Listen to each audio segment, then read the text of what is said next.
Hey. What? Let's go.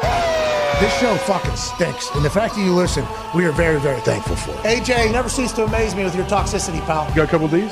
God damn it! What the fuck are you doing? Fuck Boston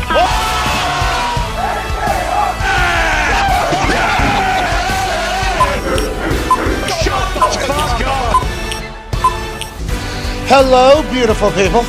It is Winter Wednesday, January 11th, 2023. The NFL playoffs are hours away, and this show starts now. Football! Hey, we're about to get into it, aren't we? Hell yeah. Let's all make sure we, whenever we wake up these next few days, let's all take it in, where we are and where we've come from. Remember, training camp was taking place, and we had no idea what was going to happen. We thought every team had a chance to maybe win the Super Bowl. Why did we think that? Well, because a couple of years back, the Bengals were terrible. And last year, the Bengals made it to the Super Bowl. And not only made it to the Super Bowl, if Aaron Donald isn't a fucking monster like Aaron Donald is, Joey Burrow probably hits Jamar Chase, and they win the fucking Super Bowl. Yeah. So that made every team believe that they could be Team Cincinnati Bengals of this particular season. And now we're here. 7 left on the AFC, 7 left on the NFC. And after Saturday and Sunday and Monday night's Cowboys-Buccaneers game, we will be down to the divisional round where we will only have a few weeks left of the NFL season. Damn. Wow. Every moment we get to enjoy this season, every moment we get to chat about what's happening right now, we need to enjoy because we are just a month or so away from the dreaded off-season blues. Son of a bitch. The off-season blues, what does that mean? Well, we're going to have to talk about, like, litigation. And lawsuits, That's right. and lawyers, and injuries, and maybe smoke screens and mirrors and things that are happening all over the place. So now that we have actual football about to take place, the most important football of the season about to take place, let's fucking enjoy the hell out of this. Thank you to the NFL for a hell of a season. Great season, NFL. Thanks, Goodell. College football obviously wrapped up with a blowout with the Georgia Bulldogs repeating. And now all eyes are on the men's league that kicks off on Saturday, I believe, at 4:30. Yep. That is the San Francisco 49ers game against the Seahawks. We just saw Pete Carroll on a scooter. They're looking lively, even though the last time they played the Niners, I was in the building, and the Niners won that one rather handily. Now, they had a chance to come back late. Never seemed like they were going to be able to do it against that Niners defense, and they're hot. But that kicks off super wild card weekend, and we need to enjoy the hell out of it. This wild card weekend, we will have our same game parlay holiday back. Here we go. I will have a parlay alongside AJ Hawk, Evan Foxy, Dirty, and I think that was it. think that's it. Yeah. You four. we will have a same game parlay. Let's together. go. The pod will have a same game parlay. That team will be the Toxic Table at Boston Connor, at Ty Schmidt, and Zito and Billy Tubes. okay, the pod's putting a parlay together. Oh, yeah. Then Hammer Dahn is putting together a parlay. That'll be at Tone Diggs. And who will be your teammates? Good question. I assume Gumpy and Bruce. And Mitt, I Oh, believe. and Mitt. Jeez, Tone. Did you not pay? I mean, I feel like I was not around for that conversation. I feel like whole team was in there. I was. Figuring out, because we forgot about the same game parlay holiday. Yeah. You know, FanDuel and us have had a relationship for a few years. We've obviously seen different chapters of FanDuel take place. Yep. Different C-suites. We've almost been at FanDuel longer than anybody aside from the bookmaker and the coders That's right. at FanDuel. So we have a lot of pride in the fact that FanDuel has done very well. In the same game parlay holiday, not only was a smashing success last year, this year it's going to be even better. You know Hell yeah. why? Because Why is we're all that? going to hit Boom. That's right. Boom. Boom. Not missing any. the Pat McAfee Show parlay that Foxy, AJ, Dirty, and myself are putting together. Going to hit. Probably going to be on that first game. If we had to guess, we've been eyeing it in a Here we little go. bit. The pod. The same game parlay from the pod is going to hit because you've been eyeing The Jags Chargers, and let me just say we have, I think, probably the biggest lock in the history of betting. Hammer Down has no idea what they're putting their same game parlay on, but whatever they do put it on will be a good one, will be a winner because they're professional gamblers. Yeah. And then the last team will be That's Hockey Talk, which has an episode every single Wednesday night, 8 p.m. Eastern, live at youtube.com/That's Hockey Talk. Hell yeah. You will be alongside who? I believe Rupper and potentially CFO Phil if he chooses to participate. That'd be crazy if CFO Phil chose to participate with something that our business was doing because he's always so busy with everything else going on, although he does keep everything running, so we appreciate the hell out of him. But if he could find time in his life to be a part of your parlay and you put his brain next to Rupp's brain, next to your brain, I think we're going to hit all four of these parlays. Let's enjoy this. Come on, boys. I don't know if any of them will be boosted or what the exact is, but you will be able to get your money back if you bet on them and they lose. It won't be a full money return. It's like 50% over a certain amount. I think all the rules are getting ironed out right now, but you'll be getting money back if you bet on those alongside of us. It won't be 100%. I think it'll be a 50% and 40% of your money back on these to celebrate the Super Wildcard Weekend, and we are very excited about it. Well, there's a lot of news stories happening around the NFL. We'll cover them all today. We will also be joined by 3 beat reporters. Ooh. We'll be feeling the beat with David Lombardi of the Niners, Sal Capaccio of the Bills, and Art Stapleton of the Giants. Obviously, those are 3 playoff teams that have made it and that have been covering. That is 3 writers that have been covering a team that has had a hell of a year. Yeah. Hell of a year. They're in the dance. That's right. Can't wait to chat with them. And then obviously AJ Hawk and the man who's been joining us all season long on Wednesday and Thursday on this particular stage. And a guy that was out with us at SoFi, feeling the rain inside in LA. Ladies and gentlemen, the host of the Man to Man podcast, 9-year NFL vet, Everything DB host, Darius Butler. Yeah, D-Butt. Yo. I haven't talked to you on air since the national championship. Just quick wrap up there. Dogs are good at football. Dogs good at football. Yeah, really good. It was ugly. Obviously, been on there in the Peach Bowl, seen them go up with Old State. Once they got over that hump, they were pissed off. You heard the pregame speech, and they came out to put an ass whooping on TCU. But it was still a great environment, great crowd. Little rain in there, but it was cool, man. It was dope. The rain and the drop. Hell yeah, you did great out there too. You need to know that. The rain caused some stretcher situations. It was the scene. As we predicted earlier in the day when we were doing the show live from SoFi, and it was just dropping right in front of that one bathroom. To get to the bathroom, you had to like walk through a waterfall where we were, and it was slick. And we're like, no way, that's just how it's going to be for the game. I guess it was, and that wasn't the only bathroom that it was like that. I guess all the exterior places where the canopy was kind of loose, pretty slick. I guess there was people that did get stretchered out of there. Yeah. They got to figure that out. You still think that's the future? That's what people are going to do? Spend $6 billion and have a fucking canopy with sideways rain? We were mistaken whenever we said that SoFi needs to be how everybody does every stadium. It is beautiful. It is gorgeous. It is grand. It is very nice. The field suites were a scam, Yep. and it has a roof, and rain was getting inside. Exactly. Right. A lot of seats that stunk. So there's a couple of things there that make you go, did Kroenke get bamboozled a little bit with how much they charge him to build the thing? Or is there a chance that he paid more because he wanted it done right now? Yep. And this was kind of a really smart, cool-looking thing? Yes. Probably. I think that's probably the case. Still a beautiful venue. Yeah. Just some things that we experienced that were just like, oh, this is not what every stadium should think about doing going forward. This should definitely be fixed, you know? Yeah, Well, they tried to fix it too because they had that one lady with a mop going around the entire Oh, yeah, I forgot about that. concourse, basically mopping everything up. So I think they did, do their best at least. I did see that video. She had like elementary school. You Bucket. dragged a bucket, Yeah. and you put the thing there, and she was Just mopping there was everything like up. 30 people around her. Yep. That was a tough. Piso Mojado signs everywhere. Yeah, you're right. Caution, wet floor. Oh, I was gonna say, what the hell? I think it's is that? Cuidado, right? Could have been. I thought we were talking to TikTok for a second. Hey, we are on TikTok right now, by the way. Hey, TikTok. Hey, I how believe we're long? live on TikTok right now. Now, if everything they say about TikTok is true, we won't be live on here for long. Yep, probably not. chance. Probably get taken down or whatever. But Yep. Ni hao. Ni hao wa. Someone Okay, say. so it's Cuidado, which is caution, Pisa Mojado. So Okay, so that's caution wet floor signs we all see in bathrooms. SoFi need to have like 10,000. They didn't have enough of them. They didn't. I guess that's the worst rain they've gotten in a long time. It was flooding and everything out there. Yeah. still terrible. Just so happened to be in a national. So T's and P's to everybody out there. Water, I think you should try to hang on to it right there over there because there's a lot of Definitely. Yeah, drought sure. issues. Yep, but for it's sure. coming in. So we just so happen to be there on the worst Worst weekend in decades. SoFi Stadium. Saw some Yeah. flooding, too. Saw some pictures. oh yeah, flooding, Yeah, flights. bad. Flights were delayed. I mean, Hope everybody's okay. Flights were grounded today too. yeah.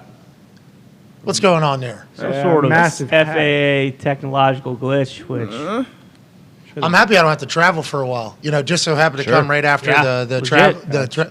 But that is a wild. What glitch just causes every plane not to be able to contact with the other planes and have any clue where any other planes are? I have no idea. You mentioned it. Can you imagine being in the sky while that happened? No. It's just a free-for-all. There must be Just some an absolute sort of- free-for-all. All right, I'm going to go up to 45. No, somebody else is going up to 45,000 feet. We just got to Seriously. hope. Some scary shit. Yes. Can't land either. Like, all right, folks, I know we're 10 minutes from our destination. We're going to circle for the next 3.5 hours. This is what somebody's going to say right now. I can already hear it. There is processes and protocols in place for if this is to take place, what pilots are supposed to do and everything like that. And I appreciate you just assuming every pilot's a good pilot. I'm here to tell you that not every pilot is built the same. No. They all might have gone through the same hours of training.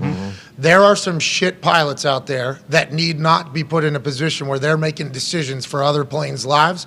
Now, I've been on a couple of these flights with these pilots, and walking off, it's hard not to, like, thank you for getting me on the ground. That was the goal. Yeah. I guess that was the goal. All the things you're controlling kind of scary. So if it is all just pilot-based thing, I think we should be good for a majority of pilots being great. But there are pilots up there that are not good at flying planes, and they can get it down and they can get it up. But that is a scary situation to even think about it. Not commercial flights, obviously. Maybe. Yeah, I don't know. I have no idea. I just hope the guy who flew us to Danbury that one time was not in the sky. No, that's the perfect example of He wasn't. In that this was guy. that was a death. That was a death mission that we survived. I'm pretty excited. Guy almost drove off the runway, taking off. Yeah, I that don't know guy's how dead. that happens. Yeah, Oh, he's not in this guy. He's And that's with the FAA up, too, by the way. If FAA Dahn, bad. Very bad. FFA, Future Farmers Association, not what we were talking about. FFA? Two A's. Yep. Two A's. Hefe? Hefe, also not what we were talking about. Okay. Good bar. A lot of opportunities, though. But hope everybody's okay, obviously. Good luck. Protocols. Hope they That's come a in. wild thing to think about. Just planes having no fucking idea where they are, what's going on. Yeah. And because you got to report every airspace you go into, you report, right? Most of the time, these pilots are just doing this number here, Yep. and then they got their friends out here. Chilling. I've actually been on a couple planes that have just no view. Just can't see anything because of the sun. You're flying into the sun, Yep. so you just got the whole front just locked off. They're in their own little apartment up there, just chilling. Yeah, autopilot like that. Boom, boom. And all of a sudden, you get into a new space. You got a whiskey Whiskey Tango. Tango coming through there through church. Yep, gotcha. Sorry about that. Just had to check into the airspace or whatever, and then they're doing the next one. So that's all done, I guess, because they couldn't contact to each other. Right. Yeah. How's that happen? Well, how's that happen? it's almost like there are robots in every, airspace flying around doing something. So I think we could point to the birds that are probably messing with some All sort right, of so let's move, signal in the let's move sky. to the NFL. I thought you were going to actually talk about drones being a problem. Drones there. problem? I thought there was a chance you were going to say that, but instead you went with your bird thing, which is great and continues to be awesome. saying. A bunch of birds were gathered yesterday in Texas. Connor, phone in my face. What do you call that? Gotcha. I'm like, looks like a family Flock reunion. of birds. Looks Yeah. like Looks like that's they way flew too many south. birds. That's way too many birds, isn't it? I'm like, I have no idea. Is it? Is that a lot of birds or not? Like, look, they're all flying the same way. Well, that's what birds do. They don't all fly south to Texas, Tony. I mean, that's not just a flock. That's Connor, a fleet. you tell me what's going on here. This is Yeah. what Connor told me. Connor, Exactly. You might be on to something. They might be recharging. Thank you, D-Butt. Those are just- Finally. Yeah. Jesus. I think a Not tortilla even the truck same just bird. crashed over there. There's got to be Wake up, better people. evidence in this. That's what I said too. There But are- Connor, Wait, what? Connor came signed, sealed, delivered. This is birds are fake. There With are- this video right here to my face. Foxy, I don't know. You heard Darius just say it. Darius just empowered him though. Yeah, he Darius did. said, all right, let's see what you're Must be saying. onto something. And Connor, that gives him another, 10, 12 months of power. Years maybe, and not to mention there were other videos where they weren't flying. It was just a 10-second video, no one moving, everyone just sitting on their power charging stations. All right, napping, Team maybe, meeting. resting, relaxing, hanging, meeting right waiting here. for some team meeting. You Oh, think yeah. this Yeah. is? Thank Players you, only D-Butt. looks What like. about on mean, top of it the is- sign? About time. What are we concerned about here? I don't know. I have no idea. I said just a I bunch don't of know. birds flying around. Yeah. You're telling me birds fly south to Texas? They in don't. January? And they fly in like similar patterns. They don't go to Texas, they go to Florida, just like old Oh, people. did you talk to them? Uh-huh. All right, let's The go ones to some that came, NFL Todd. news. Hey, happy everything's going well in your theory. Yeah, we're building steam. There's a large group of us that are feeling real good right now How come they just fly into cars? because they malfunction. And then where's the blood? They have fake blood in there too. Like Bingo. they're selling fake blood. Bingo. Like they bite on something in there that gives them like the Halloween. When they're made, they gave them fake blood. And how many times have you stopped at a dead bird? Let me investigate this for a second. Not very often. Exactly. That's why no one's catching on. I guess we should ask Dahmer, right? That was kind of Dahmer's thing. That's right. Yeah, we'll What see about that bird that ran in front of Randy Johnson's pitch? Yeah, what was that bird that doing? thing- That was one of the last great ones, actually. That was a devastation. That was a true bummer when Randy Johnson killed that bird. It wasn't Randy, it was the ball. That's It right. was a ball, for sure. Did they show the blood? I don't remember blood. Oh no, that thing exploded into 1,000 fucking pieces. On the bird? Did you? Yeah. Don't be. Disintegrated. Hey, we I don't just need remember you. feathers. We don't need you You know what, buying in. D-Butt? That's a great point. I don't I remember just blood don't either. remember blood splatter. I remember feathers, but Let's move on. Think about it. Sean McVay has said in a staff meeting he does not know what he will be doing next year and has also told all of his coaches they can go seek employment elsewhere. You can go do interviews, whatever you want to do, because it is being reported that his future is in limbo with the Los Angeles Rams. Jeremy Fowler of ESPN was reporting that. Peter Schrager has a podcast. He's very tight with McVay. I think he said that there's no guarantees on next year for anything. I think he was referring to like media as opposed to Ram. I don't know what the future holds here for McVay.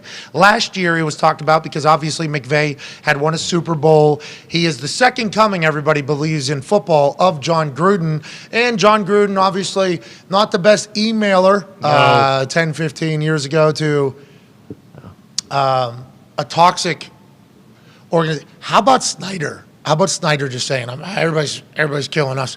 Go through those 70,000 emails. Find me a couple that aren't good. You should see what we got on Gruden.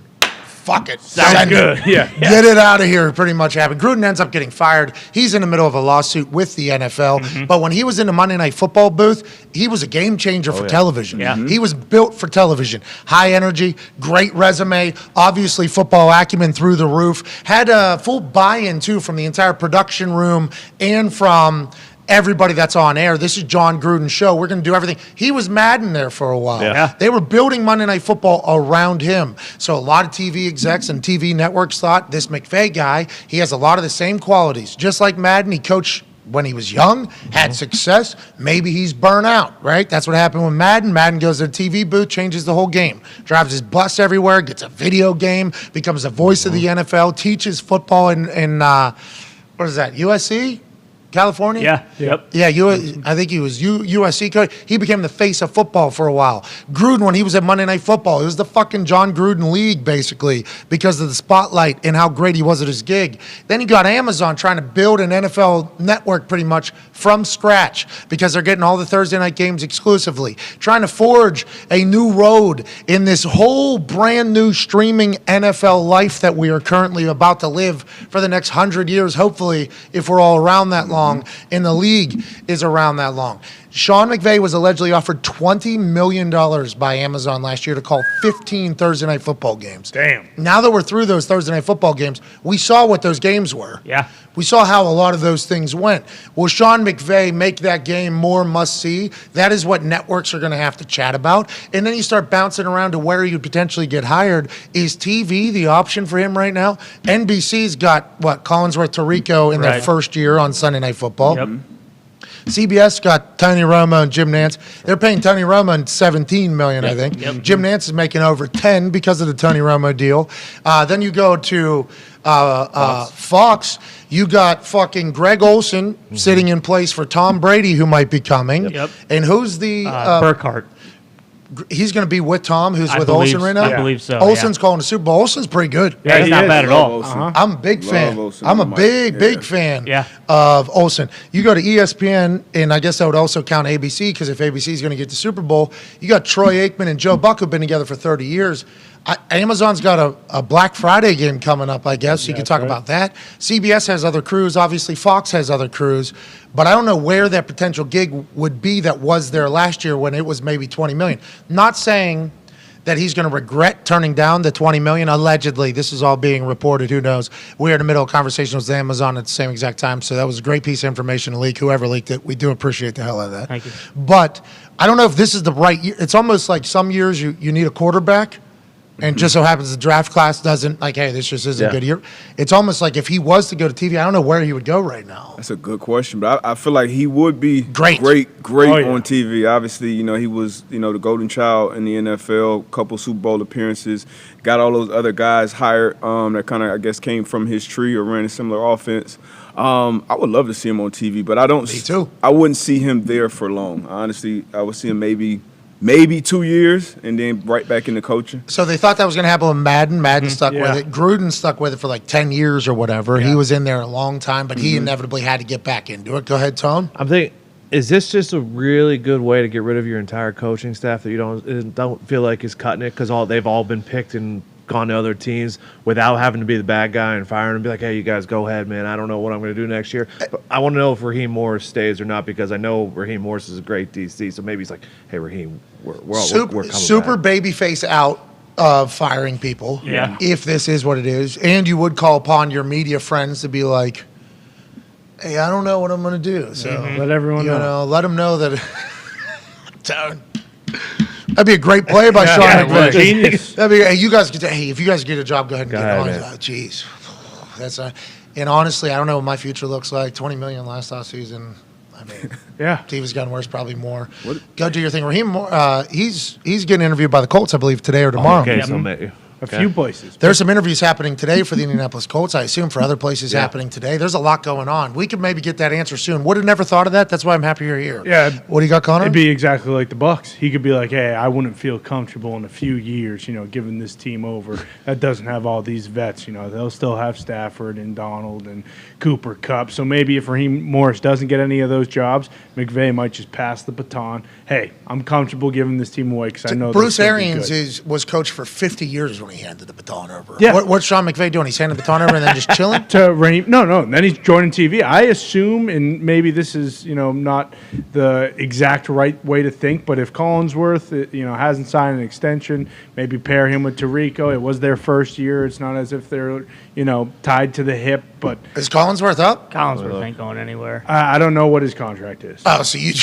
Well, there was one video that popped up with NBC with Collinsworth that I figured maybe there was some backlash towards. So but- Collinsworth, the whole thought about Collinsworth, I think they kept him around in the booth for like continuity purposes because they're Right. losing Yes. on Michaels, and I think Collinsworth is good Yeah. personally. I don't think he's. Me too. That's not a shot. I don't think he's the one that we need to push out of any of these spots. But at the time being, maybe he's just gonna relax and enjoy life a little bit too. Yeah, Like just got Sean married. Payton, he retired. Everybody's assuming he wants to get back into football as soon as possible. He did that kickoff show for Fox. Mm-hmm. He said he enjoyed it, had a blast doing it. Maybe Sean McVay's just looking for a restart. I have no idea. Pat, could McVay fill a similar role that Peyton did for Fox with Amazon's coverage with the panel that's all the players and Carissa Thompson? They don't have like a head coach on there. Maybe he could fill that role for them.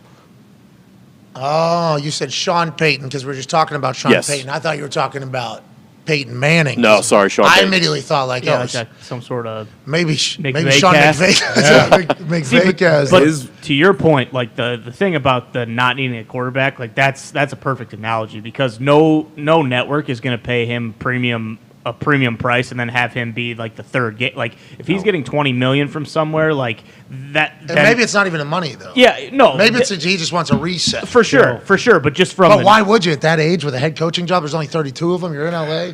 Man, he seems like, just from the outside looking in, he seems like he is just obsessed with the shit, like all in. So a break would be good for him. And then, the Stafford already let him know, like, hey.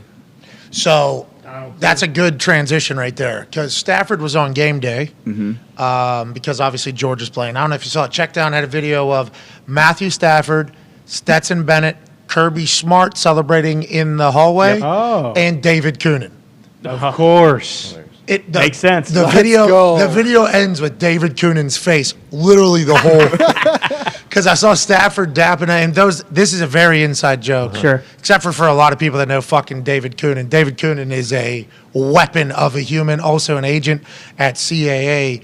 He went to Georgia, knows Stafford well. So whenever I saw Stafford dapping up in the video, I was like, oh, okay, there's Coonan right there in the back. Yep. There's boom, right on the left. Bald guy? That's what's up. No, He's bald guy. barking. We know bald guy too. Bald guy, good guy too. He's part of Coonan's friends group.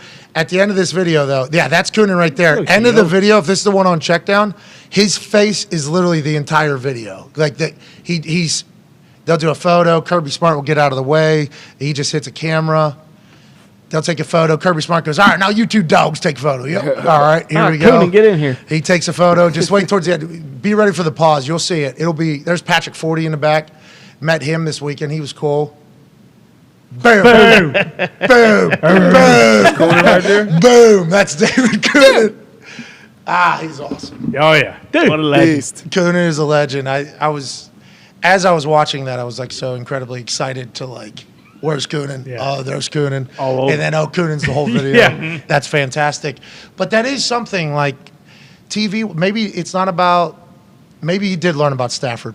And Stafford was on game day, and I asked Stafford, actually, you look healthy. You look real healthy over there. He has to know that every human in the football world is talking about, like, no offense, Staff. We understand how good you are and how great the game has been to you and how long you've been kind of submerged by football and your whole life is football. And Steve Young talked to Tom Brady about it on the Let's Go podcast, and Steve Young talked about it on Monday Night Football whenever they were calling a Buccaneers game about how hard retirement is.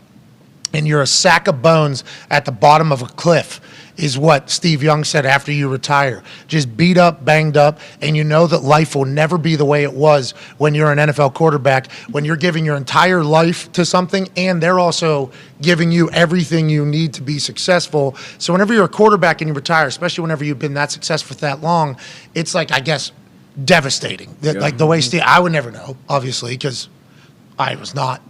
I was a pretty good quarterback on Thanksgiving, but you get what I'm saying. Steve Young said it was terrible. Tom Brady talked about how it's not fun at all. Aaron's going through that right now. They were talking about it for Aaron Rodgers that's been having this conversation. If you listen to Aaron, like the last 2-3 years he's been having this conversation, it's not easy at all, especially whenever you've been fluffed literally and figuratively up above everybody for your entire life as a quarterback, and you're great. So think about how much they've been kind of lifted, the life they've got to live to stare it down. Matthew Stafford's going through that same shit. You know what I mean? Matthew Stafford's going to have to go through that same shit. Just a Texas boy, love football, finally has the notoriety, I think, from the entire world after going to L.A., win a Super Bowl, has the Hall of Fame resume signed, sealed, delivered, has made $50 million since 2009. Like, he's been making so much money earned all this money, obviously. The injuries, his family, obviously his wife has a podcast in which she talks about what it's like to be the wife and a spouse of a man who goes out there and gets his ass beat. So it's obviously a conversation that has been chatted about. So I think he knows that we're all wondering what the hell he's going to do. Maybe this is. McVay has a little bit of an inside clue that he's no longer going to have Matthew Stafford, and he's going to have to figure out the rebuild almost going forward and doesn't want to be a part of it. Maybe it is a reset. Just like kind of what Peyton did in New Orleans. He was like, I don't have my quarterback anymore. Yeah. They have a full reset. I don't want to be. That's not what I want to be a part of. Maybe that's what McVay is. But also, I don't think we know what Stafford's going to do. He was supposed to come on the MegaCast on the field with us. Sure. He was pitched. Not supposed to come on. We did not expect him to come on whenever the game started. He was pitched. Would you want him? We said yes. He ended up not coming on. All we talked about whenever we thought he was going to come on was how we were going to ask him how the fuck if he's playing or not. Yeah. Over and over. Game was up. The game was already 30-point. So we're trying to figure out, hey, listen, let's be selfish here. Okay, this is a simulcast of this college football national championship. But tomorrow, we're going to be talking about what Stafford said. What's Stafford doing? So let's try to get a lean. And, let's try to read some body language. And when he gives an answer, let's not be scared to give a little, because we love Matthew Stafford. Big fans of Matthew Stafford, the way he goes about everything. Never been on the show, but big fans of what he's accomplished and everything. That is a massive piece. Huge. But what you just brought up, maybe he is.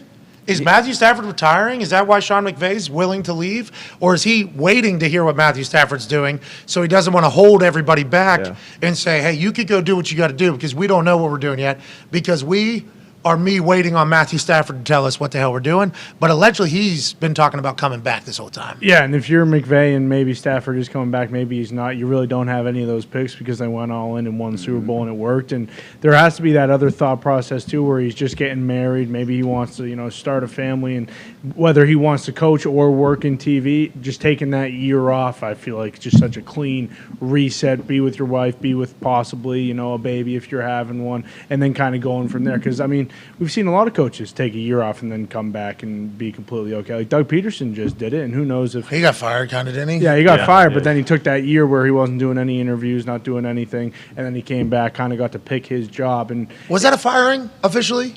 I believe. Or was it a separation? Yeah, I think a mutually parting of ways.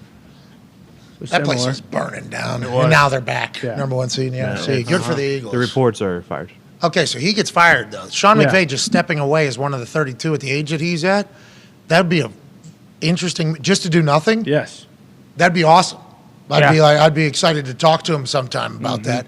But if he did that, there'd be a lot of what is this? Why are you doing that? I'd like McVay's QB camp, or like a details or something like that. Even if he's not doing play-by-play, I mean, anything he would do, just talking ball, would be great. Would be amazing. I agree. All right, we got to bounce. You're 100% right with that. I hope he does something. Hey, McVay, we're big fans, dude.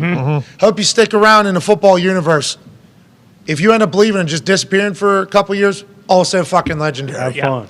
Yeah, I was a head coach. It was fucking so much, dude. I had to get out of there. Well, he knows, too, when he comes back, like, what some team is going to pay for him. Like, he doesn't have to, you know what I mean? Like, resume, signed, sealed, delivered. Exactly. You talk about years? $20 million for TV. Like, he'll get whatever the fuck he wants. We know contract, how many years he has with the Rams, like contract-wise? He just got extensions. Yeah, it was like a 5-year or 4 or 5 year. So they'll still have his rights then when he... Yeah, they would just have to trade it away, just like everybody's. 2020 what? 2026, he's under contract, too. Okay, so 4 more years. A couple first-round picks. What if he retires? Week later, the Waltons in Denver. Oh, yeah. Hey, what's up? Yeah. Great move. Appreciate what you did.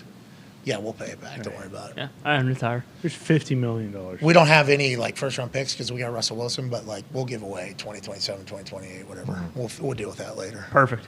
Is that going to be a new way for coaches to get out of their position, get somewhere else? Potentially. I mean, Sean Payton's doing it, right? Sean Payton's doing it right now. Yeah. I don't want to do this anymore. Get me out of here. I'm going to do TV. Then every team is going to try to be courting me back the whole entire year, just like the Colts. Yeah. Harbaugh did it, I guess, with the Michigan Wolverines. We shall continue to pay attention to that, but now we turn our attention to, a little bit better journalism.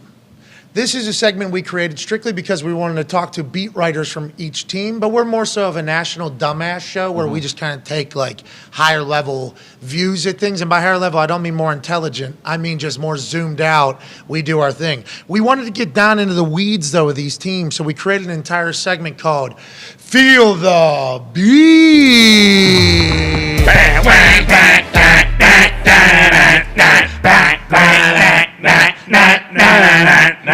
We're feeling the beat today. Hell yeah. This is so we can go bounce around, beat reporters to beat reporters. We'll be bopping our beats. Ladies and gentlemen, joining us first from the Niners for The Athletic, also at Lombardi himself on Twitter, David Lombardi. Yeah, Dave! Lombo, what's going on, dude? What's going on? Hey, Pat, first I wanted to say congratulations. I haven't been on the show in a couple months, but to you and your wife, like the baby. So I saw that back in November, so congratulations to you. And, today, you can't really see it in the frame, but we got a jersey. Here, let me get this in the frame. You might, there you go. I see that. Yeah, you bought that like an auction thing? No, I didn't. I went to Stanford when Andrew Luck did. So we have your old teammate up here today for the show. How nice would that have been if he just, never got his absolute ass kicked every game he played in the NFL? That would have been great, Lombo. That would have been great. Yeah, they invested in that offensive line too late. It was sad. Yeah. You went to Stanford? I didn't know that. I didn't know you went to Stanford. Did anybody in your class just create something that we're all using? We're on TikTok today. I assume that was one of your? No, I heard TikTok. I went to school with people who were inventing new prime numbers and stuff. You feel so inferior when you're at Stanford. I mean, it's crazy. But I'm Richard Sherman's age, so Sherman and I are in the same class at Stanford. And Toby Gerhart was our age. Andrew was a couple years younger than us. So that, Jim, that's kind of how I got my journalism career started. I was covering the football team as a student radio announcer when Harbaugh came in. They were 1-11 Sherman's first year, which was also my freshman year.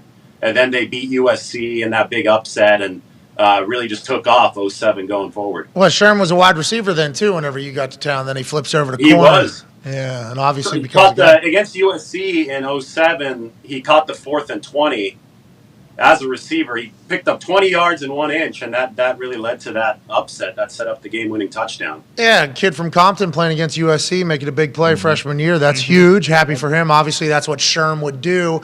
I did not know. I didn't know you had that big of a brain. Hey, way to go! We did not go to Stanford or get accepted to Stanford, but we do call upon you to give us some information. Seems like the Niners are the hottest team in the NFL right now. All things are rolling. Is it like that behind the scenes at practice? This team seems to love each other. This seems to be all the way back, and it seems like they're the team that's going to go out of the NFC. Is that what it feels like, boots on the ground, Mr. Lombardi? Well, if you want to step into the locker room, it's funny because today, the article just came out today. I was working on a big feature over the past several weeks. After every single game, it's one of the coolest things that I've seen in a locker room.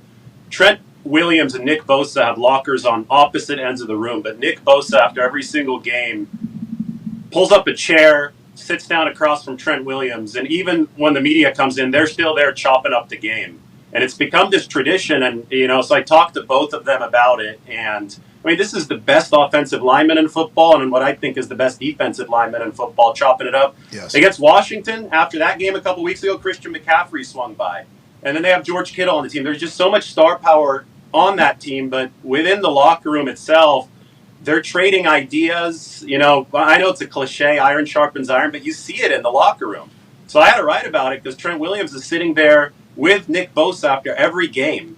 And, these guys, they're humble, So I think the vibe around the 49ers is a really good one because they have the talent, but they also seem to have that camaraderie and that collaboration going on, which is special to me. Yeah, it's not easy to find, especially when you got a bunch of superstars. Obviously, it helps whenever you're winning. Thinking about Trent and Bosa sharing game to each other is alarming to everybody else in the NFL. I would assume it sounds like it happens on a very regular basis. Let's talk about that quarterback, Mr. Irrelevant. Does he ever stop in there and try to learn more about football? Seemingly a 30-year vet at this very young age. What do the team feel about him, and how does he look? It seems like he's never rattled. Is that an accurate depiction of old Brock Purdy? Yeah, and it's funny because this is a very Bay Area thing. He has 2 roommates that are also on the team. That's awesome. Starting quarterback of the San Francisco 49ers has to have roommates. That's kind of what the housing market looks like here. But they made a Christmas card a couple weeks ago for the entire locker room. And it was really funny because they're handing out the Christmas card. Brock Purdy and his 2 roommates, they're handing out the Christmas card while the media was in the locker room. So George Kittle announced that Brock Purdy's going to get fined because look at me. He shouldn't have handed out the Christmas card while the media was there. That's really, they got this camaraderie back and forth. They love Brock Purdy, but they also have this, college-like vibe where, they keep guys in check in a fun-loving way. And, I think that the skill set of Brock Purdy is really interesting because he does a lot of the stuff that Jimmy Garoppolo did well, like quick release, good on the short passes. But he's also more athletic than Jimmy Garoppolo. He's got a really, really quick 10-yard burst, which I don't think people realize. He was a 4.9 40 guy, which is good for a quarterback. But his 10-yard split is 1.55, which normally translates to 4.4. So he can get out of the pocket, and he's really added a different dimension to this offense. And I think personality-wise he fits in, and skill set-wise it's obviously been seamless for the 49ers. He's quick but not fast. That's all you need from your quarterback. Yeah. I enjoy those numbers and analytics. Darius Butler has a question for you, pal. David, obviously best defense in the league this year. DeMeco Ryans, he'll be a hot name on his head coaching cycle, I guess, in the offseason. But what do you think the chances are he actually stays and tries to go on the run with Shanahan, maybe win a couple of championships back-to-back? Well, it just depends on what opportunities open up. But there's already a report that the Texans wanted him, but he's not interested. And I think that he's, dealing with a position of leverage right now, right? He doesn't have. You don't want to go to a train wreck because that can end your first head coaching bid real quick, and then it could be hard to get the head coaching career kick-started after that. So I think that we saw. I can't remember exactly, but I think that we saw Robert Saleh stay an extra year with the 49ers. Last year, DeMeco Ryans... He's wishing he stayed more. Last year, DeMeco Ryans is already doing some interviewing for some jobs, but he decided to stay another year. So it is possible, but it all really depends on the opportunity. If he sees a good one where he thinks he can get a good kickstart to a coaching career, I would expect DeMeco Ryans to take it. Good luck out there, DeMeco. Absolutely gorgeous defense they're running. Amazing. They're so fast, so physical, and talk so much shit. I love everything. I love everything about him, and D'Amico's their leader. Obviously, people should be looking at him to come run their camp, like the Indianapolis Colts maybe. Connor, your question for Lombo, last one here. Yeah, Dave, obviously Jimmy G's a free agent, but if Purdy goes on to win the Super Bowl, what the hell happens to both him and Trey Lance? Well, they have both of them under contract for cheap. Trey Lance and Purdy, not Garoppolo. Garoppolo is going to be a free agent, unrestricted. So the 49ers love the fact that they have quarterback option power. It saved their season this year, right? I remember we were talking during training camp about Garoppolo and Lance after they were able to re-sign Garoppolo, and the 49ers lucked into that. They didn't think they were going to be able to keep Jimmy, and that ended up saving their season because I don't know if Purdy would have been ready to step in for Trey Lance the way that he stepped in back in week 2. So I feel that this team views the QB position like the running back position. Just stack as many good players as you can. It was possible because Garoppolo came back at a discount this year, and it's going to be possible to stack the position because you have both Purdy and Lance under rookie deals next year. If they win the Super Bowl, though, I mean, right now Purdy is ahead of Lance, I think, on that depth chart. Lance is going to have to make up ground over the offseason, but they're going to have both of these guys on the team. Okay, so quickly, Debo healthy, Christian healthy, Ayuk healthy, Kittle healthy, Mitchell healthy, offensive line healthy, Purdy healthy, Kittle healthy, defense healthy.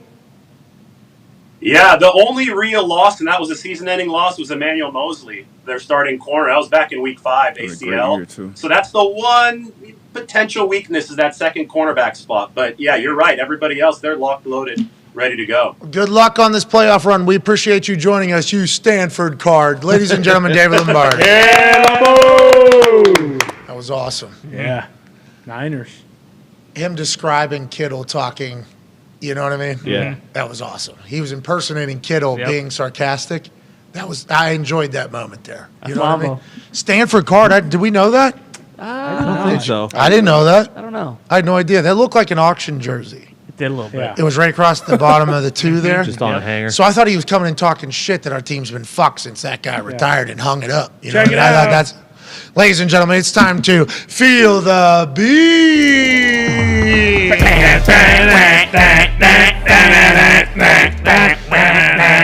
We haven't done this segment in a long time. You guys have been right on feeling the beat, I think. It's hard to forget. Never forget. Remember Wiz Khalifa, Radio Row? He goes, on me, white people. Yeah, He always come do that on. whenever we had a concert at Radio Row last year's Super Bowl. So, and now no fans are allowed in Radio Row. Is that because of us? I guess we'll never know. But we could assume so with the way we acted. Yeah, I mean, we abused that. Well, hey, they made the rules. We operated within them. Correct. Yeah. Can you please write down what we're allowed to do, what we're not allowed to do? We just need to know where we can go with this. Can we explore the space, as A.J. Hawk would say? That's right. Yeah. And we did. Had to. Just had a Wiz Khalifa concert at fucking Radio Row with, 70 fans probably packed into an area where there was 70 was allowed in the whole building. Yep. Packed into probably just a 10-person area. Oh, yeah. Radio shows in the background. Yeah, I'm sure they weren't happy, but No fans allowed now going forward. We'll be back at Radio Row, excited to see what we do. But nonetheless, great beat work, fellas. Joining us now is a regular on this particular segment. He is an Italian man. He is from Buffalo. He is a gem. Ladies and gentlemen, Sal Capaccio. Yeah! What's up, guys? Always great to join you, man. Appreciate you reaching out. Hey, we know that your voice sounds so good because that amazing. microphone. We've been trying to build that rig for everybody we have on the road. We can't figure it out. It might be your magic touch there too, Sal. Yeah, in fact, a shout out to the engineers down at my radio station, WGR 550, for helping me out because I need this for all the different work that I do. But always good to join you. And of course, a lot of news coming out of One Bills Drive today, of course. Okay, so obviously practice is happening right now. You're taking a break to come talk to us. Let's not abuse your time. Damar Hamlin, all signs seemingly very positive, Sal. Is that what we're learning? And is that how you're experiencing it? And what are the next steps from your side? It's pretty amazing, actually. You think about this happened, 10 days ago down Monday night in Cincinnati. We all saw it. We all saw what happened. He's now been discharged from Buffalo General Hospital here in Buffalo, which is I had a absolutely baby. amazing. Yeah. Yeah, He's home, and he's going to be able to join his teammates and his family at some point. His teammates. We'll see how that goes, but it's amazing news. The recovery, and doctors have been awesome, kind of, and really transparent, telling us all the steps along the way. And of course, it's been positive news all the steps along the way since Monday night last week, when everybody was very, very concerned, obviously, because of what happened with Damar. But it's great to see, and he has a great family and great team by his side. Yeah, it's been a hell of a ride there for Damar Hamlin that we've all experienced, and we are so incredibly pumped that seems seemingly back to normal much sooner than any of us could have guessed. Tone Diggs has a question for you, Paisan. Sal, I saw somewhere that Josh Allen said that he didn't care about the bye. Is that the whole team's mindset after the situation that, what happened, the bye, they don't care? Well, you guys know the cliche, what people always say, we can only control what we can control, right? And I think that's really been the mantra here under Sean McDermott since he's taken over in 2017. I think that does permeate throughout this organization, which is, hey, if we don't have the bye, then we go out there and play. If we get the bye, then we'll sit back and wait to see who we play. But I think really going through what everybody went through on Monday night, and I was down in that field in Cincinnati, and seeing these guys and what they went through, I think that it's just they're feeling so great to be able to get on the field together again and have such great news about Damar that that's what's important to them, is to be there for their brother and their teammate, not worrying about bye weeks or where they're playing or anything like that. Just being able to go out there, play football again, and have some positive news to feel really encouraged about all this. Hell yeah, that sounds like the right mindset going into the most important time of the year. We did think there was a chance Bill's chief was going to be in Indianapolis, though. I don't know if you knew that, Sal. We thought we were going to get you maybe in studio. I wanted it, man. I wanted to be there. I thought Indy was a great spot. Got a volleyball tournament or something going on there. Sal. Hey, and listen, from my perspective too, dome instead of cold weather. I'd love it here in Buffalo, but anywhere else, I'd rather have a dome than cold weather. I'll tell you that. Yeah, it's almost like a perfect spot. It's right in the middle, too. Yeah. Easy to get to. Very easy to get to. Yeah. Mm-hmm. AJ Hawk's niece is playing in that volleyball tournament. That's right. So we must remember that there's good things happening in the city. Is that been discussed at all on your guys' end? That's so far away, I guess, for the team. But how about reporting wise? Have you guys heard about where it could potentially be the neutral site game that could happen, AFC Championship, if you guys play the Chiefs? Yeah, I'll give credit to Bob Fesco out in Kansas City.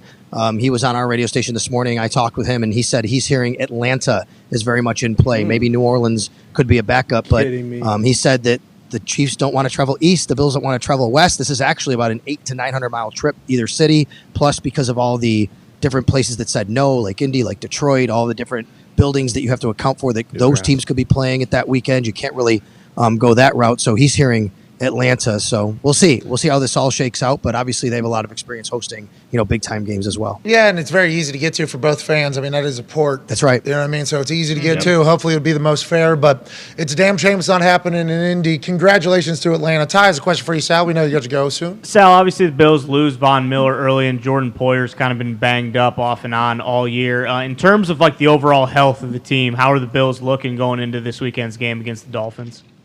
As healthy as they've been, aside from that, right? If you know that they don't have Von Miller, and that's obviously been a big loss. But I'm not sure if you guys know, because this just happened while you were on the air. Huge breaking news from down here. Micah Hyde is going to start practicing today with the team. Okay, that's huge. That is big, Sal. Welcome back. I'm glad I was able to tell your listeners here. I didn't know if you knew that. Both Micah Hyde and Jamison Crowder are going to be on the practice field today. They're out there actually about just maybe a couple hundred yards from where I am right now. Their 21-day window has opened. Sean McDermott did say neither will play on Sunday. Obviously, the hope is you get through Miami, and then maybe you have Micah Hyde available against the Cincinnati Bengals and all those weapons, and of course then against the Kansas City Chiefs. But this is miraculous. It really is. Micah Hyde was injured just about 4 months ago, Monday night against the Tennessee Titans. He was placed on injured reserve. Most people thought he was not going to play until next season. He talked like that. It was the hashtag 23 and 23. Well, I guess it is 2023. Yeah. Micah Hyde returning to the field today. Yeah, he saw it differently than you guys saw it. You guys thought it was the season. He said, as soon as that ball drops, baby, I'm getting back out there. That's an amazing thing. Right. That's great news for the Buffalo Bills. Sal, we can't thank you enough for joining us. We hope you have an incredible run here. Miami, they're banged up. They got Skylar Thompson allegedly going to be quarterback. That doesn't matter to this Bills team, right? This Bills team's going to do what they have to do. They still haven't won shit yet, right? That's kind of the mindset. Hey, that's exactly the mindset, which is we're going to do what we have to do, and we're going to prepare for every team the same way, and they're going to be focused. And, we just talked with Sean McDermott. By the way, today is the 6-year anniversary of Sean McDermott being hired by the Buffalo Bills. Congrats. For what he did in 2017, to take a team that was people thought was tanking in 2017 to go to the playoffs. And then, of course, a bit of a step back in 2018, Josh's rookie year. And then it's been full steam ahead. And, of course, they've come up short the last couple of years. We know that. This team has learned a lot through all those situations they've been in. They're more of a veteran team now. And they're going to be going out to play Miami, no matter who's playing under center, Tua, Skylar Thompson, Teddy, with the same mindset, and that is to try and bring home a Lombardi, but first steps first, and that's to beat the Miami Dolphins. Dolphins got to win against the Bills this year already. Now, obviously, it's a much different looking team now than they were then, but the Bills will handle their business, hopefully, for Sal Capaccio. Thank you, buddy. Hey, I'd love it for me and everybody in Buffalo. Thanks, guys. Hey, hell yeah. Cheers, Sal. Sal is Buffalo. Yeah, he's Buffalonian. It's one of them. Yeah, he did say Buffalonian, brother. He did. Right, then he dropped a full. Yeah, I'm a true Buffalonian, brother. I went to school here. Yep. My kids go to school here. How about how good his fucking microphone He is a Unbelievable. consummate professional. Sounds better than And all of us. Yeah, in the studio with wires just hardwired into here. He sounds better through his whatever also, the hell that is. Try to give him credit. He just defers. Oh, yeah. It's WGNR 530 engineers. Yeah. I'd love to shout out Bob Fesco in Kansas City. He actually told us this morning, Atlanta's doing it. So I wanted to go to Indy much closer for everybody. Yeah. Atlanta's the right play, though. Literally, everybody has a direct flight to Atlanta. Yeah, true. Easy. Everybody has. Not that the players are going to have to use it. No. I'm talking about fans, though, have a direct flight to Atlanta. Not that bad of a trip for anybody.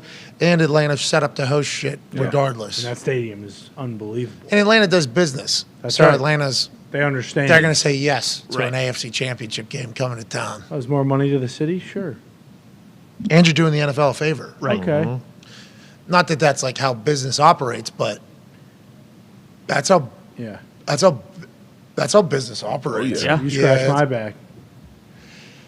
Could have been in India. That was like the first. I think Could it was have First location pitch. Thanks a lot, Hogset. Well, Is it the mayor? Is he still the mayor? I don't know, but let's yeah, because the stadium allegedly. Yes. city owned. With Bingo. what we have learned. Bingo. We don't know if that is.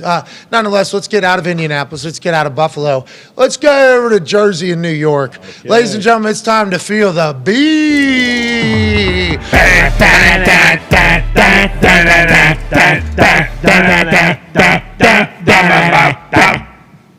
Felt like you guys had it. Yeah. Early, a little quick, I thought. You guys adjusted in real time, though. It might have been me quick on the gun there. Really? I almost messed it up on the second one, too, and I let them take it. I just followed joined Ty. in. Oh, so you just had your ears in. You're like, let Exactly. me let the drummer get me back on beat. And then you came back in there. Usually sets I my wear pace. one ear so I can hear how I sound. How come all the singers that are bad at singing always having an issue with these things? You know what I mean? And all the people that are good at singing, I don't ever really see them have that much trouble. Is it because they're being forced to hear themselves sing? Could be. Might be. It's a great question. All right, let's move along. Ladies and gentlemen, let's continue to feel the beat. Giants beat writer for The Record and NewJersey.com. An absolute icon in the Giants fandom base, Art Stapleton. What's up, fellas? How you doing? Coming from the shadows of New York City. Hey, Matt. Apologize for the lighting. You know? No, you look awesome. I just wasn't expecting that. You look like somebody getting interviewed for an interrogation right now. I can't see the face, but the voice sounds great. And the silhouette is fantastic. All right, any better? Any better? Yeah. That was it. Thank you so much. It did work. You fixed it. We appreciate that. Art, thank you for joining us. This Giants team making the playoffs is bananas. Obviously, Daboll and Wink have done an incredible job of bringing in an entire new culture. Danny Dimes has played great this year. Is this the new standard for the Giants, and is this what the team is going to look like next year as well with Danny at quarterback in your eyes, regardless of what happens this weekend, Art? Well, to be honest, Pat, I'm shocked you brought me back because the last time I was on, I told you they'd win 6 games and would finish last in the division. Oh, so you weren't the only one. Yeah. Or you weren't the only one. Yeah, go ahead. I appreciate the mulligan. I do think that this is the start of something a lot bigger for the Giants. I think, Daniel Jones, as you mentioned, I think he's done enough to be the guy for next year. I think he's convinced the new regime here with Brian Daboll and Joe Shane, general manager.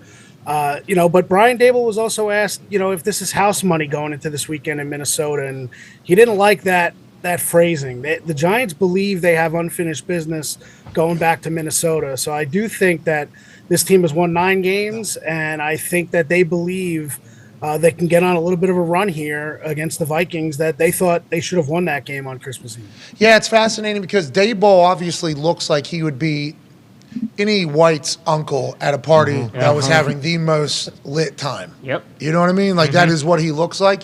Is that what it is? Is that the vibes? And why are they so much better this year than they have been in the past? What has been brought by Daboll and Wink, you think? I think Daboll, number one, built a great coaching staff. You mentioned Wink. I think Mike Kafka was the right spot, a right fit. When you look at what Daboll did, look, he's an offensive guy. We know what he did in Buffalo. Daboll could have looked at a situation and said, I'm going to call the offense. This is my offense. He didn't do that. He built a coaching staff based on the coaches that he was bringing in and not necessarily his buddies or anything else like that. And I think he's remained very consistent this year because they didn't have those expectations. He didn't walk in talking Super Bowls and how we're going to get the Giants back to where they used to be. He just said we were going to be consistent, do our job every week. It started in week 1. He earned the trust of the players by going for 2 down in Tennessee. If you guys think all the way back, that was the tone setter. He said, look, every week we are going to go in to win a football game and we're going to follow our plan. And I think his consistency and his alignment with the front office certainly has made a huge difference here with the Giants because they have not had that alignment in several seasons. We have a guy in our show named Brucey Bronovich who is an absolutely obsessed Giants fan. Been a tough go for a long time since the Eli Tyree days or whatever. He's all the way back and living his best life. Croatia did well in the World Cup. He's living. Giants are in the playoffs. He's living. He said he was going to cut a Fu Manchu to pay respect to Daboll if they made the playoffs. He has not done that, so it might be all fugazi. But he has a question for you, Art Stapleton. Yeah, hey, Art, huge fan. First question, do you have a goatee going for the playoffs? It looks like you might, can't really tell. And then the D-line there, is everybody healthy? Leonard Williams with the neck, I know. Is he going to be good to go and everybody getting that pass rush going? Hey, Bruce. Hey, Bruce, go shave. No, I'm not clean shaven, but I'm not going to go with the Daboll goatee. Although I might go all the way down if they win a couple games to honor Daboll. Hey, lift your arm up real quick. Can you lift your arm up again? Oh! There he is. So you put your hands up, your face becomes light, and we can see it all. That's what just happened there. That's a fun little game. Yeah. Anyways, back to the shadows. And Bruce, to answer your question about the D-line, I think this pass rush is going to be back to 100%. I think Leonard Williams will play. I think Aziz Ojulari will play. I think Dexter Lawrence and Kayvon Thibodeau benefited from having the week off against the Eagles, and I think that is the way they're going to have to win this game defensively. And I think that pass rush will really get after that banged-up Minnesota offensive line and force Kirk Cousins into mistakes that he didn't make last time. The Giants didn't take advantage of those mistakes on Christmas Eve. But, yes, I do expect a big game for the defensive line. Giants lose to the Vikings on a Christmas Eve miracle 61-yard field goal in the middle of the whiteout in Minnesota, the last time these two teams have met. We have a couple more questions for you, but we have to address something. Who's in a cubicle back over your left shoulder back there? Looks super cool, had some headphones on. And do you all just get your own cubicles? Is that how this works? Yes, we have our own cubicles. The most of the beat went out to practice right now, so I'm foregoing practice to be able to be with you guys. Oh, go get out of your jail cell. Sorry, we're so sorry. Go out there and see practice. We can't take it. No, we're good. We're good. I'm good. Whatever you got, let's go. How do you think the team's going to do? You know, I think Daniel Jones is playing at a high level since they played on Christmas Eve. Okay. Saquon Barkley was a little banged up that game. They didn't use him a lot. So I think it's going to be another close game. Both of these teams have played close games all year. But I do think the Giants have fared well in rematches this year. Especially you look at Washington, in a matter of 3 weeks, they went from that tie and then they won the Sunday night game to really take advantage and move into playoff contention. I think the same happens here. I think they make the most of the rematch in Minnesota.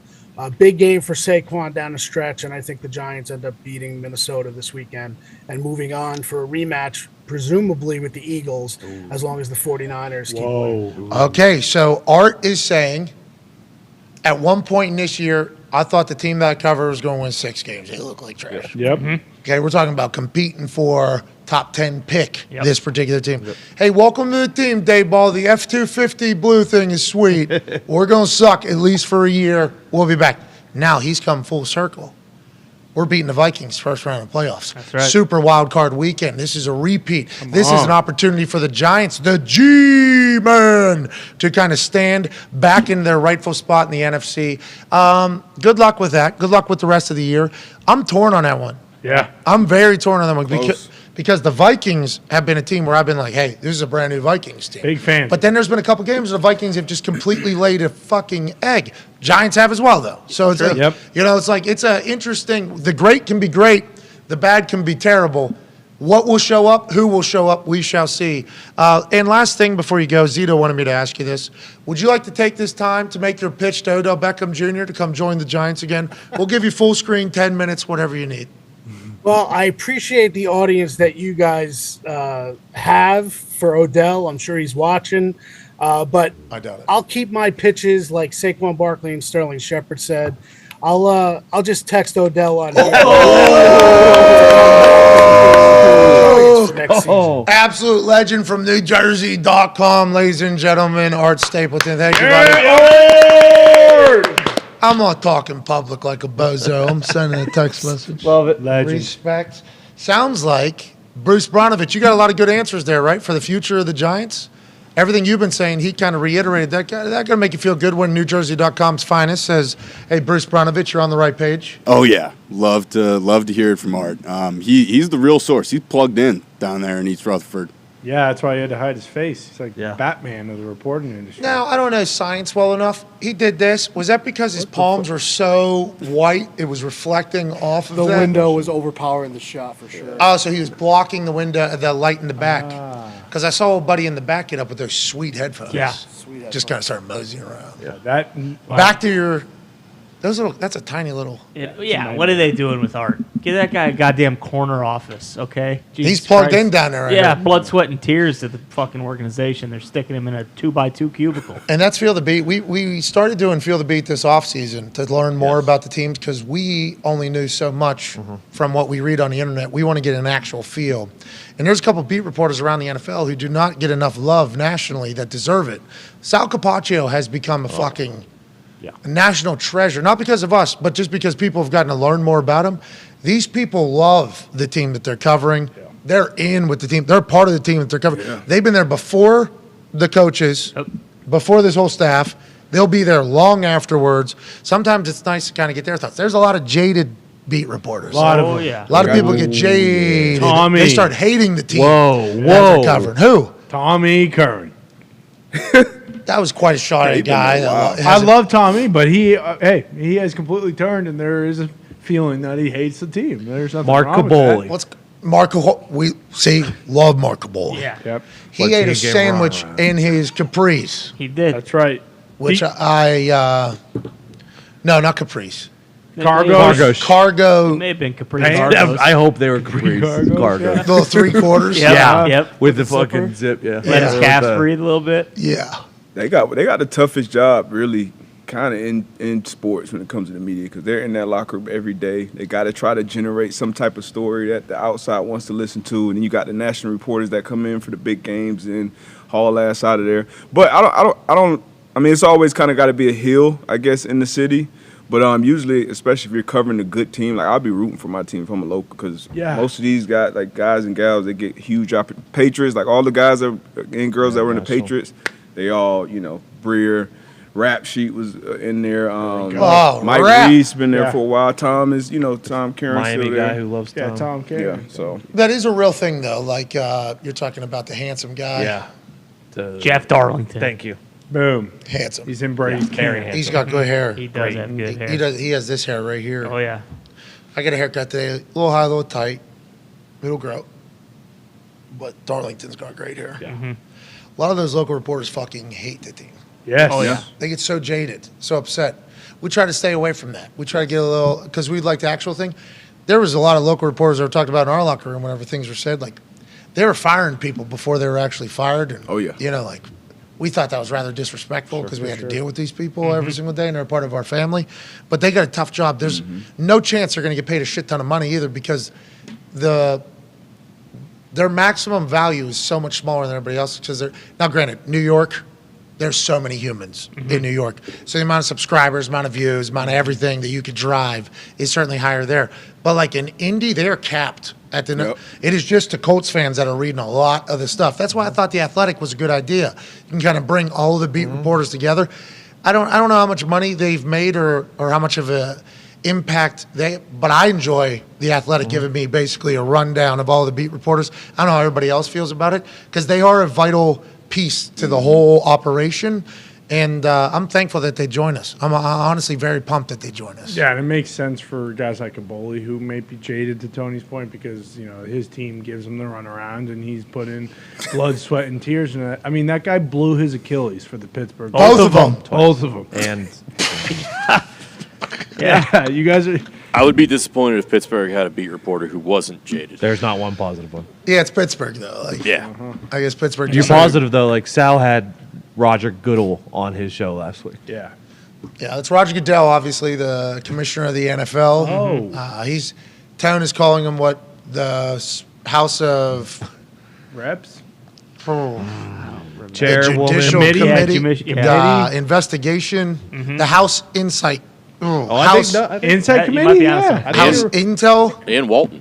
Yeah, the Hicks. What's it called? House House Insight. Oversight Committee. Oversight. There it is. There it is. Bob Walton did Boom. also sit on. We might be the best politics show going to. By a We don't mile. really talk about it enough. Guy, congressman on here. Yeah, you're damn right we have. Multiple. Boom. Yeah. Gonzo's been on here. Yeah, and the alien guy. Is he free yet? Boom. Gonzo? Or is he still? I believe he's up, right? He's I done. just hope he gets out of it. Yeah. I mean, Gonzo took us up to the speaker's balcony. He was so nice. I was in a So sleeveless. awesome. I was in a sleeveless hoodie and Yep. jorts. I was wearing sweatpants. We had no idea this Sweatshirt. was happening. I go, Gonzo, we're in town. Where do we need to eat? He goes, oh, I got a place. Want to stop by or whatever? Yeah, we had lunch with him. Yeah. He had certainly had other things he should have been doing. Well, Didn't want to be doing them though. No. And then he gives us a tour, and then he went right back into yelling at people for. He said, this afternoon I got 4 meetings. We're gonna go disagree for a few hours and then go to bed. And then tomorrow morning I got one 7:30 a.m. Got a morning one of those too as well. It's like, Gonzo, why are you doing this? Just trying to make his constituents happy. Why are you doing this, Gonzo? well, and then a Thank year you, later, he chose the wrong side, unfortunately. We don't know much about politics. What we're trying to say, if you're new to the show, we know nothing about it. And people say that is reckless and all that shit. I understand. I understand why you're saying that because I should feel as if I want to invest my entire time in learning about makes the world a better place. Yes. What I will say though, it sounds like a lot of people are trying to do that at the moment, and none of it's going well because they're all yelling at each other all the time. So I've opted out of that world just until further notice. But the person on the House Oversight Committee had Roger Goodell on to testify about the toxic nature of the Washington Commanders' workplace, and we knew that Goodell was going to put on a show because Goodell is a better politician than any politician that's getting elected right now. Goodell could be a politician in any of the, not markets, Parties? whatever place he wants to, but he makes $50 million a year. These people make a couple $100,000 and they're indebted to people forever that are donating their campaigns or whatever. So Goodell going in there was must-watch TV for us as people that have watched Goodell have to speak to people before. And the thing that stole the show was them not even knowing how to pronounce his fucking name and him not feeling disrespected. Not at all. Him just taking it on the chin, going moving forward. And then the next person asking him, do you think it's a proper usage of taxpayers' money? And Roger, you talking to me? Yeah. That's what Goodell says. And then Goodell gives a full answer. What a wild time. Goodell is in the middle of the biggest profit a league has ever seen, any league. And it's only going to get bigger with these more games going up for auction each week. Each weekend, I guess the 4 o'clock games are going to be put up for auction to all the networks. So does that mean all the networks, CBS, Fox, NBC, are the ones that are allowed to get in there? Or do they think maybe Amazon will sneak in here, Apple will sneak in here, anybody else will potentially sneak in here to get a game? It's going to be auctioned up every single week. So their media rights deal, we won't really know till the end of the year, because what if in week 17 there's 3 games that are very important and they don't have enough time frame to put them in anywhere? Auction up those games week 12, week 13, they're going to generate so much cash, and they dominate viewership. Top 100 shows. What was it, Connor? Yeah, I believe 90 of them were either NFL games or college football. College football being maybe 5 to that 90. Then the other 10 were either political event, an Olympics, a award show, the Academy Awards, but it was predominantly NFL. So Goodell has been a part of this entire thing, making all this money. I think his contract's coming up soon. Yeah. Yep. Allegedly, he won't be. How does he walk away? How does Goodell walk? He can't. He did not. No chance. There's no way he ever walks away, right? He's going to be in this job probably forever, I'd assume. I hope so. I mean, especially if he's not really pissing off any of the owners. Why would you get rid of him? He'll make a decision that pisses off a fan base numerous times a year. Sure. Because the fans are the reason why their ratings are what they are is because the fans are all loyal and rabid and diehard and everything like that. So whenever he makes a decision that is against your team, you're going to naturally hate the commission. Every commissioner is going to be hated. Stern's starting to feel it over there at the NBA. Big time. It'll only because you have to make tough decisions. You are put in a position to make tough decisions. Goodell has to take a victory lap at some point, though, for what he's been able to fucking accomplish money-wise. Yeah. They're playing in Europe, multiple countries. Yeah. They're going to Australia. Yeah. They're going to have a game. I mean, they More are games. so big. And it's because of him, Oh, yeah. And right? No, it's not because of him. It's because of the players. D-Bud. Let's get back on the other side with another player. Let's take a break. Hour Goodell. 2, we'll be Love on the you, other Goodell. side. Love Goodell. I think Love Goodell. I honestly think he's done great work. Has he fucked up? Yes. Absolutely. 1,000,000%. I assume he would say that as well. Yeah. I mean, we had a Paffel moment earlier in the year. That's right. That I don't know if Goodell was a part of, but somebody in his team was. And the way they handled it with us, I was appreciative of. Yeah. For sure. Admitted, this is a bad idea. That was There bullshit. no No one reason. ever says anything. Yeah, there was no reason for Yeah. this. There was no reason for this to happen. We apologize. Let's move on. And I think they've acknowledged they fucked up. They are certainly going to put over what they've done right, though. Yeah. And they should. There's a lot of that's going to happen. They're always doing a PR battle because they're so big, but I think Goodell's done a great job. Absolutely. Absolutely. I agree with that, too. I mean, let's enjoy this last month, man. Of fucking Hell yeah. NFL football. We need it. The world needs it. We need it to be good games, too. Let's Yeah, not we get do. 65-7. Yeah, exactly. Barn burner. All right, we're back in 5. Be a friend, tell a friend. Take 5.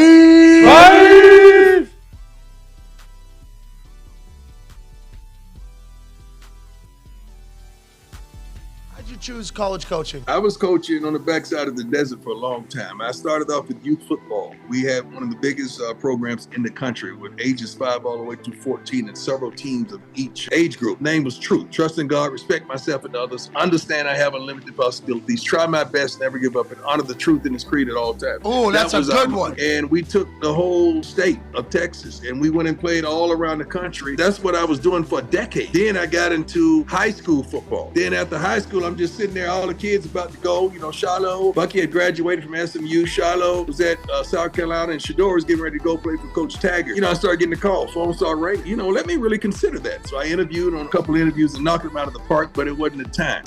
And I accepted the Jackson State challenge, a tremendous challenge, because I'd never been to Jackson. I'm like, HBCU, I don't really know a lot about it. Let me do my homework. And I accepted the challenge. Then Shador said, you know what, Daddy, I'm riding with you. And Shiloh like, Daddy, I'm riding with you. So now I got both my sons there and the other son doing all those social media. And it just became a wonderful thing. And being able to grab those guys, what the Bible says, you ride in that staff, they comfort me. Without the guys around you, you're not going to be comforted. So I learned to put some pretty good guys around me, just like when I returned punt. If I didn't have 10 dogs in front of me blocking their butts off, I wasn't going to be prime. So I've learned to always keep some dogs around me to make sure I could go do what I'm blessed to do. And that's the formula of coaching, man. Just having some good coaches around you and we're not friends of the kids. Everybody talking about these kids are different. The kids ain't no different. Their coaches have changed. Kids ain't no different. They the same old kids. Coaches have changed. Quit pacifying these kids, and they want discipline, man. They want structure. They want to be told what to do and where to go and how to do it. Colorado was the biggest job, biggest offer? Why? No. Colorado was the best job and the perfect job for me because of Rick George, because of the AD, because of his spirit and what he spoke to me. He touched me, man. I was offered more money, of course, but money don't move me. Connectivity and the spirit and being in the right place and doing the right thing, that's what moves me and motivates me. If money was it, shoot, I'd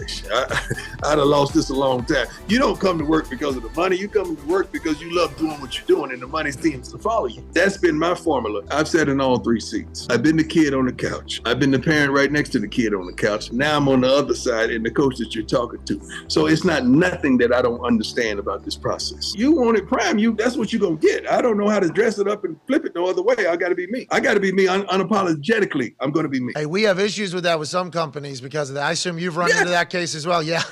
I'm right back out of there. They should have Googled me, did your homework, and asked a few questions because I'm going to be me.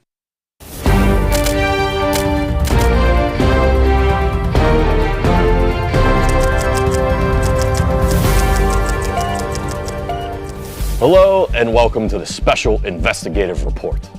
Much has been made in the media world on the life and charitable donations of the man Pat McAfee, especially lately with the rise of the ever-popular Pat McAfee Show, a show that in his own words, stinks. We thought it privy to dive into the inner workings and machinations of this tiny business, this small regional show that has reached international discourse. We sat down with the suit himself, Bruce Brown, to figure out what, where, when, why, and how they're able to give away so much money to the viewers of this incredible program. So yeah, when you enter a Pat McAfee Show giveaway or win a FanDuel merch picks contest on Sunday, essentially, the entire hashtag will be downloaded into an Excel file and the winners will be randomized within that. And then we do a quick scumbag check, basically click on the profile and make sure, you aren't a robot or blocked by Pat. And then it'll be transferred over to Dirty Gertie, who creates the Winter Wednesday graphic, which then runs on the show each Wednesday in a commercial break. If you win over $599, we're going to need your email, or you can email giveaways@patmcafeeshow.com. If it's under $599, all we need is your cash tag. And if you win merch, obviously we need your size, address, and what you want from the store. Usually I'll just reply to you on Twitter. If you have any questions about any giveaway, whether it's cash that you either are waiting on or merch, you can just reach out to me on Twitter or email giveaways@patmcafeeshow.com. Please give us about 1 to 2 weeks to sort out your prize. That's typically how long it takes. But again, if you have any questions, just reach out to us. We reached out to PMI's money man himself, CFO Phil, for an on-camera interview. Regretfully, he declined the segment, but he did give us the salacious, juicy details. In an email correspondence, CFO Phil replied, $2.6 million year to date. Too much money. There you have it. $2.6 million given away, a pissed off CFO, and a show that quote unquote stinks. Good night, good morrow, good luck, and good fortunes.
Hey, Why? let's go!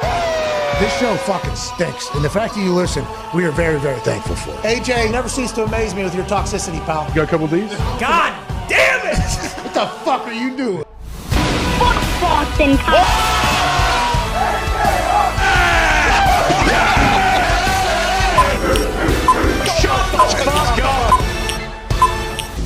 Hello, beautiful people. Welcome back to our humble abode. the FanDuel Thunderdome on this Winter Wednesday, January 11, 2023. Hour 2 starts right now. Football! Let's get into its most important time. Here we go, huh?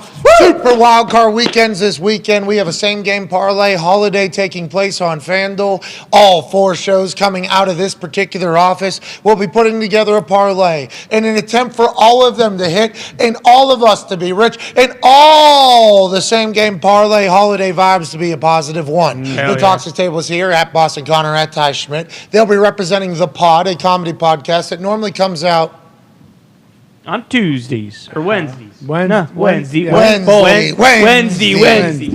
But today's Wednesday.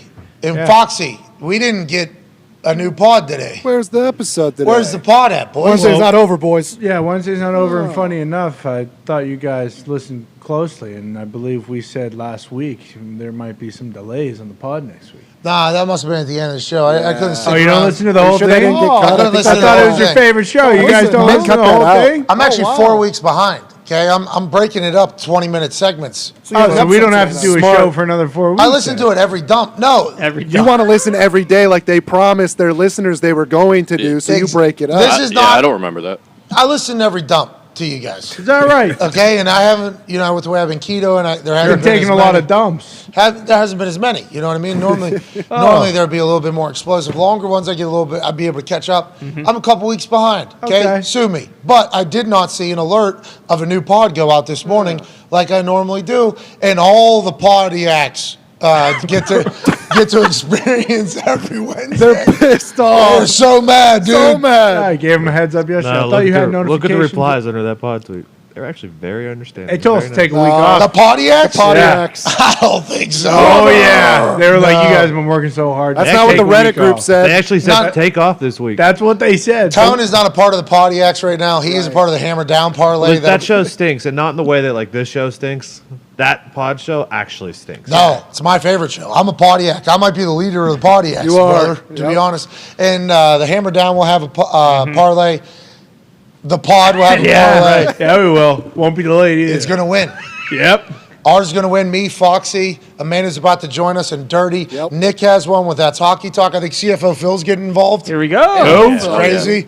And also joining us right now on stage, Wednesday, Thursday, Absolute Stallion. A man who played in the NFL for 9 years. A guy who is smarter than you are at football because he's made us smarter all year in football. Ladies and gentlemen, Darius Butler. Having me. D-Bud, hell of a year, man.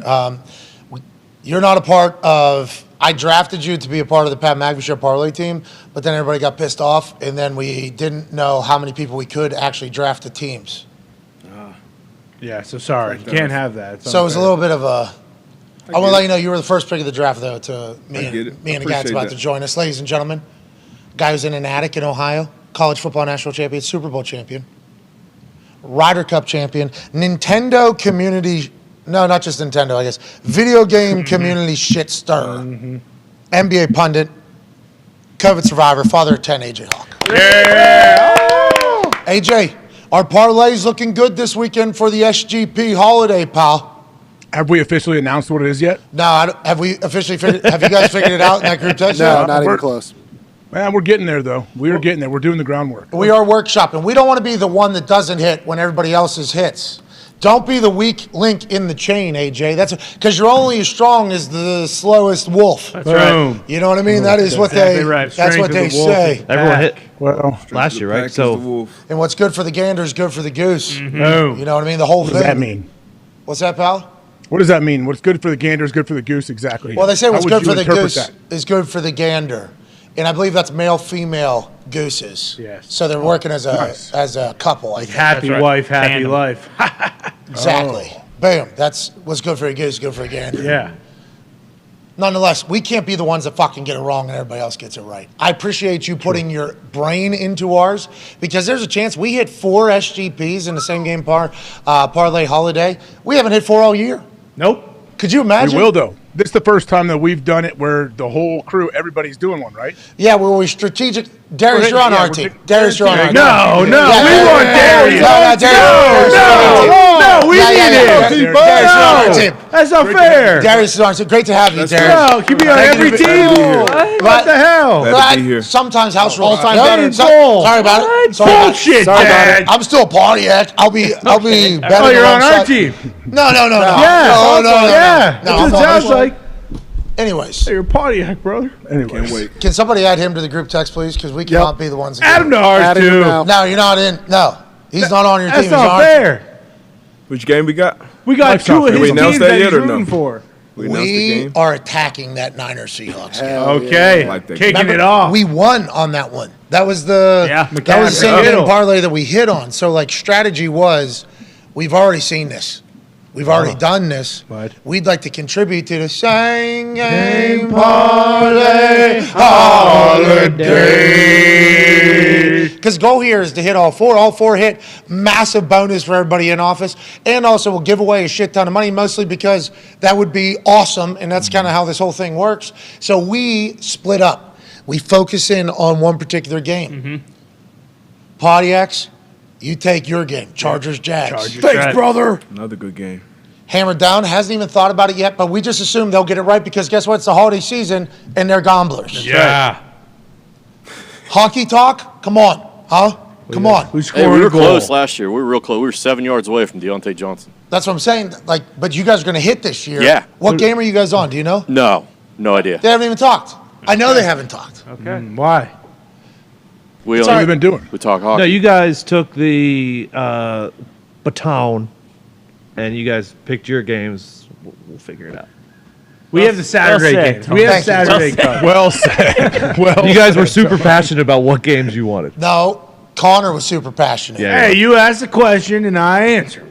You really love that Chargers-Jags game. Love that game. How come? why? Because What about it? feels as though both defenses aren't the greatest defenses. So when we're talking, props and betting and overs, that's the one that I'd like to, bet on. Mike Williams has a contusion in the back, a back contusion, I believe. So that's a bruise. That's what believe so, contusion is.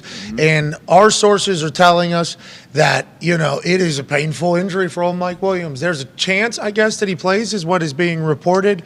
But a lot of people are saying, we don't know. We don't know. That's a massive shot to that Chargers offense. And when you need one, you got a guy that's bigger, stronger, and can go get it down the field. And Herbert and he have been magical. Yeah. They make the playoffs. They're without one of their biggest weapons, possibly. That's a damn shame for this Chargers offense. They can figure it out, though. All Eckler does is score touchdowns, right? That's the only thing that matters. Yeah, they can figure it out. I mean, we talk about it a lot. I feel like anytime your back is messed up, it affects every single aspect of your life. So that's a tough one to kind of play through. I guess their only hope is, hey, let's go get a win in this first week, and hopefully he's healthy for our second round game. That's what they're hoping. Backs can also, like it does affect everything, but you can wake up, right? And depending upon the severity of it, we've all experienced it. And if you're young and watching, probably on TikTok. AJ, we're live on TikTok. You want to say anything? Sweet. Hey guys. Hey talkers. What's up, kids? Good to see you guys. I don't know. Wait, what do you just run the whole show live on there? Yeah, I don't know how. Honestly, I'm gonna be honest. TikTok. That's what all the kids. Every kid sees everything. Like that's TikTokers. Believe me, dude. They go every game day. The kids, every game day. I'm talking young kids. I'm talking 10, 11, 12-year-old kids see clips of this show and tell me. My daughter's friends. Oh yeah, so that's Mitt, Foxy, Casey, and Tubes. Bill. Bill puts them on YouTube as well. Bill McComas is out there. Yeah. I knew we had to be on the TikTok. Yeah. Stayed away from it for a while because what the early reads were on it. Yeah, it is cool. You're gonna have a lot of deep fakes of you. Selling your deep fakes to China. Yeah. Oh, that's gone though. You don't have to worry about any of that anymore. Yeah, it doesn't happen everywhere else. Yeah. There isn't enough they cleared it shots. up. There isn't enough shots of me anywhere to just, if they wanted to just create a whole body of me, they could. Yeah. That'd be a lot of time and investment and cash into a dumbass who wears a tank top every day. But I guess that fear was kind of a weird one to me. They can make a deep fake out of you if you're on there. It's like, I think you have plenty of hours out there of footage that people could make a deep fake out of. not just me. I think everybody. Yeah, I mean, they don't need a whole lot. I don't think. Right? Like everybody has a photo on the internet at this point. Yeah, That true. game, For sure. that field goal game had you pretty good. So Yeah, they just remember they did that thing. didn't take long Yep. either. Yeah, 360. Put the little balls on you. What was that? 90 seconds. Quick. Literally 90 seconds. They took this. I had to sit still, and they did the full thing. Did they come to you? Yeah. Oh, they're able to do it there? Like, you didn't have to go into a studio or anything? They had these lights, bright lights. Wow. I think they had me lit up, and I sat, if I do recall. It was in the old office, dungy old office. It was. Yeah. They had to bring the lights in, and I just sat there, and then they put some on my head, and then they just kind of did. They put the green dots on you? No. Oh. They didn't have to. And then Avatar. They plugged it in the computer. Oh, could you imagine? I think they could. That's how they film. Yeah. That's how they film Avatar, wearing all that stuff. They showed the photo of me in 3D, though, like 40 seconds later on the computer. And they're like, now we'll just take this and we'll transfer it over. And I'm like, wow, technology is insane. So I think they could get anything. I didn't want to dance, though, either. Although I can dance. I'm a pretty good dancer, solid dancer. Not in good enough shape these days to do any of the cool shit I used to do. But that's kind of what TikTok was. Like dance, I'm like, all right, I'm not at a stage in my life where I'm just going to be dancing in a one shot. You know, like, but I enjoy that people are doing it. If this was younger in my life, you would have caught me fucking in there. I thought you were going to dance with the weatherman. See, that's what I'm talking about. I appreciate everybody that did do the dancing. There was a weatherman in Charlotte that now he's in fucking New York because he's dancing on TikTok. This guy. Big time. Nick loved him. Literally. Coming after DiNardo? Couldn't hate him more. He You don't think DiNardo would have been getting on TikTok and dancing? No, Joe respected the weather business. He's going to read the weather.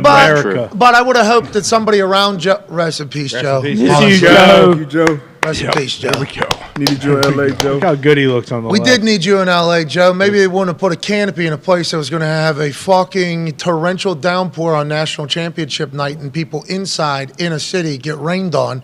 Joe DiNardo would have told us, pack a poncho. That's right. That's what DiNardo would have done. DiNardo was reading Dopplers, though. He wasn't necessarily dancing, okay?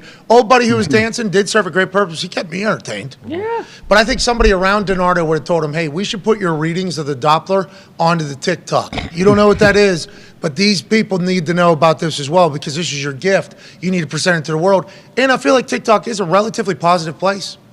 So once we found out, you know, that we had the capability to go live on there, like, we need to do it. Everybody that went to game day that saw our, like, came up to me, hey, I see your clips on TikTok all the time, man. It's really cool. I'm like, oh, yeah, we're on the TikTok. I don't know anything. This is the only platform that I really don't know fucking shit about, but I'm a massive fan of what's going on. It seems to be very positive. Foxy's kicking ass over there with our clips. I appreciate you and Casey really doing it. Casey crushes it. He's a perfect TikTok editor. He gets them all up there. And then, yeah, like you said, the comments are literally all positive, except when AJ says something toxic. Yeah, they don't love the negativity that spews from you and some other stuff. I'm going to have to change everything I do. For TikTok. Yeah. Amen. All right, change man. All right, good. AJ, what are your thoughts on just like the state of society? You know, honestly, that's something you shouldn't come to me because I'm not going to sit here and give you doom and gloom in real life either. Like, I know for shoot, we're doing TikTok. I don't want to work myself into a shoot, brother. Mark, but yes, like I don't feel anything. I feel very positive about society. Really do. Yeah. Me too. Hell yeah, that's what we're doing out here. Go. Hey, why don't you do a little bit of do a dab. Do a dab. What though? It is going to help generations of people become better dancers because they're dancing at a super young age, I think. So they'll be better dancers when they're 30, 40 years old. And also at these moments where you have to dance, there's weddings that pop up, there's other events where dancing takes place. I feel like there will be a lot of people who have a lot more confidence to go out and have a good time as opposed to maybe being a wallflower, sticking into a wall. That's a good point, man. I didn't think about that. That's a great point. I think there's going to be a lot more people confident that, hey, you do like these 4 dance moves that everybody knows, you're going to be in a good spot. Because what did everybody used to go out to the dance floor for? To the left. Slide. Yeah, that take it back now. Just because they know exactly what to do. With TikTok, it's like, hey, here's the dance. Here's the dance. Here's the dance. Here's the dance. TikTok might be making weddings much more lit in the future, so we appreciate that. Yeah, way to go, TikTok. Way to go, TikTok. I think it's used as a search engine. It's probably the best thing. That's what everybody, like nobody on TikTok. Like the kids, they don't Google shit. They just look it up on TikTok. I mean, literally, how to take real estate photos, how to do this, how to do that, anything. Where to go on vacation? That's a big one. You can do that on TikTok. I thought you couldn't search anything. They just show you stuff. No, it's super insightful. Actually, because remember, I tried to get on there. I followed Mitt. Yeah. And every time I opened my thing, it was just right on the home screen. Swag check. I need to see. Is Mitt still keeping active on there? He's a part of our TikTok crew. He's the man. I mean, Mitt will do whatever, whenever, however. And he was focused on TikTok. I think his skating injury kind of set him back from a lot of across the board, really. Yeah, kind of set him back across everything. But he'll get back out there. He was the only person I was following though. And they have like a For You or this other thing. Someone over the other thing. the shit that was popping up on my phone, and I'm like, I'm not doing this. No way. Yeah. I'm like, how do I find people? And they were talking to me like I was a 4-year-old. You gotta start watching and following, and then the algorithm will read what you want to do. I was like, I don't have time. I'm so sorry, TikTok. I do not have time. I don't have it. But I do love that we're on there, and the fact that we're able to go live is really sweet. I have no idea how it works, what it is, how many other people are doing it. I believe this is a beta testing stage, so the back end of it is nowhere near as sophisticated as the YouTube part of it. But it seems like a good time to do it, and maybe we'll do some dancing. Hey, this guy said we get to $1 million.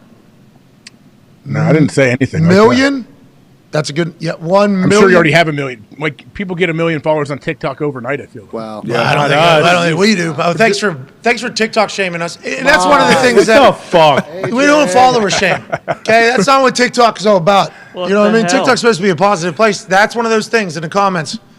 They're not gonna like it. Nope. Trying to change the world. What are you?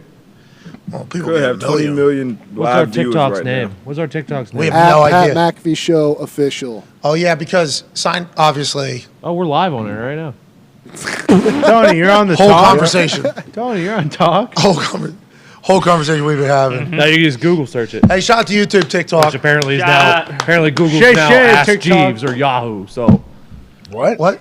those are other search engines that are now dead. Now apparently Google's Yep. dead because TikTok's a search engine. Google's dying. Not mine. See, I search on Twitter.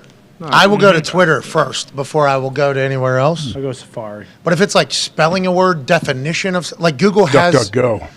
What's that? It's a good one. DuckDuckGo. Just another search engine that claims they have better privacy.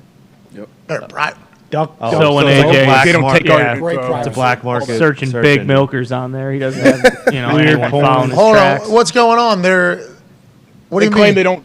They don't claim they don't like sell your info or share your info. I guess. So if they're saying that, they were a part of doing it in the past, or they just know other people are doing or it? they start. Did they start once they saw it all of this stuff happening? They thought, hey, we can market ourselves as somebody that The I don't safe. know takes care of your identity better.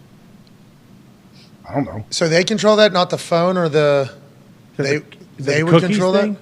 Is that like how there's cookies? I just everywhere? assume, and this is probably very naive of me, and this is going to come out maybe 20 years from now if we, the world continues to go the way it is. I just assume everything we do on our phone is being tracked. Yeah, it is. Every single thing you do is being tracked. Every text, everybody can find out about it anytime.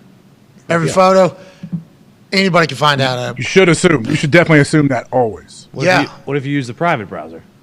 Still. That's what I'm saying. That's almost like that sounds like when I see that on there, I'm like, this feels like more of a setup than anything ever. They're like, hey, whatever your worst shit is, come over here. Like that just seems like a set. This is like, you know what I mean? Yeah. Oh boy. Absolutely. The only thing that's really good for. Oh no, we didn't all think like that. I think. I didn't. We like TCU the other night. I forgot about that. Now that you say that, Yeah, that just. I'm pretty like. I just assume everybody's, Smart. Go. Why don't you Trying to try it? You fuck can do it. do an experiment, Pat. Go murder somebody and then see if they come get your phone and track all your whereabouts and everything you've been doing. Well, we already have that happening with the Idaho case where the guy turned off his phone for 2 hours Yeah, when yeah. he was potentially in the area. So, I mean, I think that's what you watch Dateline or just live on a phone at all. Everything Well, I yeah, do is being tracked by everything. Bill said turn the phone off. It's like murder 101. So I think we're a few steps past that. Bill, massive part of this TikTok live thing, obviously just took a shot across the bow. Thanks also on Thank you, Team Bill. Pod for the. All right, let's do some NFL stuff. That's normal. No, it's not. We're getting in the off season. Honestly, this is the time. Yeah, exactly. Where we will pontificate on so many things we should not because we don't have enough information on. But we're on a platform we know nothing about. We've heard a lot of stuff. If half of it's true, we're probably fucked forever. But if not, all good. Seems like a positive place. Excited about it all. Also said something in the first hour that I need to correct. That never happens on this show.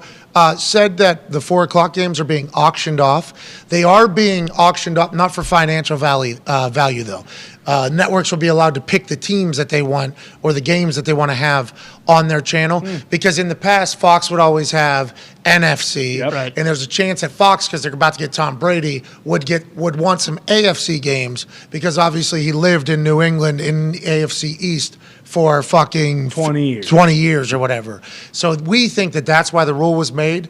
But networks are allowed to pick which games they have at the 4 o'clock hour going forward, as opposed to NFC on Fox, AFC on CBS, which is good news for fans, I think. I think the better games will get better calls, so that if you're watching a game that is important, but it isn't as important as maybe another one, you're not going to have to deal with somebody who's never called a game before calling the game in the whole aspect of it. I think this is good for it, but it's not like every game's being auctioned off, which I did think was the case, and I might have implied, AJ. I thought I saw that actually. I was wondering, okay, if that is the case, I mean, great idea, more money coming in for it. But also, how does it work with the fact that they already paid however many billions for the package? Then this is just money on top of that. No, yeah. So I think the package they bought into the package already. So now you're at the buffet. Now they have a little more leeway on who they can, the teams they can do. I guess. Yeah. Gonna have to get in there quick. You want to go get a little bit of that pepperoni pizza at CC's because somebody else is going to house it first before the buffalo chicken one, because the buffalo chicken one doesn't last as long as your bladder. Normally you're gonna poop that one out 3-4 minutes upon exit at CC's. right. Pepperoni one will last 6-7 minutes. So you got to get in there quick, I think, is what they're telling the networks. Like, you pick a game, it's gonna be a first come first serve type operation, or somebody gets preferential treatment each week, and that kind of rotates. It is a good idea. Let's assume money will be added to the mix for this. Yeah. Maybe in the next TV deal, and that seems to be what the NFL is, which is just a cash cow. Yeah, they would have to, too, because you assume that after this auction process, there's going to be at least one network who isn't happy with, they're going to be like, well, fucking look, NBC's got a much better haul than we do. We're paying X amount. This is bullshit. We need to refigure this. And then the NFL goes, have you looked up the value of your company? Hey, Fox, you're like $8 billion or $9 billion or something. That is so awesome. We are so proud of you. Google's 100 and some trillion. Yeah. Okay, so I understand you are rich. We agree. And your network, if you go back and watch the Madden documentary, we pretty much helped found together. Getting the NFL rights, bringing in Madden is what kind of launched Fox. I think if I was reading that documentary right, so there's so much money out there now. I think people saying that's not fair. I think the NFL will certainly handle business with them and take in their requests. But at the end of the day, people have so much fucking money now, AJ, and the NFL is going to be okay taking all of it. I think. Oh, yeah. How are they going to figure out the sports gambling thing? It's going to be tough. Yeah, because they have to distance themselves from it. Yeah. In the states, because not obviously more states that have NFL teams don't have gambling versus the ones. So the books are just going to have to pay the NFL to allow their games to be bet on the books. Is that legal? Or in the stadiums? Yeah, some stadiums have sports books in them. Oh yeah. Colt Arizona? Stadium has 6 of them. It has 6 different ads or 4 different ads. Do any of them have money? Can you go in and gamble right there? So, no, you're talking about Arizona. Yeah, like actual. That's Arizona, right? Arizona has FanDuel, I think, right in the arena. That's one. Yeah, right by the footprint. Yeah, that's one I went to. But in the Cardinals stadium, do they have a sports book in there or no? Philly has one, right? Doesn't Philly? No, like a full sports book in there. No, I know they were talking about bringing like kiosks to like different stadiums, like the Indy 500 or like the Kentucky Derby. Right. So I thought that was the next step of the gambling. Kentucky Derby style for football. You go out maybe after a quarter, or somebody comes to you, or it's an iPad that you can place a bet in somehow, where you can either bet plays, drives, quarters, everything like that, like the Kentucky Derby has. But they're going to have to keep that really. They suspended Calvin Ridley an entire season, which is one of the harsher penalties that the NFL has ever given out. If you just do the research on the penalties and what's been penalized how much in the past, you can certainly find some flaws in the moral department in the whole thing. But Roger Goodell and the NFL were sending a message. They were saying, hey, our players, our coaches, anybody that's associated with the actual game itself cannot be fucking touched by the sports gambling thing, because it ruins our thing and it ruins their thing. The NFL knows that, right? Yep. You agree with that? Yep, correct. I think the NFL knows that, because that ruins the NFL immediately. If everybody thinks games are cooked, just like the NBA, anytime anything happens, because Tim Donaghy, 15 years ago, and it's a sport in which you could easily call it. The NBA people will never get over, it's rigged. That's a rigged game. Yeah. I'm an NBA fan. I do not believe that. I don't think it's possible to rig things in public like that, especially with professional athletes who are competitive and ego-driven and resume-driven and legacy-driven. I don't know how you would do that, but maybe they're able to control how many points. I will allow my brain to think that, but there's people that think it's rigged. If that was to start happening, if one thing happens in the NFL with how big the NFL is, fans forever. This game's fucking rigged. They're already saying A lot of people, yeah. They're already saying it right now with some of the calls that are happening. As somebody that played, and I guess I didn't have that pivotal of a role. I mean, I could have affected points every time a ball was kicked, I guess. I don't know how you would be able to get everybody to buy in on a rigged game. Now, it has happened in the past with certain positions, and I get that. But the NFL does not want that to be the case in their league at all. With the trajectory that they're on, going straight up like this, they don't want anybody questioning anything. That's why the full-time referees is a necessity coming up. The NFL has pushed it off. It is a necessity now because the integrity of the game and the public perception of the integrity of the game need to remain high. Can't have refs, in law firms or a librarian, whatever the fuck. I don't even know what the hell I don't even know what all the jobs are. Librarian? Say librarian? It could be. They're not. How are they not? I don't know. They're doing. That's nuts. Doing another job, and then fucking showing up at the games. It's like you don't think that person has other networks and circles, and not that everybody shouldn't be all in on their job and everything like that. But why are you even exposing him to a potential opportunity to be like, yeah, I don't make it. Like this isn't. Yeah. Like with how much money. Like I just think that's going to happen this offseason or coming up soon, which is smart. But like the gamblers don't want that to happen either. We don't want to be betting on a fucking game that's rigged if you don't know which way it's going. So it's like both sides didn't want any players or coaches to get involved in gambling at all, which is why I think the Calvin Ridley punishment was what it was. You can talk about fairness and compare it to other things. I think that's why it was. How will the NFL continue to keep it that way, you think? How will they be able to? Just by bringing the hammer down on anything that they find. Like, who was it? There's an assistant But coach. they're going to be taking checks from it. It's going to be. You think they care? You think they care about that, man? No, But who's the assistant coach that I believe got suspended, caught gambling on something? Miles Austin? Yeah. What happened? What was his deal?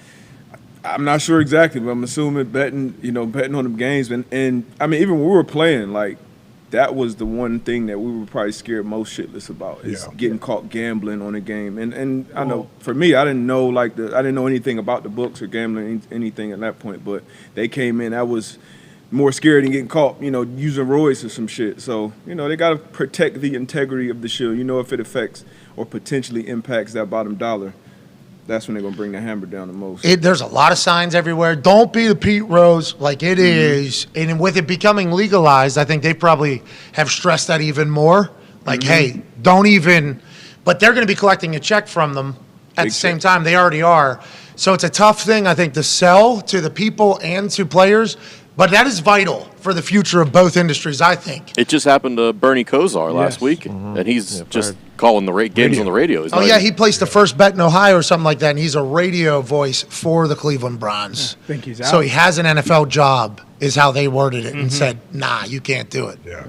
Miles Austin, I don't even think was on NFL games. It was not on NBA NFL games. or college football. Yeah, something else. Yeah, And they had it monitored because they're able to see it because all the... He was doing it from the...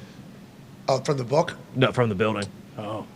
On the Wi-Fi? That'll get you. Come on, Nick man. his coach's phone, probably. Hold on, we learned this with Calvin Ridley, though, that the NFL has a company that is monitoring all the sports books, remember? Oh, yeah. And if any names pop up, they are to be alerted, red flag to this company that then sends it to Goodell in the office, and then they have it all monitored exactly what's bet, what isn't bet. So like the 11-game parlay that he pieced together, like that was a factual thing because they have it all monitored. I think that's smart. Like I think they're doing all these things, but how do you get it to a point where they're going to be in the stadiums, it's going to be there, and also keep it separated? That's going to be a tough balance. It's to the point now too where like some of these publicly, I'm not talking about actual players. I don't think players or coaches are going to be as like, I'll take $1 like over something. That's not happening. That's they don't even approach. It's the referees. That's who you get. That's the only people you can get to. Like players, even making league minimum, make too much. I think to be bought off on easily. I guess obviously it's happened. It can happen, but it's very rare. I think. Yeah, and most players can't afford a year-long suspension. That'll mean your career's done for a lot of people. And then the players that can are making too much money to put it at risk. And what's all the movies? The movies are just like an amount that you need. You're behind. Yeah. You need it. In a hole. But it is a slippery slope because it's getting to the point now too where there are like active players who have like a podcast who will like read ads for a sports book, and it's like if they're okay with that.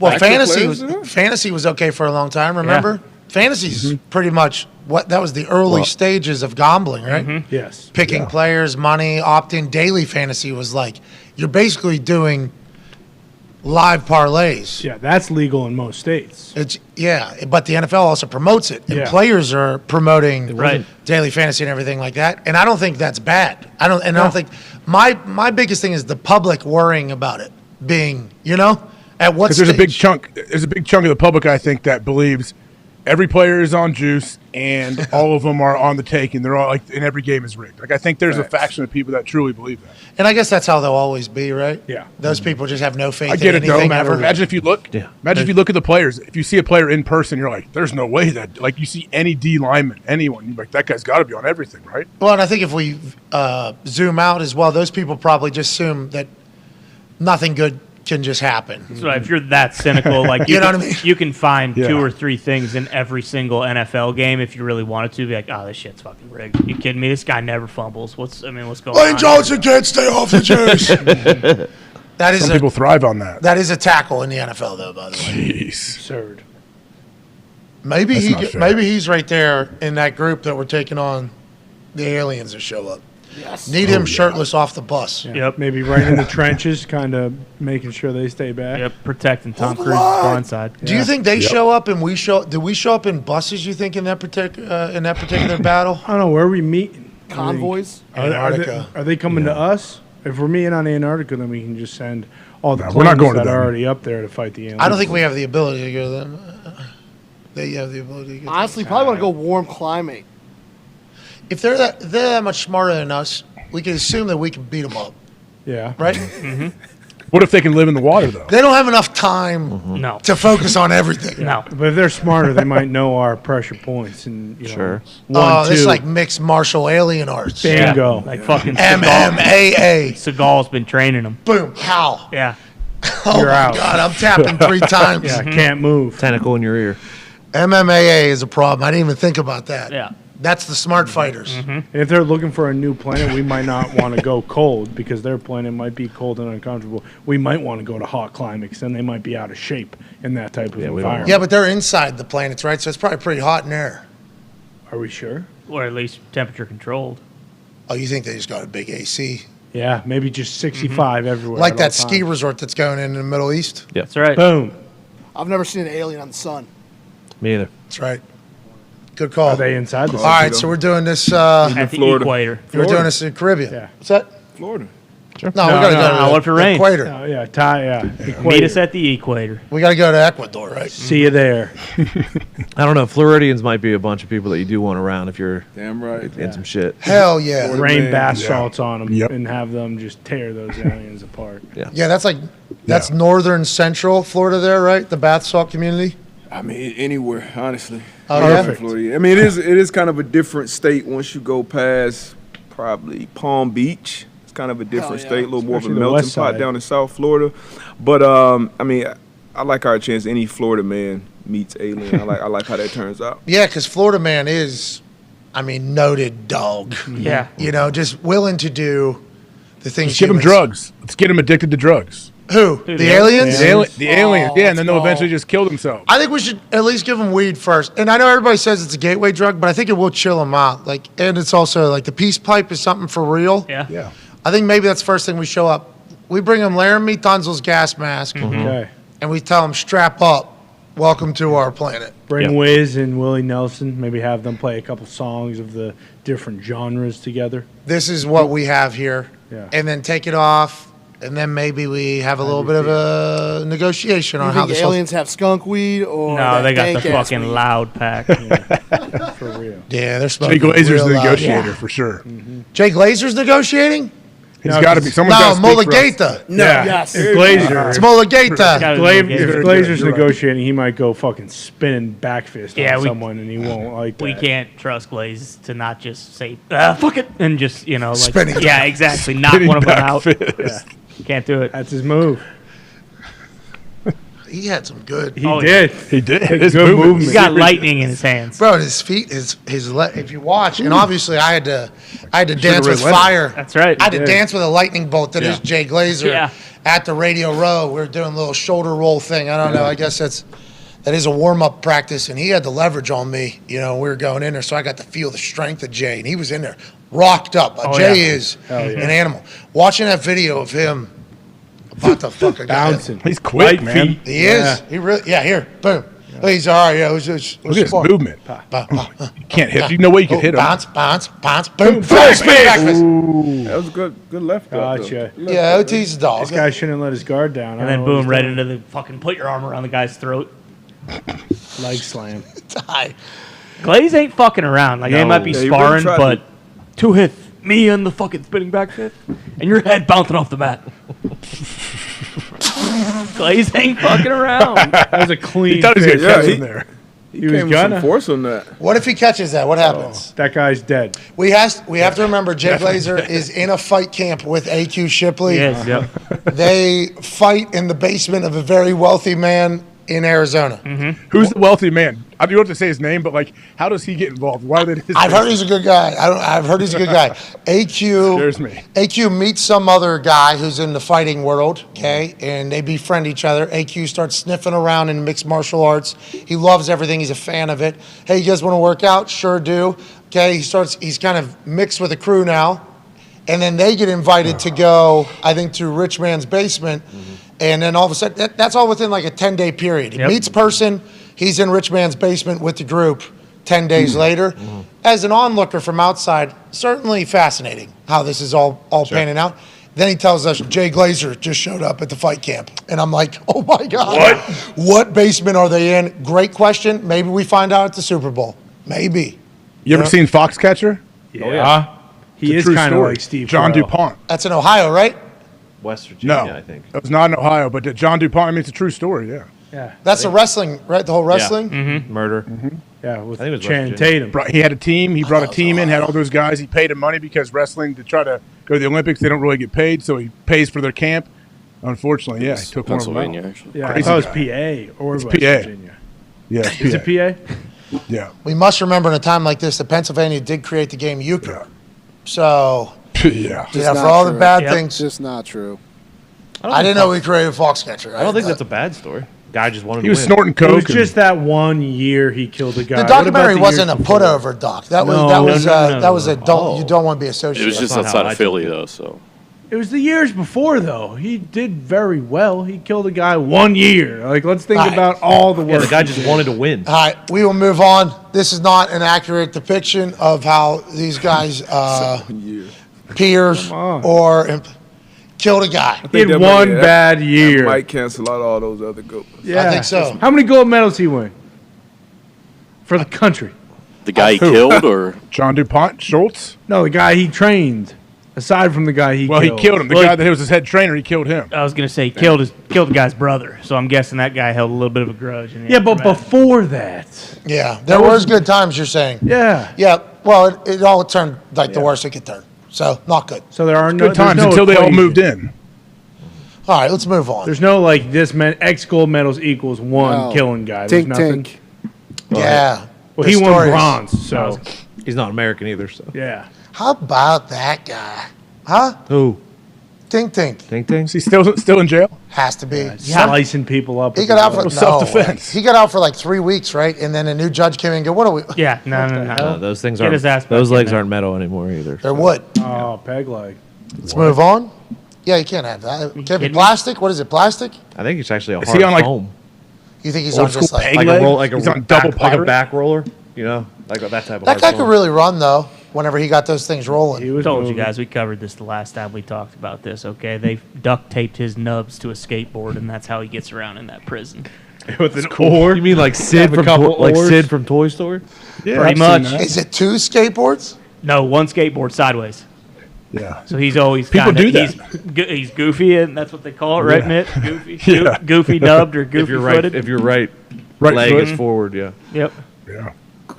What's he use his hands to push himself around? They gave him an oar. They gave him an oar with the plunger on the bottom. Yep. Like this. You haven't seen those guys? I've seen people like that cruising Yeah, around 'cause New York so City. So can grip the concrete floors. They have a plunger. I know what you're talking about. plungers. I know what you're talking about. There he is. What's he got? Is he gold? Excuse me? That's not him. That guy's this legs. pic- That's not him. He's playing soccer. Yeah. In the Oh, yard? he's got the just the legs. Prosthetics?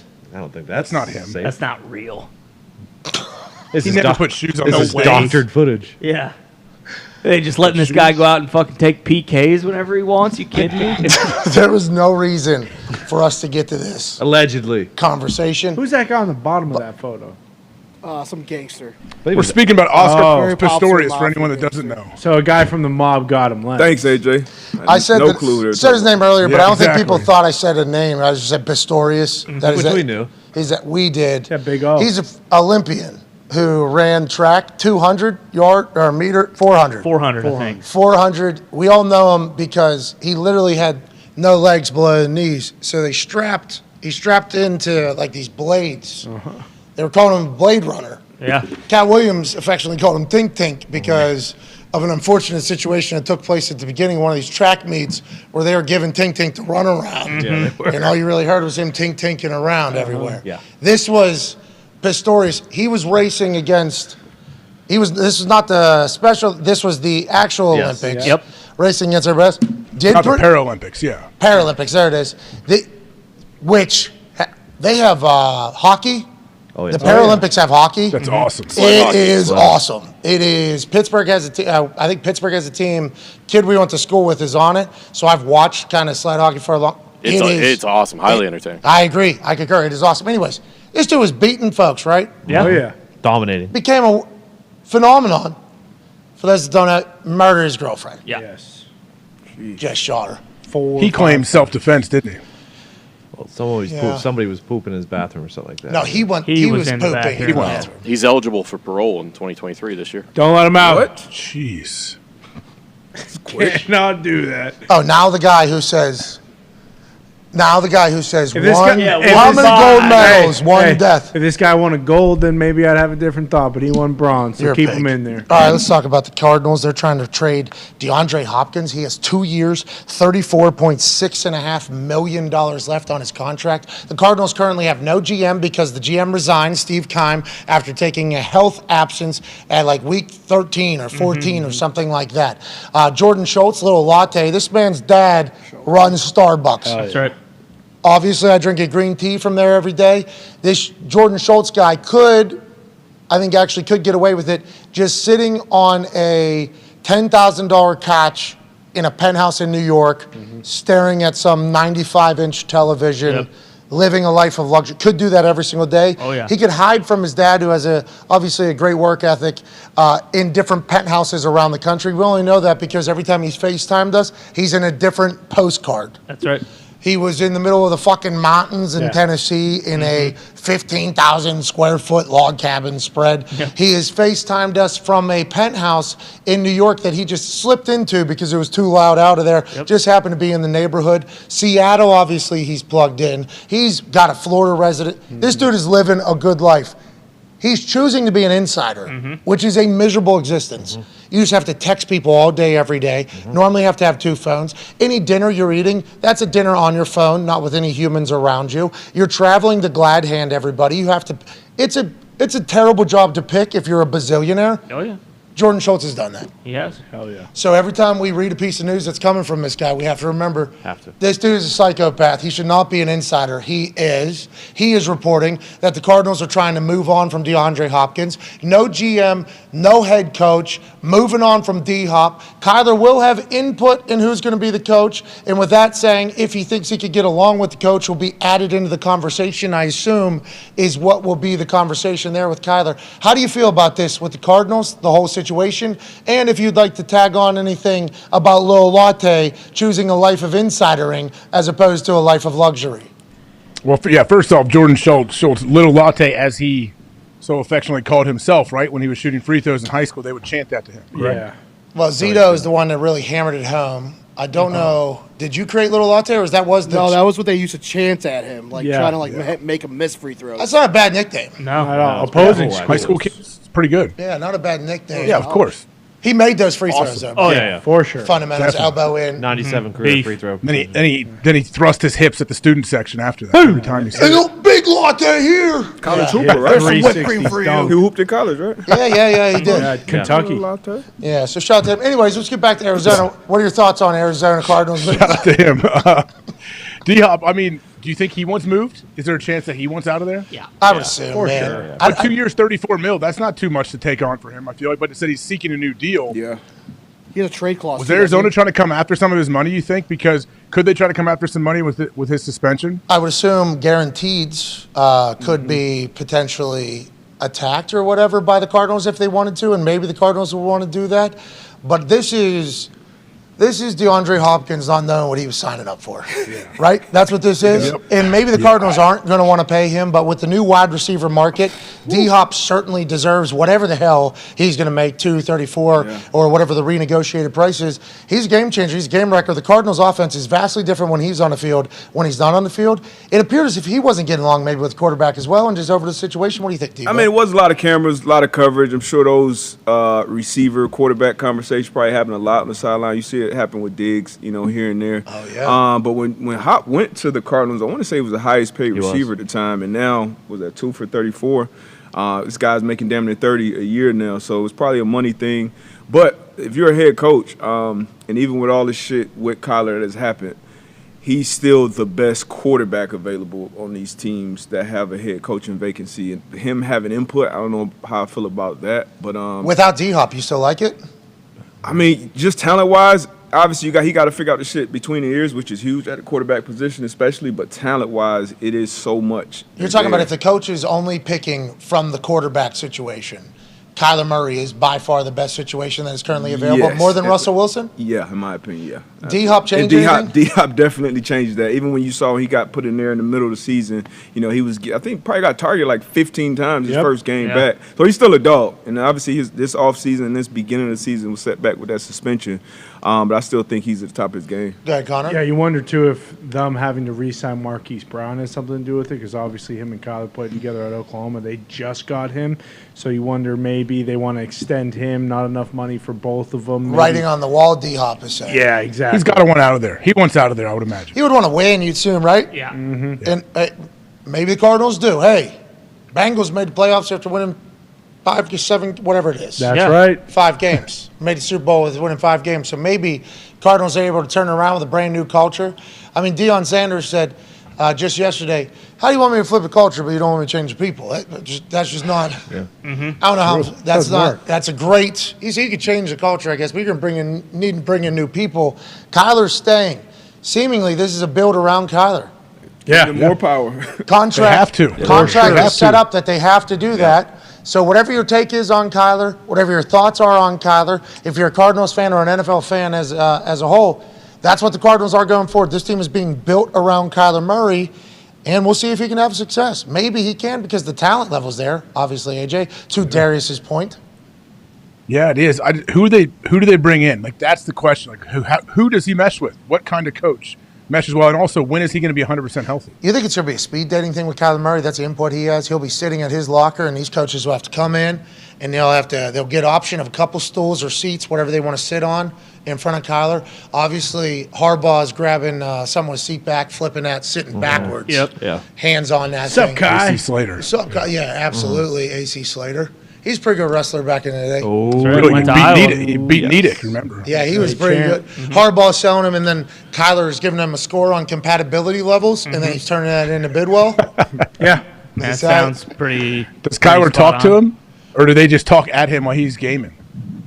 That's a good point. Hey, What's your problem? How did AQ? He's a professional gamer. What are you talking How do you about? feel about that? About what? About Kyler having, because that's a hell of a full circle going from having to watch 4 hours of film, mandated to watch film study danced his way to around, a few months later you got say-so in the head coaching search. Yeah, AQ did a nice hedge. You know, he stayed right there on the fence. He said Cliff. He said a couple things about, like, if not Cliff, then who? Yeah. Like, Cliff was the guy who ran the offense that was best for the style of player you are. Cliff gets along with everybody. Cliff is like a cool guy. That was AQ's entire thing. So he didn't really dance much off of that point. He repeated it like 3 times. So I don't think he wanted to dive into any other stuff. But he did keep saying, like, if not Cliff, then who? And I think he was saying enough then, like, I think he thinks it's going to be tough to find somebody that'll be able to utilize Kyler's best gifts and attributes and then also be able to handle a megastar quarterback, which is what Kyler Murray is. Now, he hasn't won as much as other people that act in the fashion in which he does, but he has been paid because he can play at the level in which the people who have won a lot of accolades can play. So it's a fascinating situation. We'll watch for 2 years? We look at what's Kyler Murray's contract. We'll be able to know exactly how long this is going to go. What's up, Ty? Well, I just you can say all that kind of stuff, but then if you're just turning around and fucking trading his best receiver, right? Like the guy who really was the straw that stirred the drink this year. I mean, what are they going to do? They're going to ask Lincoln Riley to come coach him since they were buddy at Oklahoma. Just think about, he was at the game too. Could do that. They also have. He was on TV. His brother's coaching. But I think you need a guy who's maybe going to kiss his ass and to get the okay to get hired, and then just be a massive hard ass, because I think that's probably what he needs.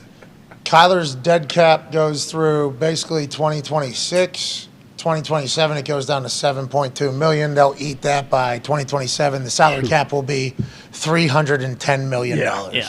And them having that high pick, you would assume with how much success these young receivers are having, maybe they trade a little further back in the first round from 3, and then they just take a wide receiver for them.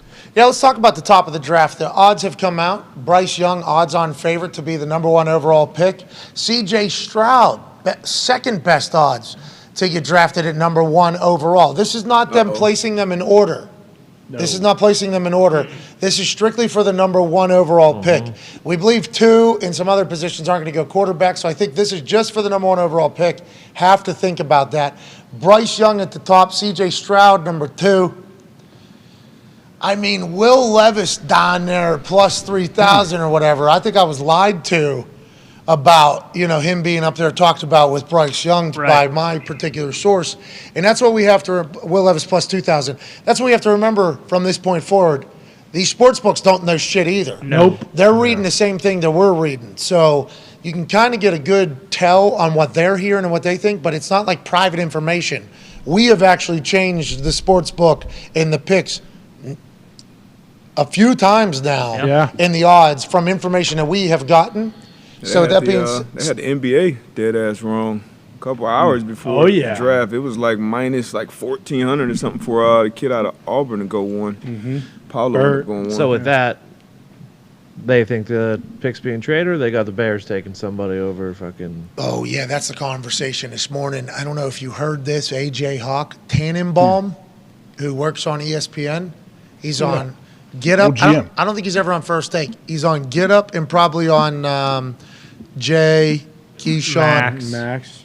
Yeah. He might be on Max. Zubin. Max in the Zubin. Zubin's no longer on the show. Yeah. What's Zubin's that? dominating Is that this baseball. just in? That's Max's show? This just I think in he's the on there a lot afternoon. too, I think he's on the same time. So Tannenbaum all over ESPN. Former general manager for the Miami Dolphins and the Jets, I believe. Yeah. He was the Jets GM when I came out. I remember on my visit, he was there. You had a meeting with him? What'd you think? Yeah, the Jets they had a full in-depth deal where you show up, they kind of install their defense to you, and then they talk to you for 20 minutes, and then they make you try to regurgitate it to them. I like that. I think that's actually a pretty solid thing, because being able to recall information is a massive piece of being a Mike linebacker. Right. And a quarterback. But Tannenbaum has said some things that made us go, what's that guy? How'd that guy get Yeah, mixed reviews. There's definitely mixed reviews for Tannenbaum. I think he says some very intelligent things. I think there are times where he says intelligent things. Then there's some things he says where it's hard for a lot of people to listen to anything else he says and not think about that. You know what I mean? And that's kind of the job of being in a microphone, and it's a problem for all of us. But former GM, I don't think anybody takes him serious. And that is... Oh, no, you got to take him serious, though. Because he is a former. So when I look at Tannenbaum and I hear him speak, I think, you know what? At least half of these guys that are sitting in those chairs right now are thinking the same way. Okay, so you're not there yet. Wait for a year. You'll get there. Yeah, wait for a year or so. Because it really was the backbreaker in the Tua draft, and he was really pontificating about what he's got a bunch of buddies in the Miami front office, and they basically did the exact opposite of what he said he thought they were going to do. So clearly, smokescreen. Yeah, to him though, but he wasn't. He might have been a part of the work, which if he was, congratulations, that's awesome. We got worked. But there's a lot of things he says as a pundit that you think about, and it's might have made sense 10 years, whatever. Nonetheless, I like Tannenbaum. This morning, he started a conversation that I did not even know was existing. I guess it was happening probably somewhere. He's like, if you're the Bears, trade Justin Fields. Trade Justin Fields. Get him the hell out of this. Is what I would do, he said. Trade Justin Fields. Give me a first and a third back. I get Bryce Young, obviously, as my quarterback. I can get more starters on the team, and he's cheaper because he's a new quarterback. It's like Justin Fields still in his rookie contract. Still in his rookie contract. Justin Fields is the only thing that was good for the Bears this year, right? He almost broke a fucking record against that. Yeah. Are you just going to move on from that? If you're the Chicago Bears and Darius Butler is putting it on the ticker on this show, he goes, Justin Fields is going to be the greatest quarterback in Chicago Bear history with his first year. That's what Darius Butler said, 2 weeks ago? Yep. 2 weeks ago. With his first year with the head coach, first year in the system, he looks much different than he looked a year before. And obviously that's going to be how it goes whenever you're a rookie in a bad situation. But like Tannenbaum, very straight face, says trade him, get Bryce Young, and get more pieces. To your point, he was a GM. Is there people thinking like that? Is he the only human that's thinking like that, do you think, Darius? People are very, very split. You're either on one end of the spectrum or the other with Justin Fields. Either you think he's going to be just a runner the whole time, he'll never develop as a quarterback, or you're like, okay, this is a lot of potential here, a lot of money, didn't have a great surrounding offense. And when that tweet or whatever, when it came out and it kind of grew when I said on the show, got a lot of DMs from a lot of people on the network. Oh, nah, hell no. Fuck no, absolutely not. He'll be out. So Tannenbaum saying that doesn't shock me because a lot of people kind of behind the scenes are really split on it. And then with Bryce Young, a lot of people feel like Bryce Young, even with his stature and all these different things, like, hey, this kid has some special trick. People compare him to A-Rod and all these other great quarterbacks. Steph Curry. Yeah. When you start saying the Steph Curry of a position, like that's a hell of a compliment. AJ, what are your thoughts on this? It's crazy though. I mean, I think it's somewhat crazy to think up, but I mean that's what GMs and stuff, that's what they do at this time. I don't know if anyone's seriously thinking about that, but his biggest thing, wasn't it, that, you get the picks back. He thinks Bryce Young is going to be a great franchise quarterback, but he's saying you get like 2 extra years on a rookie contract, basically, instead of like, you got to pay Justin in another year or two, you buy yourself a couple of years. Man, that would Which is crazy to move on from the one positive piece of your team. It's kind of crazy to think of moving on from it. But I guess Tannenbaum's been a GM, so all these conversations happen and take place, and how can we make our team... Can you get a first and third? Can you get a first and third for him? For Justin, he said that there's enough teams that need a quarterback right now, and with what Justin Fields was able to accomplish last year, there's probably somebody that'll take a shot and say, yeah, fuck it, we need a quarterback. Let's get a guy. Colts would you trade the number 4 overall pick for Fields? So this is what Chris Ballard said yesterday. Mm-hmm. He said if there was a quarterback he'd like, he would move mountains or something to go get it done or whatever. Asked if there's a QB at the top of the draft they want, would he give up heaven and earth, there it is, to trade up and get him? Ballard said, yes, I'd do whatever it takes. Are you saying maybe that's Justin Fields? I mean, I feel like the Colts would definitely take him and Taylor together. And for the Bears, is the only thought because Poles and it's not their guy. It's not Eberflus. Are we legitimizing this take? I'm not legitimizing it. Are we just by talking? But there's no way they can do that. Poles already said that he will not trade him away. So that's it makes no sense. Well, shit. Well, didn't he say something like it would take a whole hell of a lot? Their team. I don't know if I love that. You might not love him as a passer, but he almost just set the NFL record for rushing yards by a quarterback. And say whatever you want about that part of it, but again, I don't know. It's just me personally. Bryce Young, and you look at what Tua's doing. He's small, and that doesn't mean that he's not going to be able to play. Not compared to humans. No, Normal right. humans. As an NFL quarterback, Justin Fields is a massive, great athlete. You don't necessarily mutant. Tua gets a fucking concussion every 3 weeks, and they have a very similar build. T's and P's, of course. Chicago's O-line isn't very good. That's what happens with these teams at the top of the draft. You draft a quarterback, and the guy gets the shit beat out of him for 2 to 3 years. And, is he going to be able to withstand that? Who knows? You're going to be taking big shots in the NFL at quarterback. That's why from the younger age to the older age, they have flap jackets on as they get older. Yeah. You just have this full fucking body suit on of metal and plastic because there's a chance you're going to be standing just like this, and you're going to feel good. You're going to be nice and loose. But bang, there is going to be a 15-mile-an-hour car crash that is going to take place right on your spine. And then your face is going to bounce off the ground. Don't drop the ball, you fucking piece of shit. Don't even think about it. So you cuff that ball, and when you do that, probably going to lose all the air in your body. Right, because you're going to land on top of it. And then what you need to do, you give that ball back to the ref. you stand the fuck up, you get right back in that huddle, and you act like nothing happened. That is a trait that NFL quarterbacks have. It is absurd. They obviously get treated very special all the time. Whatever the fuck you need, you got. But there are moments in a game where they're going to get hit and take shots that nobody else is going to have to take, and it's going to be heavy, and they're going to have to get right back up. And if they show any sign of weakness at all, bitch made cat, get this guy the fuck out of here. Yep. Like, that is something that, so whenever somebody's 5'11", they're saying, 5'11", 2 inches shorter than me, cowboy boots, 4 inches shorter than me, okay? Those cowboy boots are unbelievable. Yeah, oh yeah. I become a fucking giant. Oh yeah. 6'6". I'm looking down at AJ like this. And then they're saying he's not going to run like an incredibly fast 40, so he's not going to run at all probably. Smart. Let's hope he's quick like Purdy is. But there's a chance that he gets some heavy, heavy shots. Yeah. And you think about what Jalen Hurts was able to do from last year to this year. And I don't want to just say, you know what, Justin Fields, Jalen Hurts, same people. But if you look at the ass, you look at the legs, you look at how they operate, you look at the game plans that are probably going to be very similar going forward on how they play. Jalen Hurts became an MVP candidate this year. People were talking about him maybe not being in the NFL anymore. What will Justin Fields do with another year in the NFL and another offseason? It's like, just to give up on that because maybe this guy who is an anomaly, I get it, and he might be. He might be. But Justin Fields might be as well, and you're just going to give up on that?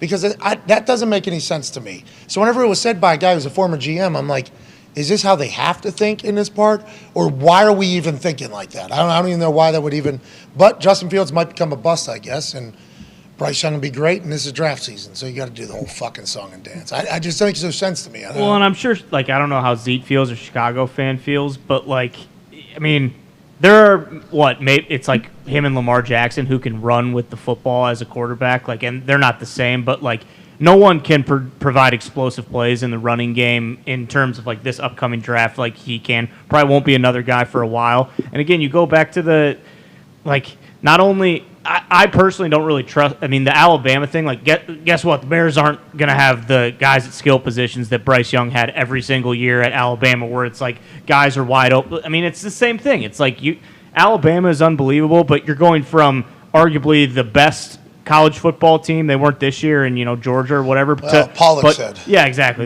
They own college football, but he's going from that to the fucking worst team in the NFL. Yeah. Like. And if you're 5'11", and you run just got very offended. Well, they are. They have the first pick. They're the worst team in the NFL. That's just the way it is. I mean, it's a fact. Choice. Oh, you guys chose to do that? Justin Fields said, "I'm gonna break the rushing record, and then we're gonna lose a certain amount of games. We're gonna put an O-line out there that can only block like every 10% play." So, like the Colts, for instance, we have number 4 overall pick. If we're to trade for Justin Fields, we give them. They'd have 1, 4. Yeah. 1 and 4. Yeah. Probably take a second. You get Bryce Young and maybe. I mean, you could – what the Bears could do with that. Yeah, exactly. Yeah. That's what I mean. 4 is real high, though. I don't think we would give up 4. What's that, AJ? Well, I was just thinking, like, I think Tannenbaum did his job. We've been going on this thing for 10 minutes now. I would imagine other shows might be, speculating as well. So, I mean, I guess that's what you're paid to do is come up with these things, and we're trying to make it a reality. Like, hey, how could this work? How would it work for all these teams? Yeah, and I literally, I'm 90 seconds removed from saying this is so dumb, it makes no sense. Yeah. And then I thought about being in Pole's position up there. And it's like if the Colts come with the number 4 overall pick for Justin Fields and a 3rd or 2nd or whatever it is, and you have the number 1 pick, the number 4 pick, multiple seconds and multiple 3rds, it's like, with a brand new head coach and brand new GM, pretty much. I mean, that would rookie quarterback contract. That would be, I guess. Yeah. Hey, Tannenbaum, not a bad, not a bad Tannenbaum. Draft a tackle. I mean, I don't know if the Colts at 4 are going to go though. Like, to that point, vice versa. If you believe in Justin Fields and other teams are going to covet Bryce Young, you keep Fields, you trade that number 1 pick, you move down a few spots, and give yourself some more picks to get 8 Fields, to 10 get Fields some weapons and some O-line. Right. Yeah, well, they have to trade back because they gave their 2nd pick to Pittsburgh, and they have so many holes to fill. So no matter what, they need more picks right now to help. Yeah, a lot of money. Claypool for the 36. Justin Fields in Indianapolis. Oh man, that would be sweet. I'm game for that. And if they did the Ravens route, where it's like, okay, we got Fields, Jonathan Taylor combined, these guys are getting 50 touches. His legs are very tired very early in his career. Yeah, but his breathing. No, he's learned. Yeah, his breathing is taken over. So he did his breathing camp in Chicago. Now he's in Indy. He's got it figured out. No, there's no good vegan places around here. So you kidding me? We'll open 2 of them. That's right. What are you gonna do? Indianapolis is the vegan. No, we're gonna put grass. Supergrass. He'll play with grass on the bottom of his cleats. Supergrass. That's actually really smart. Why did more players not do that? What did you say? What was that? He said he'll play with grass on the bottom of his cleats. And then that's Supergrass. Yeah. Then tone folded. Why don't more people do that? Yeah, everybody's trying to get the lightest cleats of all time. Can you add just a strip of patch of grass? Big chunk of sod to save you from injuries, though. Right underneath. Everything's grass with my grass cleats. That's genius. Let's get to a break. We suck. D-Bud, you want to make some money for some people? Let's do it. You go, D-Bud. Darius J. Butler, 9-year NFL vet, played corner, nickel, and safety. Wow. That would be every part of the secondary. This man played them all at a very high level. Second-round draft pick by the New England Patriots earlier in that second round, though. Hell yeah. Early in that second round. That's right. More of first. I mean, you could add linebacker to that, too. You know D-But's walking down in the box, supporting the run. That's right. That's why he had all those stingers. What do you want to do? What do you want to do? You're gonna Start shoot? with? What do you mean? Let's go. This is all you need. He's going to make this End with a shot. What's that? I need to get some jumpsuits. I was going to say those sweatpants are sweet. You know, AJ, you might because of how I don't look the same in a sweatsuit. Well, none of us are going to look like that, but yeah. Well, that's because Darius. What's he? He's on. I forget what they call it. Horse male model. HGH, deer blood. Buck antler. Fresh sandwiches. What is it? Yeah, fresh juice. There it is. Juice from the earth, not juice in the steroid. If the earth is Mark McGuire. Not a bad earth. We should maybe give him a call. We should bottle up. That guy's those forearms that dude had. His brother, you know his brother, full bodybuilder. I don't doubt it. That's real. I saw a photo of them standing next to each other. You guys thought Mark was big. You should see that fucker's brother. I mean, that and guy. Jose Canseco's got a twin brother too. Yeah, John. He does. All right. I had a friend who used to just blame his twin brother on things, and I'd never met the twin brother. Yeah.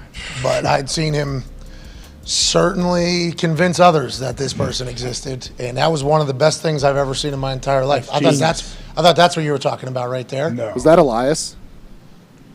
Oh. Elias doesn't have a twin brother. Not twins. Is he, Blaming Ezekiel. is he still alive? His younger brother. Let's move on, all right? We're trying to win some money for some people.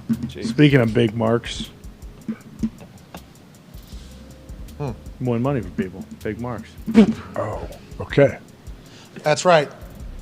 Check marks in the column There you go. of giving something away because it is a glorious, absolutely stupendous and fantastic Winter Wednesday, January 11th. If Darius J. Butler can make this shot, we'll give 10 people $500 who retweet this video, say something nice to somebody, and put their cash tag in the same reply so we can pay you officially on Cash App. Apologize, TikTok. We'll learn more about the platform on how to do a giveaway over there. We apologize, YouTube. They do not make it easy at all to do a giveaway on YouTube. Twitter is the easiest thing to give away shit, so we will continue to do that until these other platforms make it easier for us to do as such. Retweet this video, say something nice to somebody, and put your cash tag in there. Darius J. Butler makes this shot. 10 people win $500. Ooh.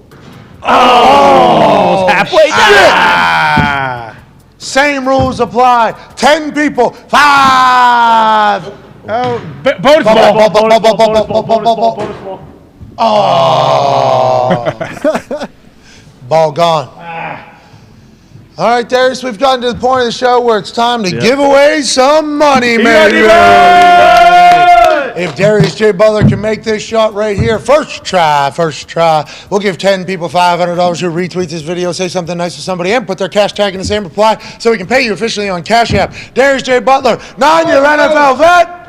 Ew. Slaw. Guess you know where these bricks came from. Darius can throw one of these balls into the hoop. Jesus Christ. Oh, that was close. That was close. Was it? What do you? Whoa! From this angle, it wasn't. Darius, if on this first try with that ball. Yeah, maybe There's a lot run of it people over there. missing people high. Come on. There's a lot of people missing people high every once in a while. Okay. He has a cannon. He does. He'll hone it in. Yeah. Yeah, get a better O-line. Like Josh Allen. If Darius can make this football on his first try with this ball into one of those holes over there, we'll give 10 people $500, won't we, Ty? Hell yeah. Come on, D-Butt. AJ, anything to say, D-Butt? Now this one's in. Sorry. You can tell. Hell yeah. This guy stinks. That one was actually. It's a tough That day was just today. gauging. He just gauging the range. This one's in. Take a fucking 7-step, D-Butt. What was the first one? Same rules Yeah. apply. Hey, look. Eyes are down. Slings the rope. Oh! I missed. I thought that was in. Shoot. Oh, is that the... What is that? The Mania ball? No, don't throw the Mania ball. Is that the one that he punted under your chest? I don't know. Don't throw the I don't Mania think. ball. What did happen to that ball, I wonder? That's a good question.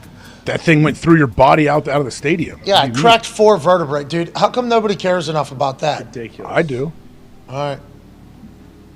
My sources have told me nothing has been sold yet. I hope it Okay. does. Okay. That's a nice little weather balloon they threw out there. Is that what that was? What are the people Get a gonna feel. say? Get a feel on how the people might enjoy this. That'd be awesome if Is that what you think it was? Is that what you think it was, honestly? If it was, it was smart. We were referring to WWE allegedly being sold last night. That was the report that took place. Vince hell? McMahon came back as executive chairman. Stephanie McMahon stepped down, which is what happened before. When Vince stepped away, Stephanie was already stepping down. She came in to fill the role. She was co-CEO alongside Nick Khan, formerly of CAA. Now Stephanie McMahon has stepped down. Vince McMahon is back as executive chairman, and allegedly the company was sold last night. Reports this morning are saying that it wasn't sold, although the entire internet had it sold last night. That's right. Interesting world. Stock price is up real high. Oh yeah, booming. Who are they going to sell that to? Hopefully, Possibly. whoever was rumored to be sold to. Town. Jesus. Seems Very there really possible. might be. What do you think one that place goes bidding for? on it. Listen, if that faucet's open, I mean, There's a lot of What faucet? get a He's talking about oil. The oil Talking price. about Saudi money train. No, Yeah. you're talking about the oil crisis, weren't you? No, I was talking exactly what Ty said. We did have a conversation about. There's a lot of big money though, like Amazon, Oh, right? Amazon could be into play because they're Yeah. trying to get a bunch of content, right? Aren't they trying to do it? Bigger Yeah. than How about Peacock? I mean, Peacock's trying Yeah. to get content. Netflix, like there's so many. They Fubu don't- TV. They don't got that money. The though. fast networks. Yep. Yeah. No, we're close. But the elimination Wherever chambers. Gabe Morency's station, YouTube. Yep. Google. ETC. BTC. Sports Grid. LOL. Oh, Sports Grid. I'm so sorry. I only watch Sports Rage That's right. on my phone. I don't know if Sports Grid's going to be able to buy. Anyways, Darius, if Darius is able to make this shot, we get a full take there. Pretty good take, I think. Yeah, I wonder how much money that thing's going to be sold for. A lot. a lot. They're definitely selling it too, right? But if it sells, sounds then like what it. happens? Who, like, the new people run it? How's that work? Yeah, well, the UFC, when it sold, right, Dana's still there. Yeah. There has been precedent in this on contracts and how they're set up and everything, you know? Interesting. Here's a contract. Darius makes this ball into the bucket over there. 10 people, $500. Come on, He'll D-Bud. retweet this video, say First something nice try. to somebody, and put their cash tag in there so we can pay them officially. Oh, my God. All right. Ooh, I like the effort out of you today, D-Bud. We'll see you next hour, man. Jet Honestly. lag. What we'll do on the other side, we'll do everything DB. Okay. Then he'll be coming out of that so zeked up. Yep. Yeah. All zeked up. Boom. Another opportunity. No. Bad throws. Not, That thing's not going not the anywhere. championship Zito game said- ball. Have him throw the championship ball. It's like, No. not yet. This ball will get ruined at some point. Now's not the Is time. that TCU's? No, it's the 2023 Natty one. Official. Both teams, yeah. We had to pocket it. We had to steal it. We did. Yep. Sorry about it. Had to have. Can send it back. You can. Actually, we won't. Just tell us what you need. Sorry, game day. You can pry it out of my dead hands, maybe. Oh, you're saying you're willing to die for this ball right here? Absolutely. I'm willing to die for For the it. program. It was 65-7. Don't matter. It's a good ball. Kirby all that ball. To be clear, this ball was not in the game. No. Oh, okay. Never mind. The only thing this ball really did was sit on our set Yep. at the game. It kind of just rolled around on the set table. Yeah, it was tough. It wasn't really easy to find balance because the set was kind of moved like this. Because once again, you're in a canopy. Yeah, very windy. If Darius Butler can make this Russell Wilson dorsal fin ball, Calibrated. Won't let you down, Russ. You want it right-handed or left-handed? He does He's kind of look calibrated. like Russ Perfect. when he takes his drop, too, the way he holds the ball. I mean, come on. Hold on, D-Butt.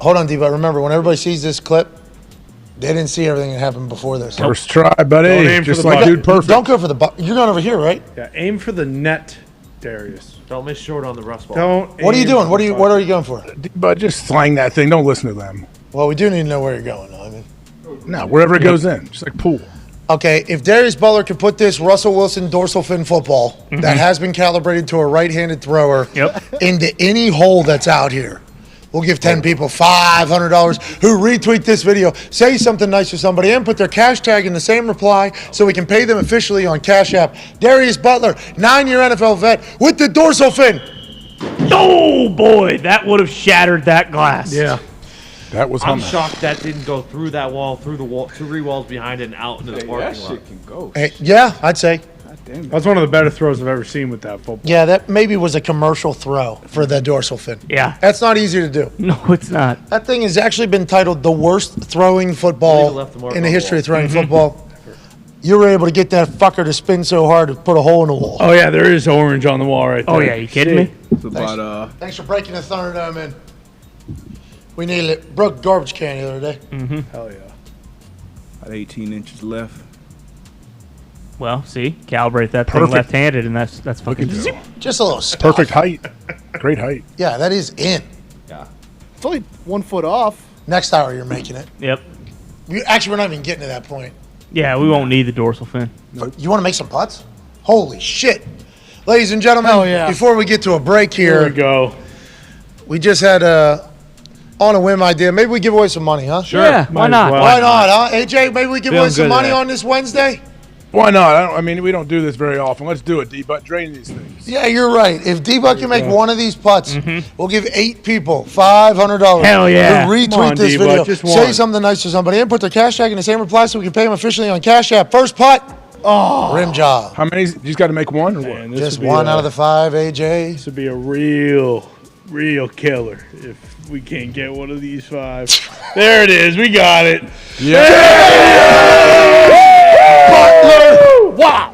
Boy, With D-Butt. an 8-foot walk-off to win 8 people $500 who retweet this video, say something nice to somebody, and put their cash tag in the same reply so we can pay them officially. Hell on yeah. Cash Way to App. go, D-Butt. Proud of you. That's why we can't give them opportunities, you know? That's right. Just first time always does it. Always. All right, we're back in 5. Be a friend, tell a friend. Take 5.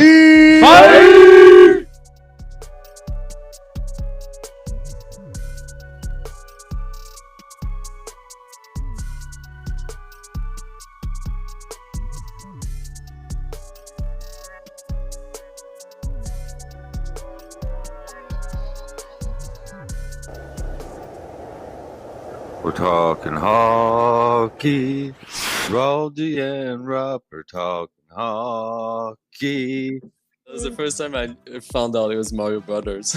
That's all. Growing up, like everybody called it Mario Bros. You know, that was just. Once you're called the fucking king of New York, you didn't feel like you had to dress to the higher level. What I love about New York is however you want to dress, however you want to, who you want to be, you just blend in, and it's so comfortable. This is an organization in Arizona that wasn't paying their fucking bills earlier in the season. Again, he's not trying to square off with Cats because no one. Someone didn't pay the electric bill around here. Fucking bum. Where are you at? Is it away from the dungeon? What is that? You got the bricks in the back. The fuck's going Like, on? is this a fucking Saw? Is this a Saw movie, dude? Yeah. Where's fucking Jigsaw? Do you want to play a game? Hey, boss. Thanks for talking. Hey. You said you swept the stars. That kind of shut me up for the rest of the show. Not one of my finest moments or proudest moments or whatever you want to call it, but I tell you one thing.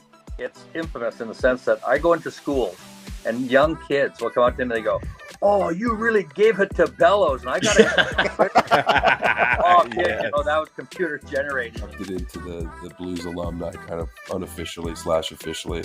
They gave me one of these bad boys. Oh, look at that. Got you one of I feel these. pretty. Look at that thing. That's What? What? We're winning the fucking Stanley Cup.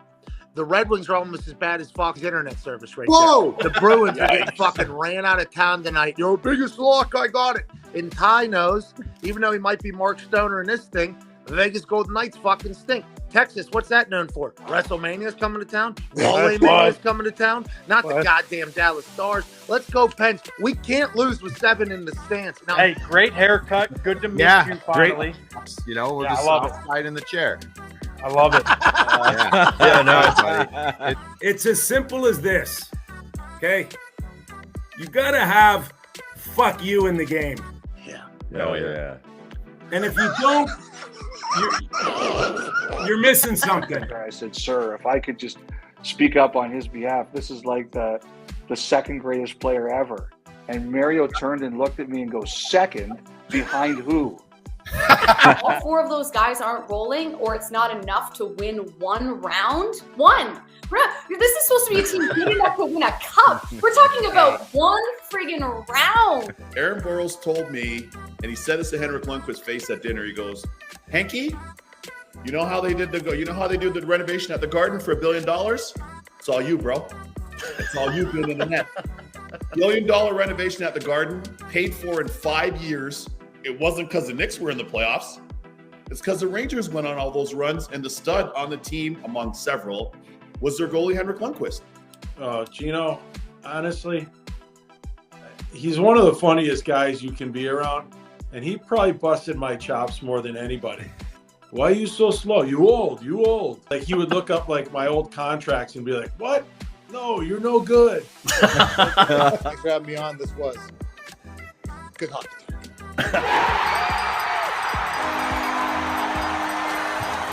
Since November of last year, the Chiefs are 20-2 against all other teams other than the Bengals. They're 0-3 against the Bengals. This team is beloved by that city for good reason. They're tough. They're explosive. Defensive side, they ripped the ball out of Travis Kelce's hands. Oh, yeah. There's some dogs out there running around. It's a fucking miracle that the Bengals have been able to do what they've been able to do. They just got an indoor bubble this past offseason. This is the first winter that they've been able to go in a bubble to practice. Just in case a fucking blizzard comes through Cincinnati, Ohio. This team didn't even have a fucking sponsor for their stadium until this year. They're running with P. Ryan right now. He's their second string running back. He's unbelievable. And yeah, here's T. Higgins. But they get Jamar back. They're getting Joe Mixon back. Hurst was on the sidelines, I think. So hopefully he comes back or whatever. You got a guy he is an Ohio fuck. Yes. Playing quarterback who's incredibly tough, confident, and talented. He is obviously the leader of that team and how they go. And they're going to prove to be able to win for the long haul here because they got a guy at quarterback and they got multiple positions around them that are very, very tough. The offensive line seems to be figuring it out. Beginning of the year, we didn't know if this brand new offensive line where you got new security in town, ain't nobody going to touch you anymore, if they were going to be able to be worth a fuck this year. They seemingly are. P. Ryan coming together is huge for them. He has a different running style than Mixon. He's a different player than Mixon. They're going to be able to probably put them both back there at some point. This team is fun to watch. They get a massive win over the Chiefs, who listen, Travis Kelce doesn't get the ball ripped out of his hand. That doesn't happen. Sometimes I don't know how you hold on to the ball. Like, you got to get down as fast as you can. Kelce started to try to get down. He realized, this one feels like it's coming out. He's trying to go down right there. He's trying to get that knee down. Bro, yeah, and he was real close, too. They ran a replay. It was very close. Not close enough, obviously. The ball did come out. I think we all agree his on arm that. is right in there. He probably pulled the tip right out of there. Jeez. That guy's arm, you get 5 points of pressure is like, hey, we need a hand, obviously the back end of the side of it, put it against your tit high and tight or whatever, blah, blah, blah, run it with this. If a guy has enough time to get his hand in you, like jiu-jitsu almost, like pointing on your leg, and then like getting your hand in there, that's going to be tough to hang on. If they get the tip, it's over. No matter how many points of pressure you have, it seems like the one that really matters is the fucking back end. If they get that thing's out. What a play. That was a miscue that we're not used to seeing out of the greatest tight end of all time, statistically, Travis Kelce. Then Buckner misses a kick. What a game. I mean, we've been waiting for that type of game for a long time. Two teams living up to expectations, playing great football against each other in a fantastic environment. Oh, that was a playoff game we got to watch yesterday.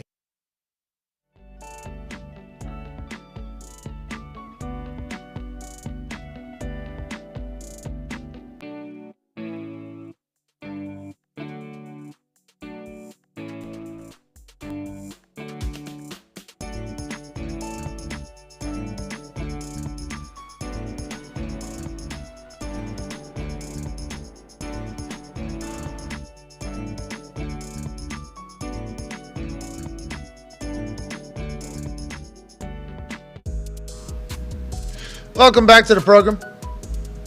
How you doing, AJ? Great. I thought we'd come back usually with a con man read. Yeah, on a new year. I guess we don't have anything. Yeah, they canceled them all. They don't want me to read them anymore. I don't believe that. Nope, it's true. Sorry, guys. I think the issue is the guy that owns the company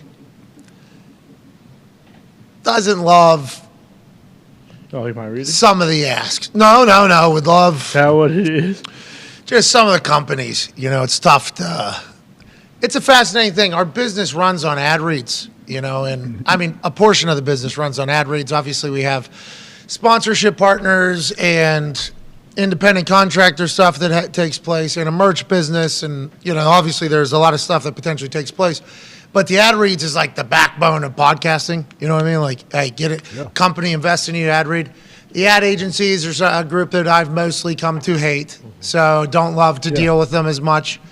And now that we're in it's interesting. The way I'm choosing to run our business is fascinating. We could really just start pumping ads into this thing. Jim Gray in this motherfucker. Just really start. If I was like, hey, let's do more deal. Like, hey, we would like let's do this. If I want to, that's what sales teams are, right? Sales teams go out, hunt, find, negotiate. We don't got that. We got Bruce Bronovich, who is also doing all the giveaway. He's actually doing the complete opposite. Yeah. The person that is in a sales position is actually in charge of giving away our money, mostly on his day-to-day. As about CFO Phil, he's got to deal with so much shit. He, every once in a while, is like, hey, this company would like to, and I'm like, yep, let's do it, Phil. And I don't know how he has the time to even add that in there, but we don't really go out there.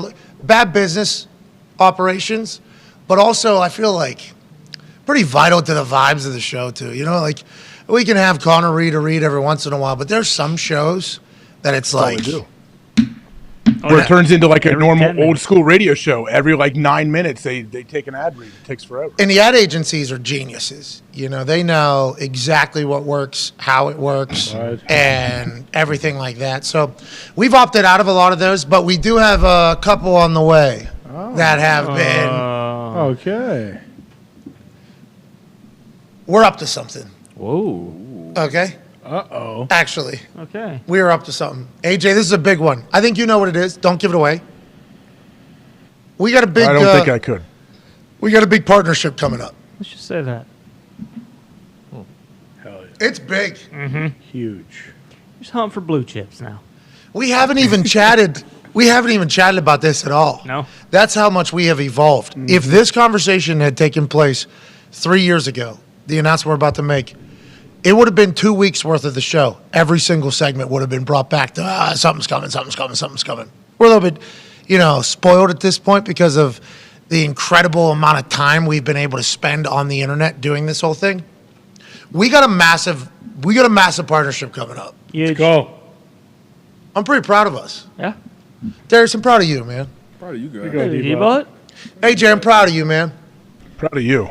What is it? Shut up. All right. Who was it that was one and done with their State Farm? They're not coming back? Yeah, that was a quick relationship. Mm-hmm. Hey, don't have the doofuses in the back fucking. We don't need any ad libs. Okay, this isn't just read the thing, put the thing down, move on to your next thing. Mm-hmm. Okay, sounds good. And we took that tractor one trip. One time. Another round. Mm-hmm. Good run. And we thought that would ruin all the blue chip companies forever. Because they all talk to each other. They all have the same ad agencies. Don't want to do business with that crew. Why? Well, they got these guys that bark and do these things in the middle of your ad reads that you craft for hours and hours to make perfect. Boys. You don't want to do that. That changes. That is changing. Mm-hmm. That is changing quickly in a big way. Hell yeah. Oh my God, it's happening. Hell yeah.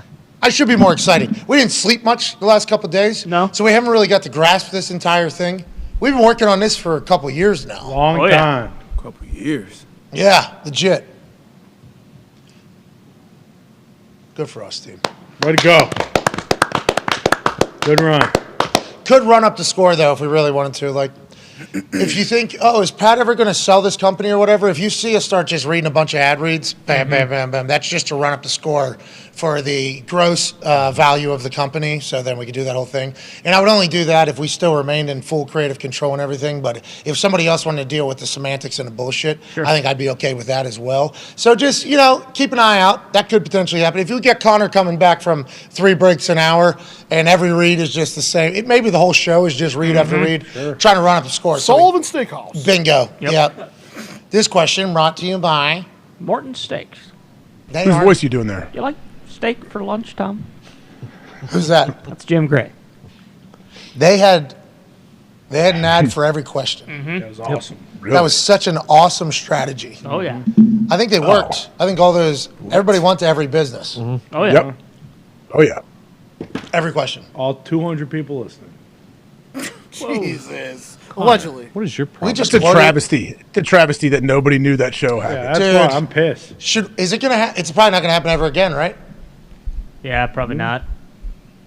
That is befuddling. I'd say just to the lowest denominator. Very befuddling how that show did 0 waves in anything, right? Yeah. But it also, though, isn't it a lesson? It shows people people just assume, big name guy, big name person. The show, of course, everybody's going to listen. Like, no, it's not the case. Like, there's a lot of stuff that goes into it. There's a lot of people listening right now that have no idea what. Tom Brady had a podcast every single week for the last 2 years. Yeah, you're Still right. has. Last 2 years, Tom Brady has a podcast. He talks about everything. Now, he doesn't dive into them, but nobody knows about it because literally nothing really comes out of it. And Larry never asked a question either.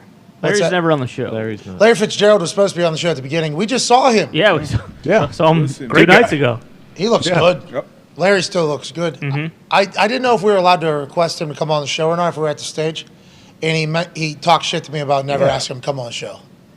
So he it was kind of an uncomfortable situation. That's why I don't like going in public too much, Fuck, Larry, what do you want me to do? That's what I said. Yeah, he's like, you never going to have me on the show or whatever. And I'm like, are we allowed? It's a compliment. It's a compliment. You should say thank you. I said, are we allowed? And he said, yeah. I was like, all right, we'll send a request in. And if you want to turn us down, all good. He goes, get out of here. And then he dapped up, went to his plane. Yep. And I felt like it was a genuine interaction. It was. He's a dog. Yeah. Larry Fitzgerald. He's huge. Why do you leave? He is huge. Why is he done? He retired early, right? Don't we all think? Yeah.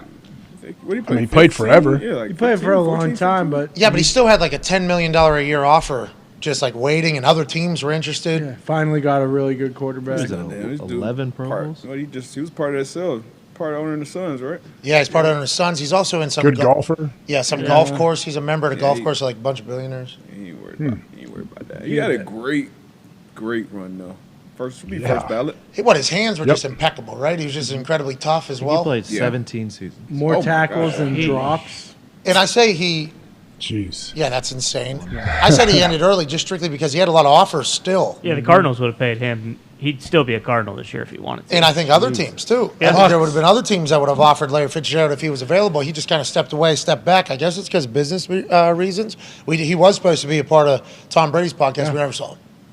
Never saw him. Damn shame. Probably got a lot of thoughts to give still. We should ask him on the show a lot. Yeah. Why don't we do that? What's your deal? Well, what's our deal? Why didn't we ask Larry Fitzgerald? We thought he hated us? Well, what do we do to Larry? Probably just always He doesn't assumed do he a lot didn't of want to media. come on. Yeah, he's busy doing Tom's show. He's golfing. He's golfing. He's taking pictures. He's got basketball. See, this is the problem with our show. We're so lazy. We make all these excuses. Oh, also, we don't want to send out a request for somebody, them leave us on red or ghost, and then us having to run into them, and then it's automatically an awkward conversation. And if they leave What's that, AJ? It's all right. It's Yeah, okay. what happens when we run into them and they know and I know? They feel weird. They feel weird. You don't feel weird. Yeah, I don't want anybody to feel weird. I want everybody to feel good. Hey, what's going on? How you doing? Let's keep it moving. No big deal. Hey, can I ask you to come on the show sometime? Yeah. Sweet. Awesome. Never do. Remember, ask Russ. Yep. Hey, can I ask you to come on the show sometime? He said, absolutely. He didn't tell me to go to Team 3, which is big from what I'm learning. Yeah. We've never requested him on. Maybe next year. Should get him on. Maybe that's why he said Russ will be good on here. I think so. Everybody's saying he needs to come on. Might bring him back. Wait, actually, He's he back. is back. Yeah, I'm back. Yeah, he's back. Back in. Team after W, he tried. bro. I think he still needs a couple slices of humble pie to be all the way back, but he ate a decent amount this year. What are you talking about? Russell Wilson's been Russell Wilson since the very beginning. This is a guy. He is a humble guy. Remember, He's fourth always rounder? been the same person. He was just winning football games in the past. Couple callers. Yeah, I still think someone needs to put his feet to the fire a little bit. Well, he did. Team W. He's no longer Team 3. Remember, he's Team W. We'll see. What? They beat What the is that? Raiders. He put out a tweet. Team W. A lot of work to do. Thankful, excited to go. You know what I mean? I saw him get emotional, thanking his Sideways. teammates. That wasn't like team win. That is a team 3, I guess. TW. Ooh. Yeah. Can't fool us. What a rebrand. Have we seen the truck again that he rolled into camp on? I haven't seen him drive that. That could have been something he could have done to change his image though mid-season. Should have thought about hopping in that fucking wagon. That He they should have. had. That thing was so large. Oh my god. Thought they'd Or a send it Harley. back to Kuwait. I haven't been able to ride my Harley in years, by the way. Let's fix the roads. They're 'Cause only he won't. getting worse. Next year, he His should be battery's out of the dead? truck for camp in full pads. Yeah, with eye black on. Yep. Yeah. Full Russell Wilson His game costume. jersey. Helmet in hand, I think. No, wearing it while driving. Carrying Oh, his you think kids. he's wearing the helmet? Yep. Whatever the case, they win games. He's back to being cool. Let's cover a couple more things that happened. Roquan Smith signed a 5-year, $100 million extension with the Ravens. This is fascinating because they traded for Roquan. He comes in. He is obviously beloved in their culture. 5-year, $100 million. Get that man paid. Congratulations to Roquan Smith. That news was broken via St. Omni via Ian Rappaport. Roquan represented himself in the negotiation. Nice. So the Ravens were able to get a deal done with Roquan. Will they now be able to get a deal done with Lamar? And Lamar has missed. It has been 38 days since he sprained his PCL. I don't know how many practices he has been missed, but everything has been counted for now at this point and being monitored. It is being said that he's not going to play this weekend, and he is out yet again. 38 days after he sprained his PCL. Ravens quarterback Lamar Jackson missed another practice, and he is on track to miss his 6th straight game. The way Schefter phrases that sounds like that's coming from the Ravens, the information. And also, hey, just put this in perspective. This is how long it's been for a sprained PCL. The reason why it's conversation is because his contract situation and how the entire year has gone.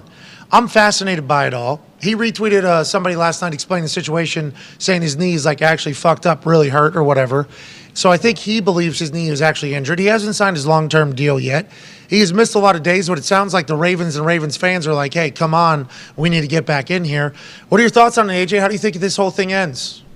Yeah, I don't know Lamar personally at all, but I know people that coached him in college. I know different people that have played with him and coached him, and they all, like, it doesn't sound like Lamar, like, to sit out if he does feel like he can play. He's a guy that, like, he's proven that he goes about it his own way. He's very unique, I think, in how he views and responds, and, like, it's awesome. It's actually refreshing to see how he is. I agree. So, yeah, I don't think he's sitting there and feeling really, really good and like, nah, I'm just not going to do it. I'm going to let my boys, I'm going to let them all hang out to dry. Like, he's not that kind of guy. And by the way, he could very easily be that kind of guy with what has happened in his own division with another quarterback that has set the market for him to get paid the amount of money that he should be commanding.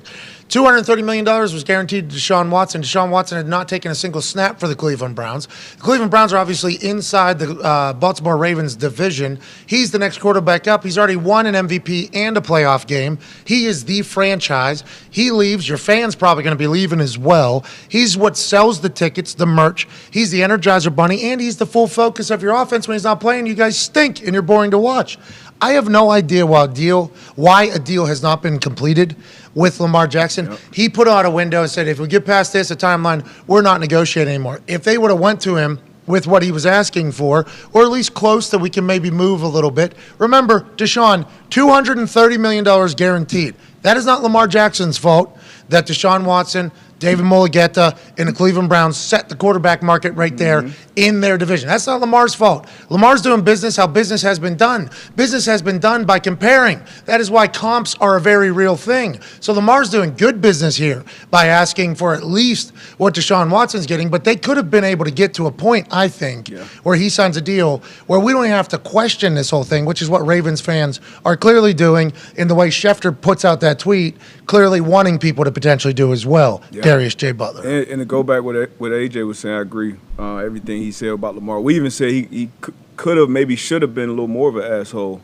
coming into this year and not showing up until he had a deal that he wanted. And the price is only going to go up. Nobody's met that $230 fully guaranteed yet, but I'm sure at some point, with Burrow and Herbert and these guys coming up, somebody will. But that franchise, you look at him without Lamar, like nobody's giving him a shot this weekend if he's not playing. Harbaugh's a good coach. Great coach. They've gone all in around Lamar. right? Remember, Flacco-Lamar handoff was an interesting time.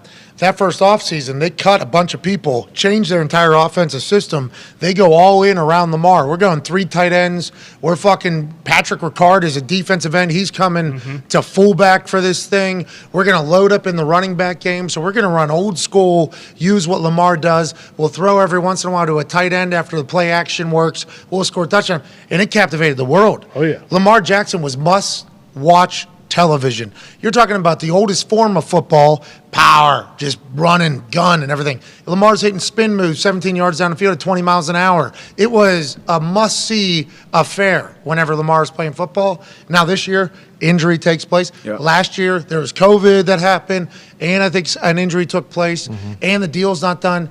And then there's leaks getting out, right? That are not, it's like he's a slacker, and stuff like that. It's like that's on purpose. That's getting leaked on purpose for a reason. Is that to drive down his value in the fans' eyes because all the fans were like, pay this fucking man his money? Why are they doing that? Are they thinking about not franchise tagging him and moving on? And they're trying to like let our fans know, like, hey, we're moving on from something that's not that like. There's so much at play here. There's so much at play here, and Lamar is the Ravens. It's a he can come to Indianapolis. I will. He could come right over here to Indianapolis. Easy to get to. People love him. We got money too. We'll pay anybody. We literally will pay anybody out here, including a guy that'll sell out the stadium immediately upon being signed anywhere. Yeah.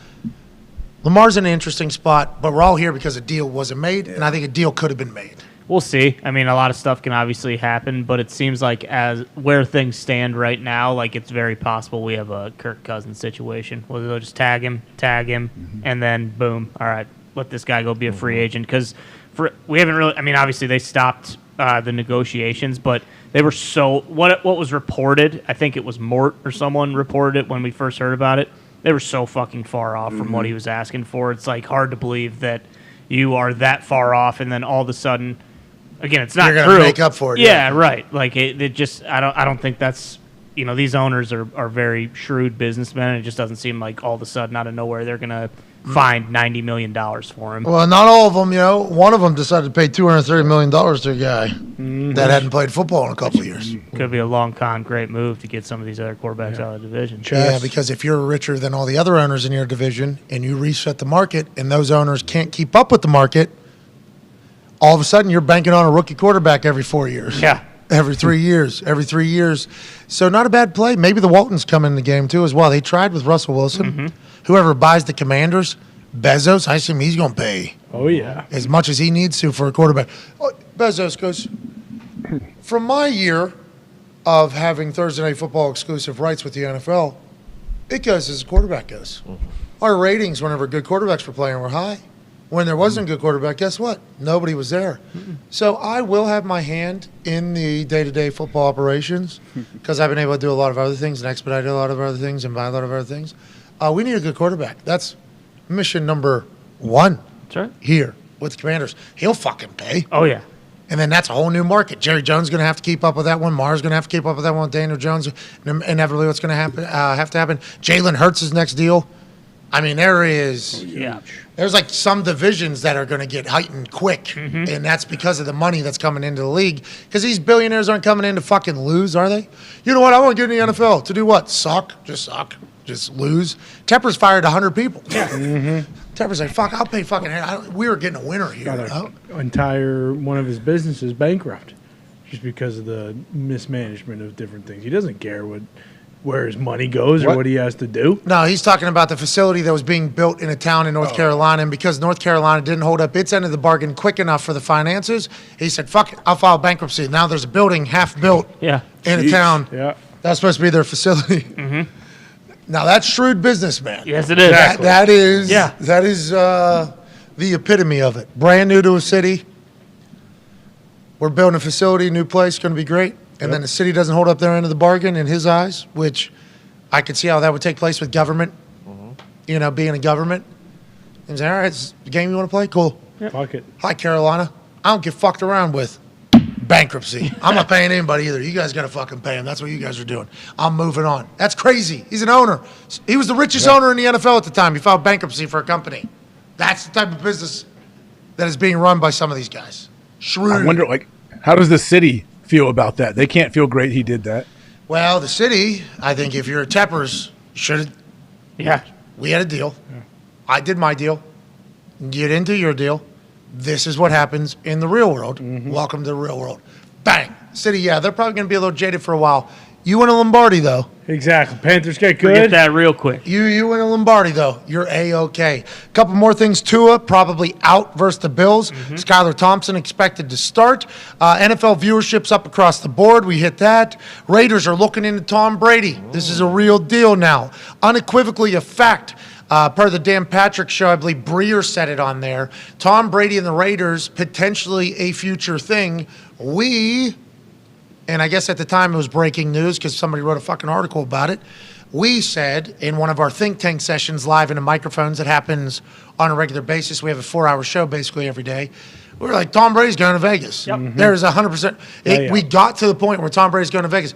They got weapons. Obviously, Devontae's there. Darren Waller's there. Hunter Renfrow is there. They got a running back in Josh Jacobs who said, I just want to be a Raider. They seemingly have all the pieces that Tom Brady would want when it comes to a personnel department. Then you add in Josh McDaniels was the guy in his ear for literally the best moments of his life, and he's trying to run that offense with Derek Carr, and obviously it's not taking place. So Tom Brady's going to the Raiders. That just makes too much sense. We got to that point on this show.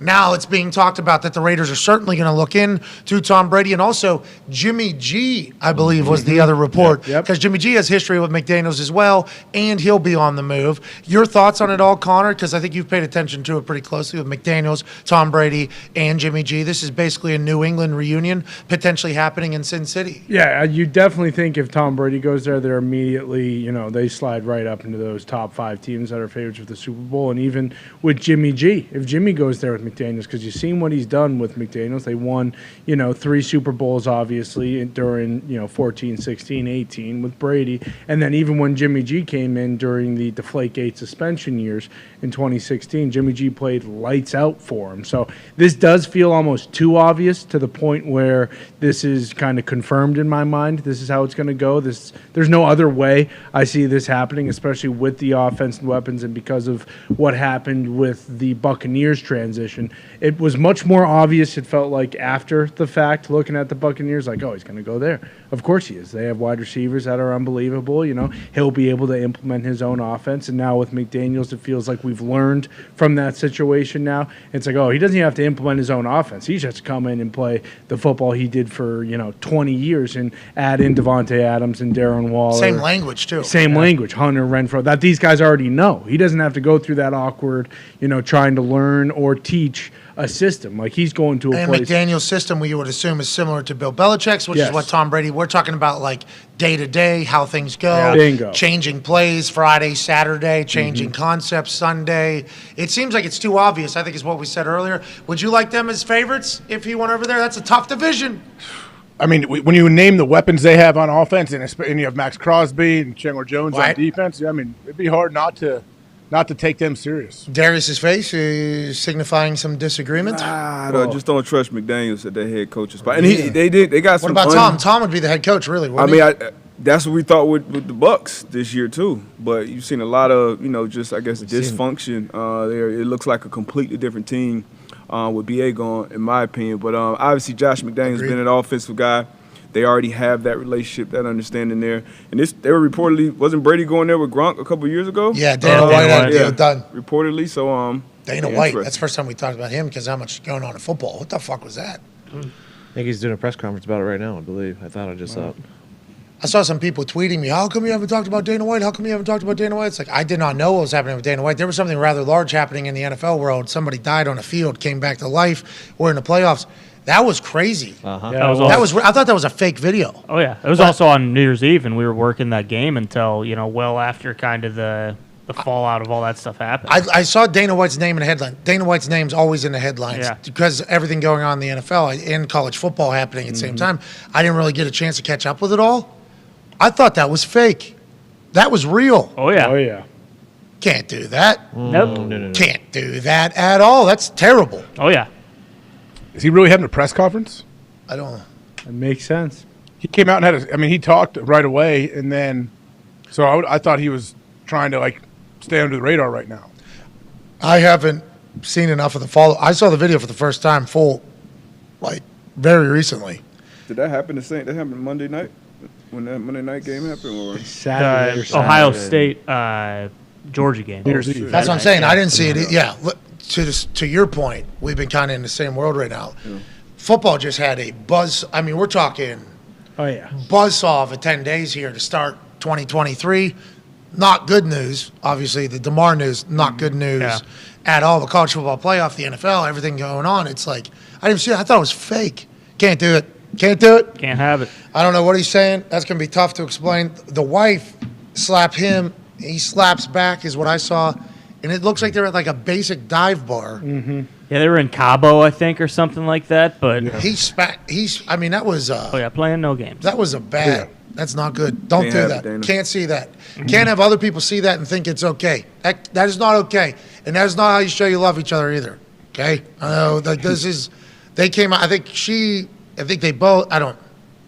That was a wild video to watch live. As somebody who has talked to Dana a lot, I did not know. I should have paid attention to it closer. We are not a mixed martial arts UFC program, except for whenever Dana stops by and Ariel used to stop by. He now works for literally every company but our company. Right. Yep. Right? Yep. I mean, he is an incredible talent, but that we don't know much. I watched the fights. I don't know much about it. So whenever it's not in my algorithm, is what I'm saying. Like it's not in my. I didn't. So I apologize for not talking about this sooner. Can't happen. Anybody can't do it. Dana White addressing the media at UFC Apex. This is via Carlos Contreras Legaspi. People should not be defending me. There's no excuse. Okay, good. Yeah, nobody is. I was going to say, I don't know. Who's defending you? I don't know. Let's move on. That's not cool, though, obviously. Tom Brady being a Raider would be crazy. Jimmy G being a Raider would be crazy. Pete Carroll's on a scooter. Mm-hmm. Yep. See Hanging that? out. What kind of scooter? Vibes are high in the Seattle Seahawks. We'll talk about it tomorrow. Yeah. It is fantastic.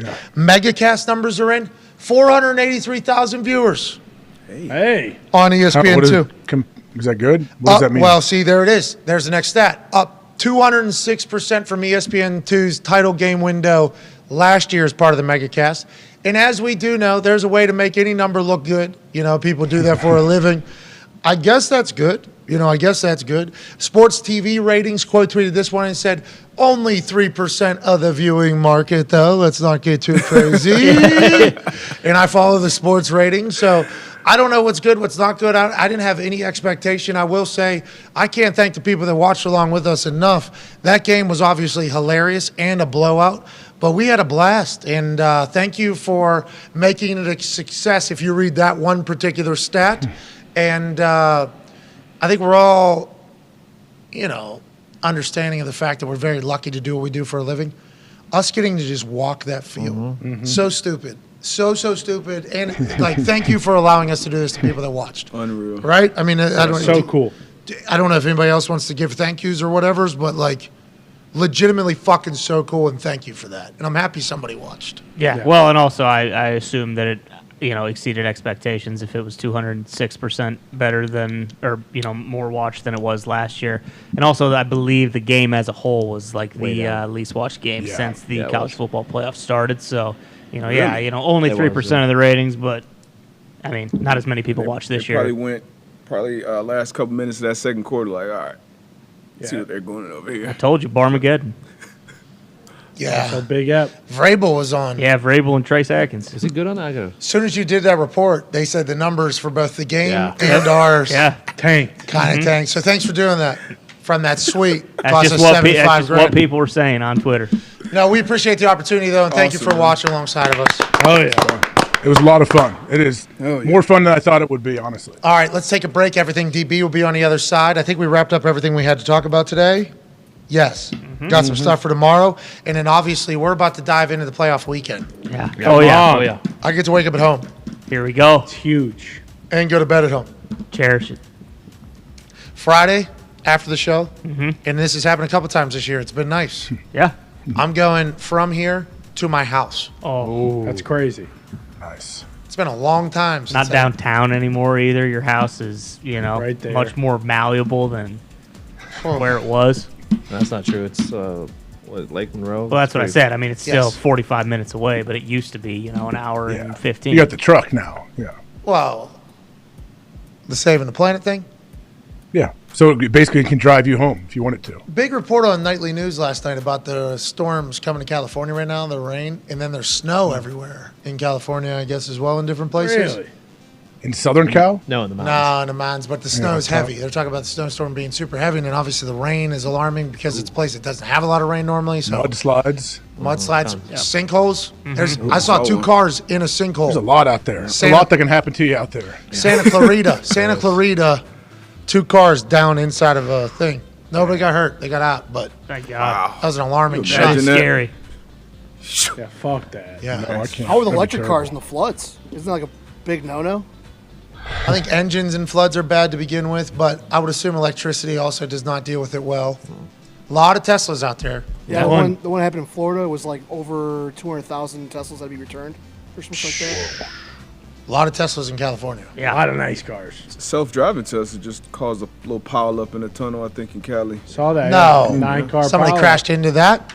It just stopped Yes. in the middle of the tunnel. And the driver said it was on full self-driving mode, and then just. Dude was probably bopping it. Guaranteed. Massive chance. Yeah. They do have that big iPad-like screen in there. It's really nice. Yeah, definitely.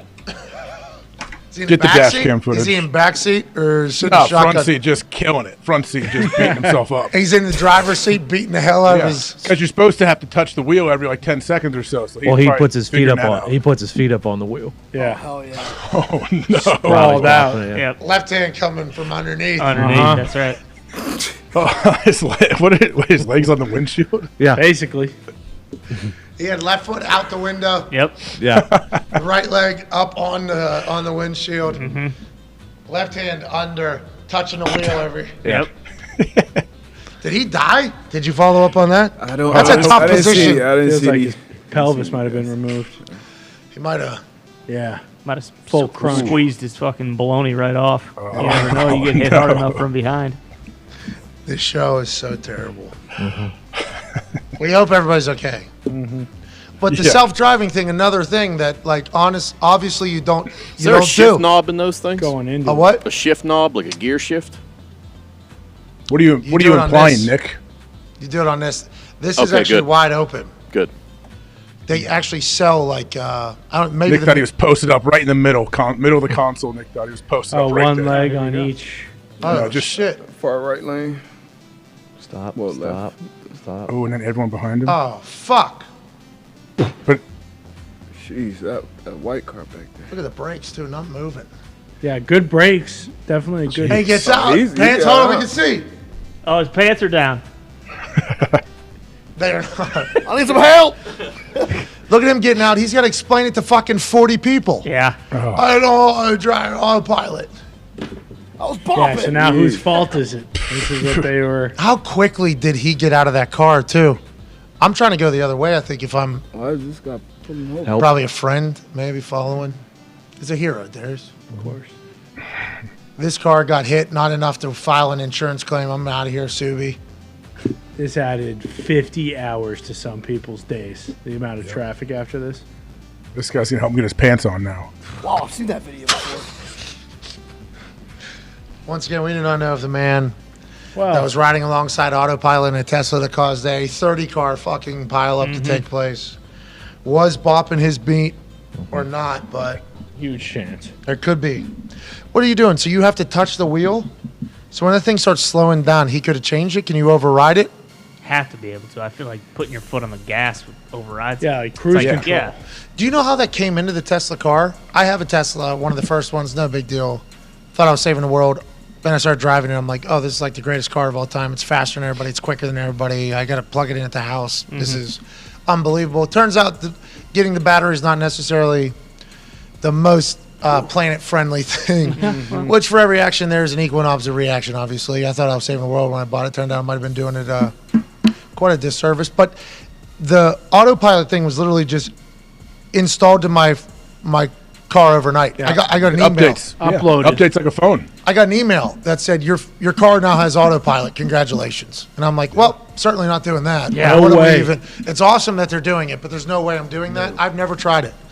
And that one. You can, but you That'll have to keep be me away involved from- though. There's no I know there's a beta it'll do everything basically, but that's not even really a package that I know of that you can really use much. But the one you got to touch the wheel every 10, 12 seconds, I think. You got an autopilot car? No, my wife had a Tesla for a couple of years, and that was the same thing. Oh, It'd be nice if you could just type into the address and it takes you there, which it kind of does, but you have to be alert and touch the wheel and mess with it the whole time. So what were you doing in there that you immediately thought to yourself, this guy's bopping his meat? No, because I know there's a story. He's a fellow people get popper. worried. People are like, "Oh man, how this Tesla, 1 out of 700 million of them crashed." I'm like, yeah, and every day 1 billion people crash their cars that are controlling it themselves. Like, it's still much safer. So you're saying I should not just never do it because of what I just watched there? Because I thought what I just watched there was You have some awareness. Never You're do not it. bopping it. Never do it. You're not bopping it spread eagle in the middle of a tunnel. Did you drive the Tesla with 2 feet? Well, yeah. What do you mean? It's a car. There's a brake and a gas. You ever use valet mode? About gas. Have you ever driven like a I don't like manual? valet. Have you ever driven a manual? Yeah, I learned how to drive on a stick. So would you would just rest your left foot on the brake after you would shift? Yeah. What do you mean? We've talked about this. Okay, easy. Easy. Yeah, calm down. Jeez. Just chatting. Foot hang. Obviously, if you're driving a stick, your foot is on the clutch pretty much the whole time. But then as soon as you shift, boom, right on the brake. So you're just riding that clutch. That thing's just. I'll never know. When you say riding, smelling. so You you smell the can't whole car. You can't hold your foot above a pedal. You have to be touching it. You're doing a fucking leg lift the entire time. Get some good tibs, bud. It's tibs. Get some tib work. Jeez. So you're telling me you're fucking, man, we're driving here. Yes, and you're sitting that's that how thing you on drive. top of the clutch the whole time? No, I'm bringing my toe up. Bring your toe up a little bit. Rest your heel on the ground and bring your toe up above it. So you got like one of those quick clutches, just Quick like a release. short one. Like it's 3-cone drill. Listen, I've been floating gear since I'm fucking 14 years old. I ain't never heard somebody just rest their foot on the clutch. That's awesome. I don't touch it till I need to. So you just view every drive as a workout. All right, Makes left sense. leg getting Yep. a little extra stability today. Just hold that thing up on top of that place. Dang, dang, dang, dang. Do you rest it on brake when you drive? No, I don't touch a brake or the clutch ever unless I'm using it. All right. I respect the way you drive, pal. You're like a race car driver. Hell yeah. A lot of people say it's dumb what you're doing, but not me. I know Marty. What was who was it? It was fucking McGee. No, McGee said he said Larson's going to win the cup this year. Oh yeah. Yeah, that was a tough call. Darius, what are your thoughts on Kyle Larson? No thoughts. Didn't even know who that. Well, I did know who the fucking guy was. Came to my mind. We just knew him. Conversation. We just knew him from the internet. Yep. Guess guy can drive the shit out of a car. I guess. He's been rolling. Let's get to a break. We'll be back on the other side with Everything DB. It'll be much better than all of this. We're about to get better and smarter in 5 minutes. Be a friend, tell a friend. Take 5.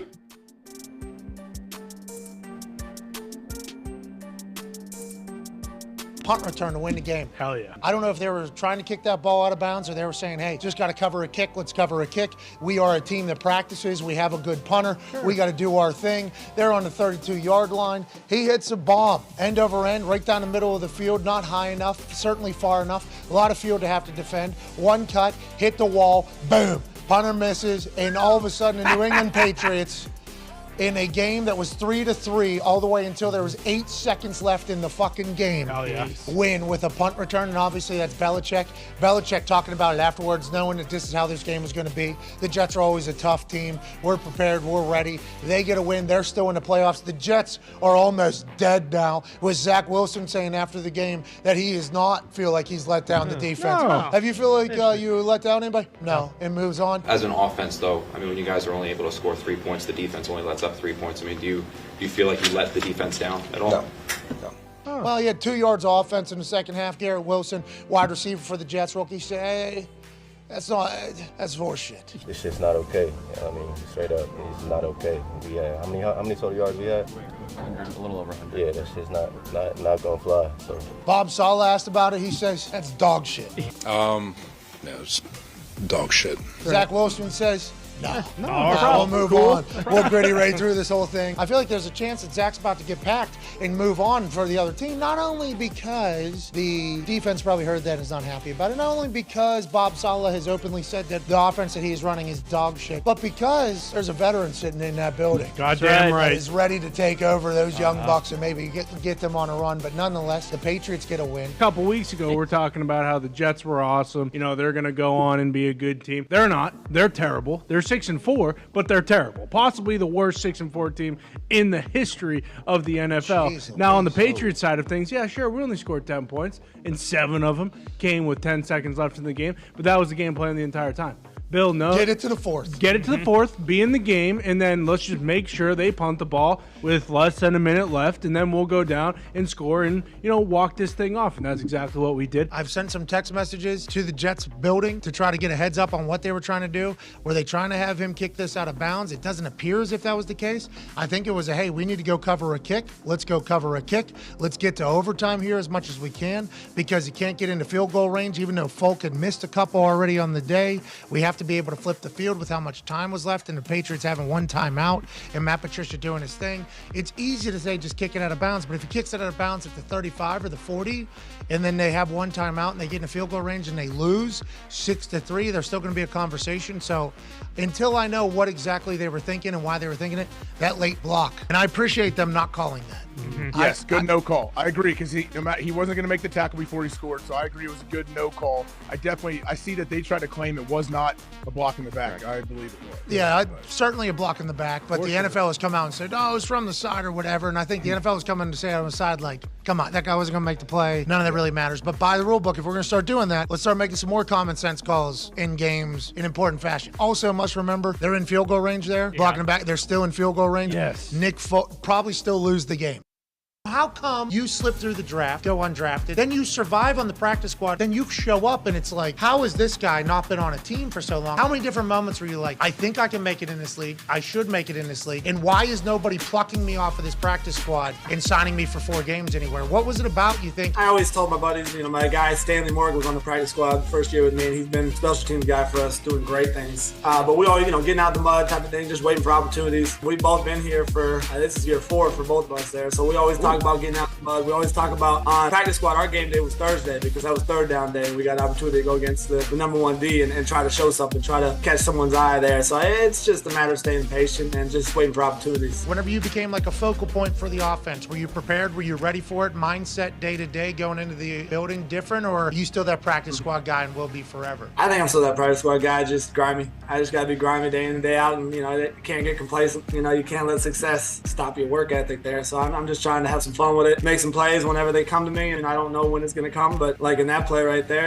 we got a double-double, and I'm going to be single if they're doubling 2 people. So, there's a lot of weapons on this offense, but I'm going to win my one-on-one when I get my opportunities. Hell yeah, grimy Stanford guy. Great. That sounds like a superpower.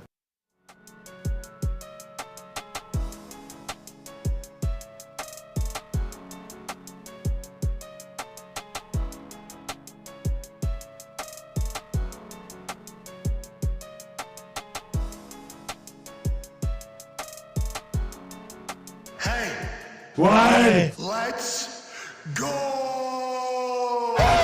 This show fucking stinks, and the fact that you listen, we are very, very thankful for. AJ, you never cease to amaze me with your toxicity, pal. You got a couple of these? God damn it! What the fuck are you doing? Fuck Boston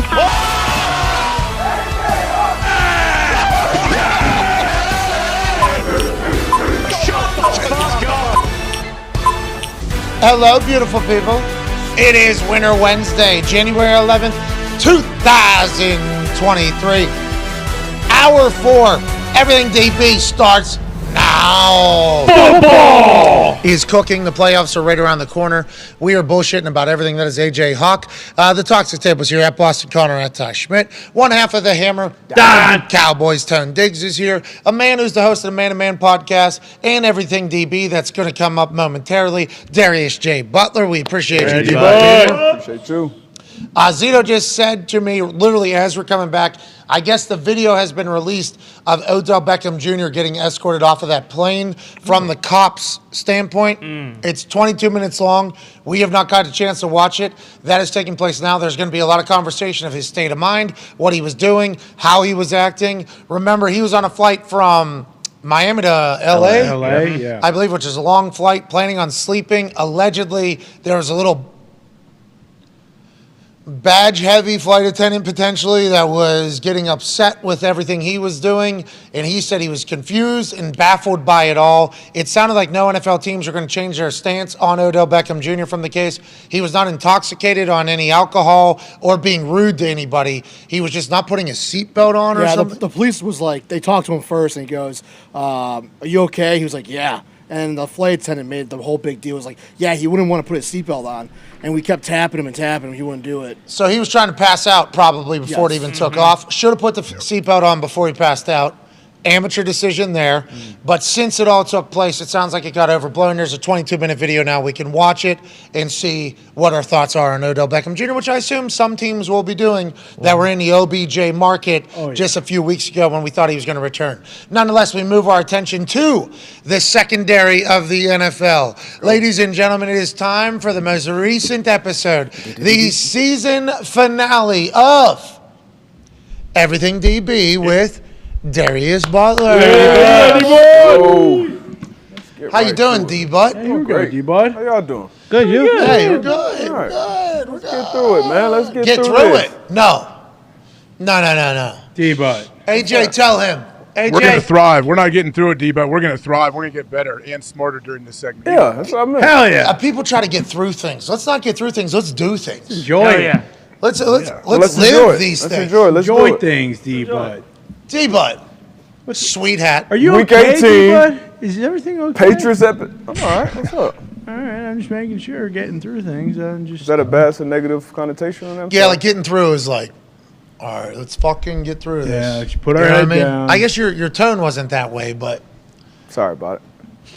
D-Butt doesn't. don't be sorry. Don't be sorry. Let's get He's to it. been hanging out too Cover much three. with us, I think, and he's just Now trying he's to get- super negative. He's just done with No, it. He wants to get we're through it. talking ball, baby. We're talking defense. We're talking coverages. Hell This is yeah. my Hey, shit. here we go. Hell yeah. Here we go. Let's go. Week Hat 18. sweet. Everything DB. sweet I hat. should have kept the golden bull one on. I know, yeah. Well, Good Patriots play. I love this. Good. Actually, it's the bad Patriots. What? Good Josh Allen play. This is Josh Allen being special. Now, Patriots, they have some good plays.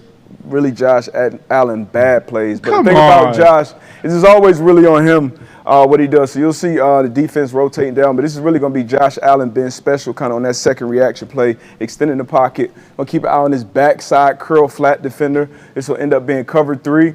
As you can see, single high safety, deep third. You got 4 underneath defenders.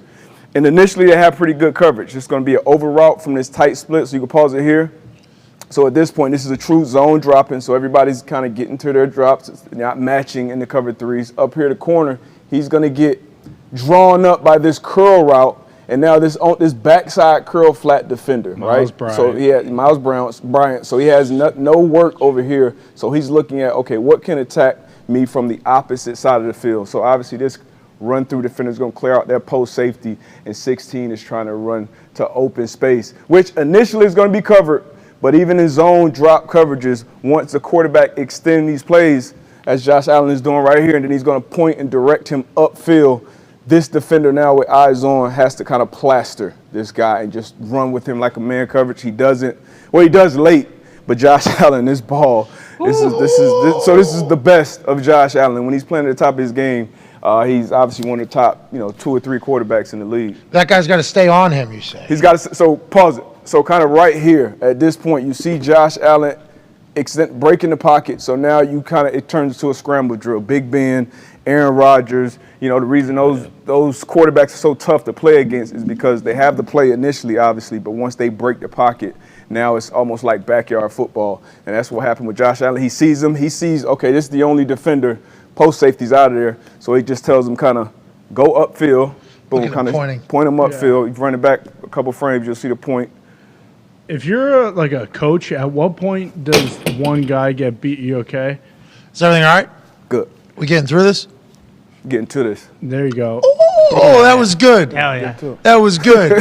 Deion Sanders. That was good. That was good. How many times does a D-back have to get beat until they finally say, like, okay, this guy just isn't good at football, we shouldn't play him? Who are you talking about? Number 27, Miles Bryant, easily public enemy number 1 for the New England Patriots.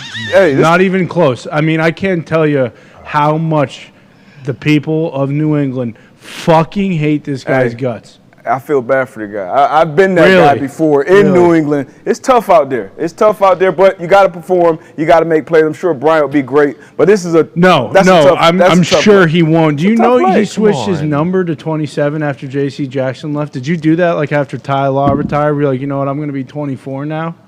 You feel like it was a bad I thought move you guys like said it? J.C. Jackson was bad. No, J.C. Jackson was very good for us when he leaves, like Great a lot of for you players guys. do. Unfortunately, they have a little bit of a drop-off. But he got hurt. It's a much different situation. Hey, this isn't about But Miles fucking Bryant. Miles It's Bryant. about Josh fucking Allen making a great play and a great throw. It doesn't matter who that guy was. John Kirk Brown's Cousins. first catch. Kirk Cousins. Here we go here. He's a star. Once again, cover 3. A version of cover 3 again with the Chicago Bears. You got 3rd and 7 on this play, I believe, and you got a bunch down here. Now, it's going to be outside flood concept, which is always tough in any coverage, but especially in zone coverage because by the name, you're flooding the zones, right, or the side of the field. So you're going to have a low out, which is going to be Justin Jefferson, and he's going to be right at the sticks. This is 3rd or 6 or 7. And then you're going to have T.J. Hockenson. He's going to run the intermediate out-breaking route. And then you got K.J. Osborne, who's going to run the deep version of it. Now, as a deep third defender, once again, you got to be deep as the deepest in your third. You got a post safety that's going to be in the middle. And then this curl flat defender is going to be it's tough on him because you're going to have 18 public enemy number 1 right at the sticks. So that's always going to draw your body, your eyes.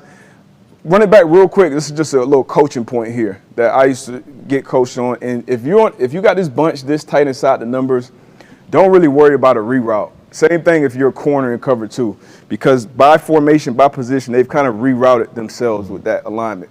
And once you get caught up in that traffic, you kind of lose, almost lose where you're at on the field. So if he sinks back and kind of opens his hip, gets depth, kind of how Miles Bryant was early on that last play. That's kind of where he should be. So he's out here, and that way this isn't so butt naked to where this corner comes up on him. But it's a tough route. It's a great route concept. Once again, on 3rd and 7.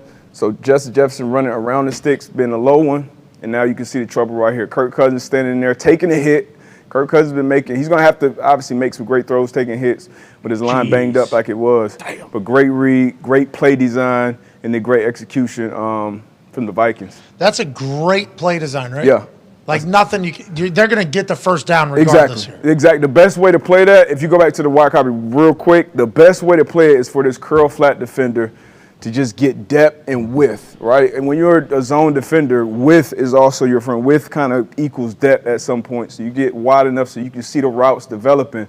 And another rule of thumb as a flat defender, if you see one in front of you, 9 times out of 10, one is behind you.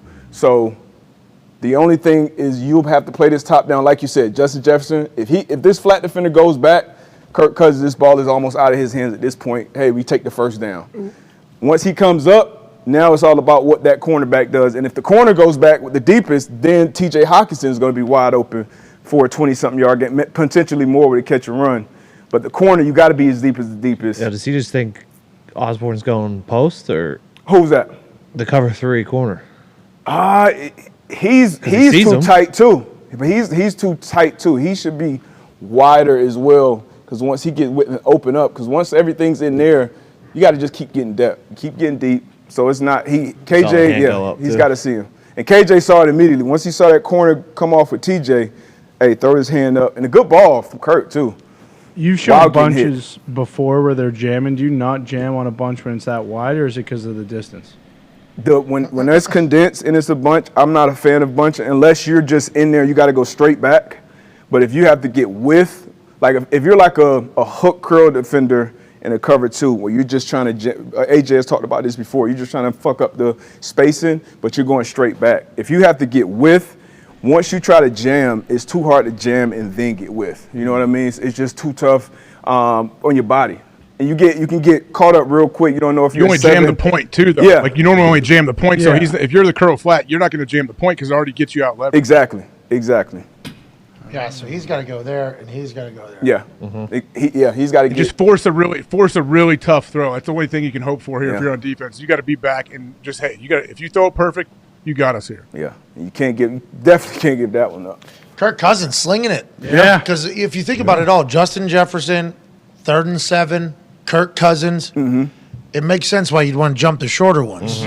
Kirk says, nah, I'm going to eyeball this whole thing. I'm going to drop one in the bucket from 40 yards out. This is a new Kirk Cousins, boy. Hell yeah. Giants, new though. Kirk Cousins. They got Dayball ripping cigs, drinking beers. And Wink doing the same thing. Fresh defensive line, too. Taking on Harry Styles again. Yep. That's right. Oh, here we Revenge go. game. Joe Burrow. Pause it real quick. Yeah, this It's is right. awesome. Yeah, right now, Joe Burrow's looking up top, and this is rookie Kyle Hamilton in the slot right now. Alexander. His name is rookie Kyle Hamilton. Lined up across from Tyler Boyd. And safety's up top communicating with the cornerback.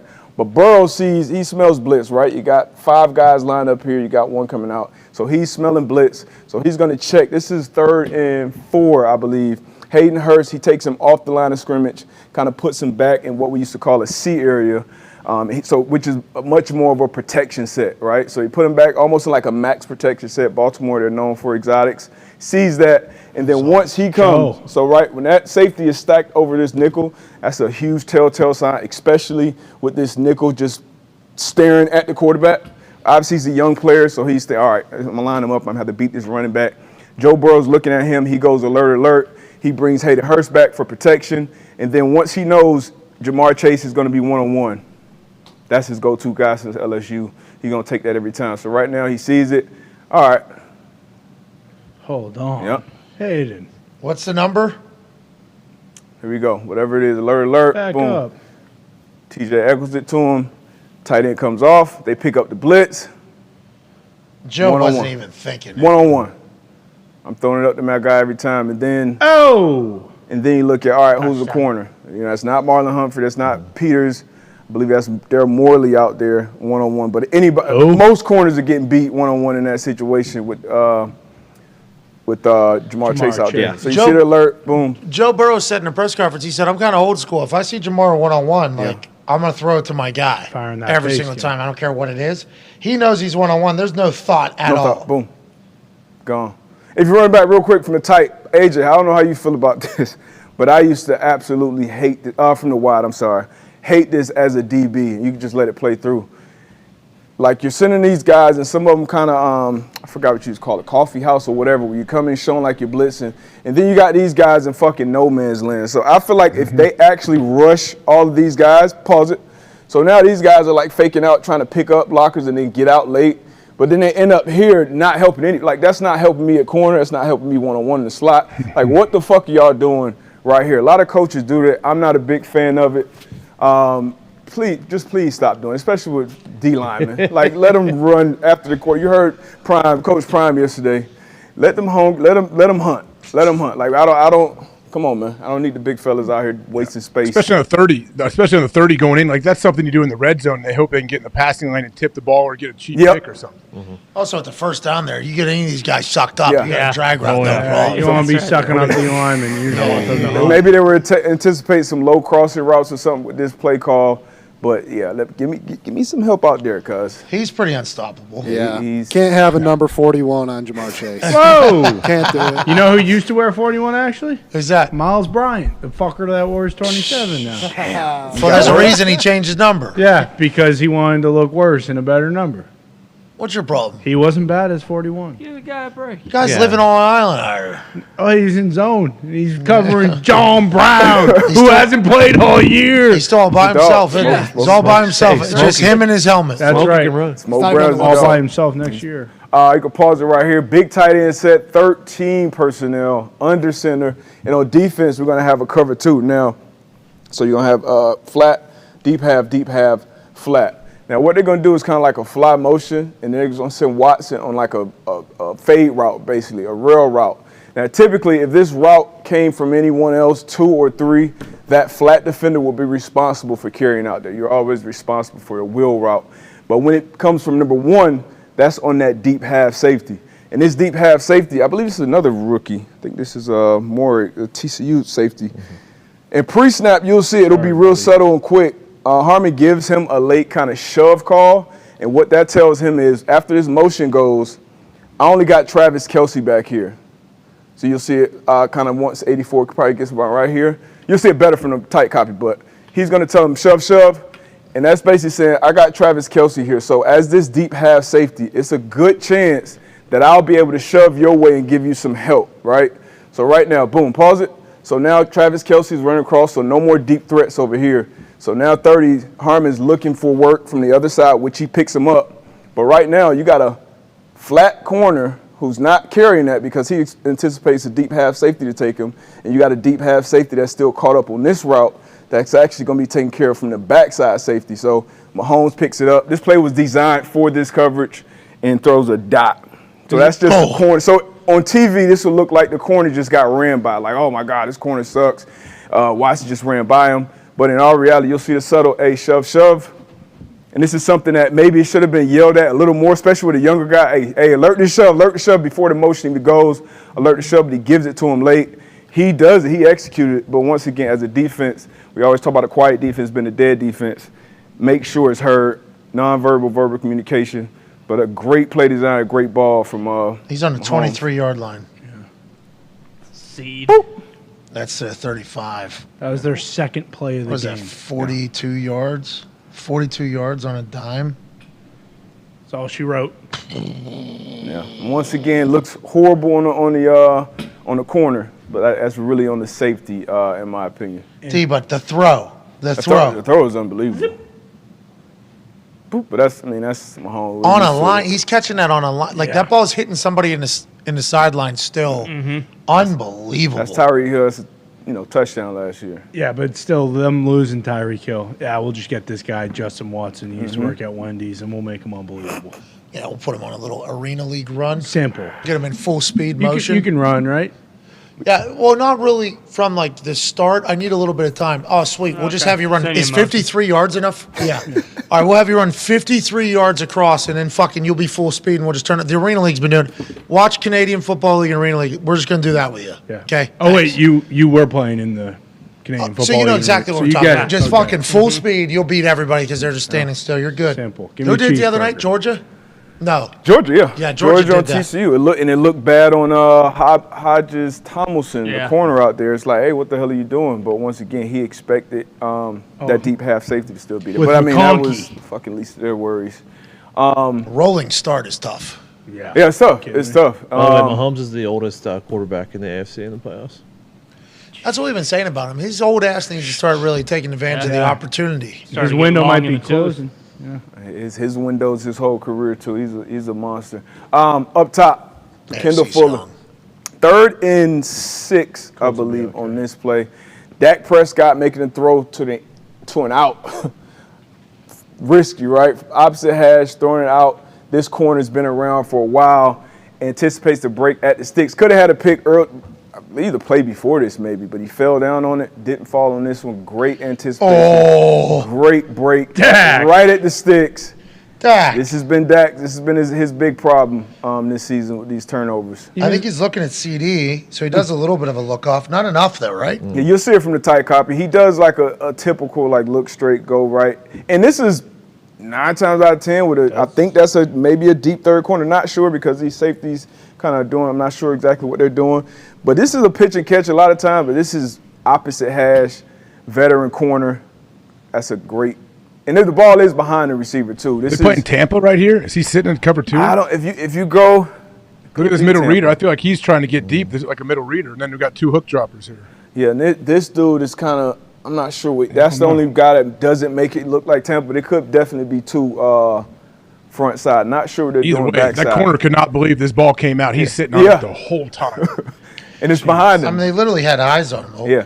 It's sticks, man. Dak You're is going to break like- the sticks. It's the ball we saw in the Peach Bowl a couple times that C.J. Stroud threw to Harrison. Like, hey, if I hit him, I Max hit Duggan him. do this. If I don't, it's going out of bounds. So, yeah, Max Duggan right before the half. Dak has the most picks in the league, and he missed like 5-6 games. Yep. Is there any thought that he might not be the guy, or is it too late? Whoa. Look, they were undefeated with Cooper Cush, and he wasn't. It's throwing pick sixes. It's got to be questions. I mean, at this point, it's got to be questions. He throws a lot of picks. A lot of picks. 7 consecutive games? Yeah. That one was kind of a handoff. Yeah. It's like Matt Schaub out there. What happened? He forgot? And he could have threw another. It might have been that same drive, same corner, and the corner just fell, and he went right back to him. What did he do? Does he just forget what football is or what? I don't know. Call me killing Cowboys. It's not my America. No, sir. Trey White, Tre'Davious White, man. This is textbook clinic take. Back shoulder fade from Mac Jones throwing to Nelson Aguilar. So this is, obviously we've been seeing. Puts it on his front shoulder. Yeah. Yep. I mean, this won't get talked about. This is a beautiful ball, right? Pause right here. Run it back a little bit. If you pause it kind of around this 10-yard line, like if you're a corner, this is exactly how you want to play this. You're in phase. So you've been on top. You're anticipating a back shoulder throw here.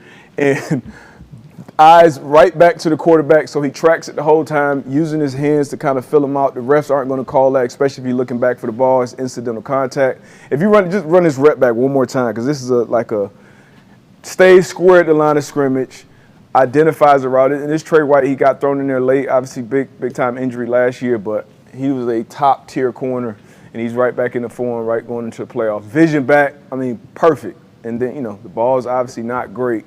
He probably tried to throw it over his shoulder. What'd you deal today? Why'd you do this to me? Patriots kind of stink. I was going to say, what's the fucking deal, D-Buck? Because you've never done this with one team before. Is that a bad scheme, or is it a bad scheme at this play with Matt Patricia, or is that just? You just throw that one away. If you got a corner in that position, unless that's Jamar Chase or Justice Jefferson, one of these top 50-50 ball, that's one of those you just throw away. I don't understand though. Why'd you put 2 bad plays from the same team on here? You never buried teams like this. Not burying them.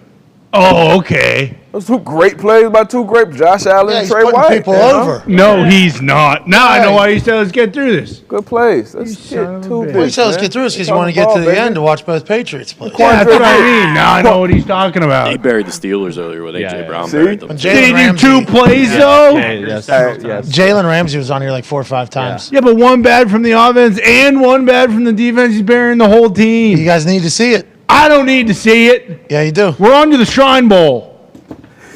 Bill Belichick will be coaching in the Shrine Bowl. Nice. Senior Bowl might be getting. I don't know what the Senior Bowl did. What happened? Something happened with the Senior Bowl. Something not great. That the NFL is no longer focusing on the Senior Bowl. We believe. Early reports are stating that the Shrine Bowl will be in replacement of something else, and then the Bill Belichick and the Patriots coaching staff will coach in the Shrine Bowl. Is it the Shrine Bowl? Yeah, Shrine Bowl. What's the other one? Senior Bowl. No, I thought there was. In Mobile, Alabama. Yeah, I was in the Senior Bowl. Were you in the Senior Bowl, AJ? I was not. Oh, because you won 5 overall. I don't have to do any of that Yeah, shit. he's not I was going. still in school. I was in class. Okay. I was in the Senior Bowl, and to be honest, I had no field to kick on, so kind of a waste of a week, but got to meet everybody. Made some great one-handed catches on the sideline to showcase my athleticism. Hopefully that helped out. Kick the kickoff to me. Yeah, I did. That was awesome. Did you take it to the house? No, I got 20-some. Oh, you should show that play then. Yeah, one guy told you to never punt a ball again. Yeah, the special teams coordinator for the Cincinnati Bengals named Darren. He was coaching the other team. He's a great guy. He and I get along very well. But he certainly said, nobody's ever been able to do both. You're in the Senior Bowl to kick, not to punt. If I were you, I would never punt a ball again. I would just strictly kick, become the best I could be, and maybe get drafted or something like that. I'm like, you got it. I love the guy. And then a couple months later, I got drafted to punt and had to learn how to punt all of a sudden because I wasn't working on it the last 2 months. But Maybe he's trying to hide you. no, they didn't draft me. They drafted Kevin Huber, same draft class. Could have taken me. He said, nah, fuck that guy. And that was a smart play. Kevin Huber much better than me at punting and in the league a lot longer. But, yeah, I don't know what happened between the Senior Bowl and the NFL. Something happened. There's no reason for them just to pick up and be like, no, well. Actually, this is the Senior Bowl now.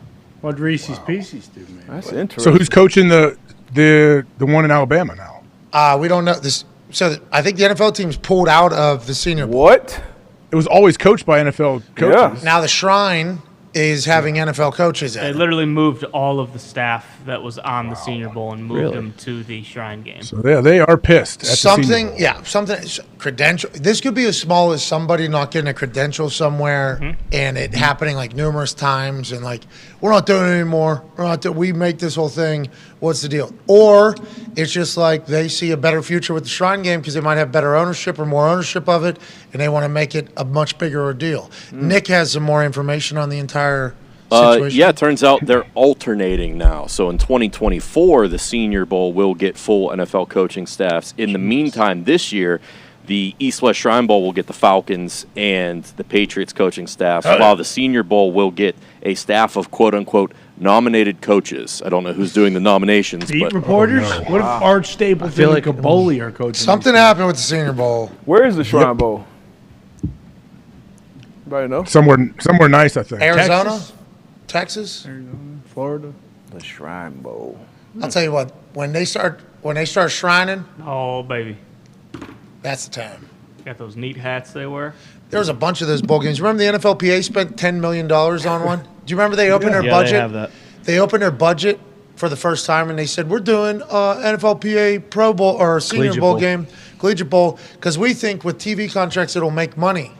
And I remember sitting in there going, don't take any of my fucking money to make an F-League All-Star game. Okay, there's already too many All-Star games. Yep. There's only one All-Star game that does anything, and it's a Senior Bowl.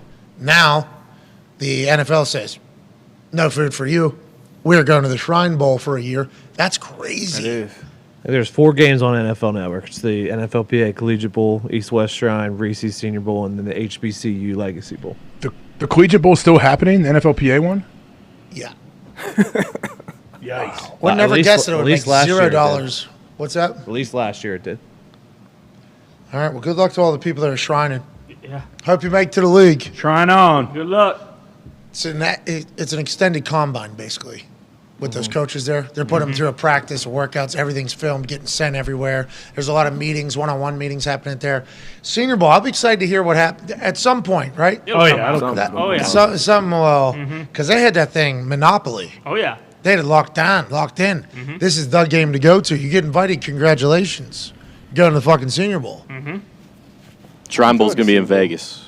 Las Vegas. Turn your shrine on. That's where the Pro Bowl is as well. Yeah. Get your shrine on. Is that what you're saying, Zito? Hell yeah, turn it on. Flag football game in the Pro Bowl this year, right? 3 of them. Yeah. It's going to be sweet. Can't wait. Check that one out. It's actually called the Pro Bowl Games. Like the Olympic Yeah. Doms. I really wish they bring back the old shit. Oh yeah. You have to That pay quarterback. people. They bring it back. Fastest man. Oh, the Longest awesome. Longest throw. Like, Oh. all that shit back. I think they got longest drive this year. Yeah, good Top Golf. That'd be dope. All right, here we go. Does their sim break as much as ours? Probably not. Does any sim? Break as much as ours? They gave us a shitty one. What? Bruce? You know what I'm Is that what happened? Who did? Did we get a lemon? Bronovich. We can reach out to customer support. There are more issues over there. Oh, we have to go customer support. It's every time. It breaks every time we You play. gotta reset the goddamn thing after every shot you take. Is that what it's the- supposed to be? The thing freezes up top where it doesn't recognize the ball. Every time. I Every was round. told 4 holes Tiger in. Dead. Got to restart the whole thing. Brutal. It is brutal. We got a golf simulator, can't golf. What's the point? So we don't have one. We don't. We have a room with turf up there. Yeah. 4 walls. Can't do anything because it's not big enough to do anything else in it. That's a dodgeball game. Pretty sweet. Pretty sweet. But just like the golf, you'll start throwing dodgeballs and zombies won't die because they won't register a ball. That's the best part. Yeah. Then you're dead. So you're not playing dodgeball anymore. You're just getting attacked by zombies standing in a room with no zombies. No it's a whole thing. thanks. Anyway, shout out to our golf sim. Ain't that right, AJ? Yep, that's right. I want to play that zombie game. Sounds good. No. You want to play until the balls aren't registering, then you got 10 zombies fucking at your neck, dude. Eating your face off. Scary. They bit off Ty's dick. They did. Oh, no. Ty can't go Well, you know, they upstairs always anymore. go for the genitals first. You know Yeah, they that. do. They stuff them in your mouth. Zombies? No, that's your move. Here's another That's jet not my sweep. move. That's just a classic disrespect move. If you want someone, you know, hey, let your parents find you with your dong in your mouth, pal. With your dong in your mouth, right? Yeah, that's what I'm saying. You know, we've talked about that. The ultimate disrespect. What do you got, D-Butt? What's on this play? We got a little motion, I see. Yeah, we got the jet motion similar to the Chiefs play. He's coming across, but he actually going to run a deep route. This corner, right? He's going to run the deep hook. And this corner, once again, deep third again. This corner gets sucked up by this deep curl route. Right. So if you pause right, this is actually going to be a great play design, hard play. Actually got this other receiver in protection. He checks in, protects, and then checks out. Deep third, deep post. You'll see, let it develop a little bit. Pause. Boom. So this stop, he takes the eyes of this corner, and he's going to go deep 7 here, a deep outbreaking route. And Quandre Diggs, once again, I think he was might have been on the plays last week as well, making a great break out of the post. 3-time Pro Bowler now as a free safety. So right now, you pause it. Yeah. It's a lot of space for Baker Mayfield Here we go, Baker. to make this throw. But you'll see where he leaves this ball, and with a good post safety, he does what a good post safety does. Oh, no. And covers ground. Oh, it makes a Baker. great catch, too. Baker. Boop. High pointed at his boy, Bobby Wags on the sideline. This is an overtime, so obviously a big-time turnover in a big-time situation. I mean, I would have tried to stay in bounds and house this game, but got him to the playoffs, though. Yeah, but he had to let Bobby know. Yeah, got you, Bob. He did let Bobby know. Oh, he covered so much ground. Yeah. Quandre. Still, if that ball's to the sidelines, that might be a touchdown. Fact. Shit, you got a lot of. And then the Lions would be in the playoffs. Yep. Wow. Great play. Wow. And great break out of the post. All because Baker Mayfield. Yep. What the hell, Baker? They went down and scored. Game over. Yep. But yeah, this is. He covers a lot of ground. Man. Closing speed. No wonder McVay wants to retire. Like you got to hit that. You got to hit that with bait. Like you got it. You got to hit that one. Overtime too. He's high stepping. They didn't try at all. Yeah, he did. 63 almost jacked his ass off. 63 was not happy. Right here, this guy. I don't think Bobby Wags appreciates He almost that. blasted him. Yeah, 63 was close. Come here. But yeah, you got 4 blockers here. You got 1 receiver. Like you Diggs, like Don't add 15. ultimate faith in McVay. ultimate faith in Geno Smith to go ahead and put it in the end zone or field goal or whatever. But Is great this- play. That's when McVay wanted to go. Yep. I'm done with this shit. I think Diggs said, retire, bitch. And then when he heard that, yeah, I'm going to call it. Retire, fucker. Chunky soup sucks. I mean, he's real close. Yeah. Credit to McVay for not He flinching. doesn't even flinch. Well, he took a shoulder pad right He there. probably wanted him. Probably told him, hey, What knock was me that? out, please. Is there a dog in here? German Shepherd. I heard it. What happened? What the hell was that? Could be a Dog goose. screeching. I don't know. Anyways, great everything, DB. There we There go. was a dog barking in the building. There, that baby D-Boy! Chuck. Bless you, Chuck Dirty. came Bless up. you, Dirty. Dirty with a big sneeze. Bless you, Dirty. Hope you're okay. Those were sneezes. That was the dog? That was a lot of sneeze. Dirty, hope everything's okay. Yeah. Get that checked out. Dirty, let's get it checked out because we need to hit a same-game parlay this weekend for the same-game parlay holiday, as does the Toxic Table in the pod, as does Hammer Dahn, which is in 15 minutes, and that's Hockey Talk, which is on tonight at 8 p.m. Eastern Standard Time, youtube.com/that's Hockey Talk. Great plug, thank you. D-Bud is on the Pat McAfee Show team for the same-game Let's go. parlay. Bullshit.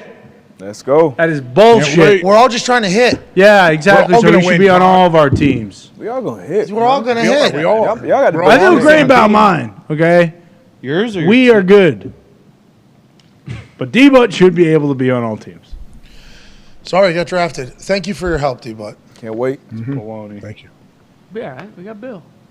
Yeah, Bill has put together a couple great, He has, and they've actually- actually great been. parlays. They say if you got baloney happening, call Bill. That's Call right. Bill. And you say there's baloney happening, you called Bill. Yep. That's what we got going on. He's going to bop it to death, and we're going to win. Just like that autopilot Tesla guy. Yahtzee. right. Hopefully everybody's safe there. AJ, great show today. Toxic Table, great work. Tone, great work. Everybody behind the glass, thank you so much. D-Butt, appreciate you, buddy. Hey, baby Appreciate you, D-Boy. Appreciate you. We'll see you tomorrow as we will see Chuck Pagano as well as we inch one day closer to this super wild card weekend and the NFL playoffs kicking off. We can't thank you all enough. Hammer, Dahn 15. We'll see you tomorrow. Be a friend, tell a friend. Goodbye. Oh, for TikTok. First day on TikTok. What's going on, dude? We have no idea if being on longer is better for TikTok. Yeah, who knows? But like sure how AJ said that he was going to learn the dance of the day Yep. and sign off the show with it. So now is the time to do that for Now our new it's- TikTok. Go, AJ. crowd. Come on, AJ. Bring us home. Bring it home, AJ. Bring us home. Let's see it. Show us the little line dance. No, no. AJ, come on. Dab. Come Dab on. him. For TikTok. Come on, AJ. I don't know the newest What do you one. say, AJ? Why don't you Can't do wait. a little dance? Why don't you do a little prance? What? Come on, AJ, what do you say? Why don't you get on that? 75 what? 75 people? Million. That's awesome. 75 people on TikTok. This was 75 people. Come on, AJ. 80 people on TikTok. Here we Just go. 75. 75 million? Dab.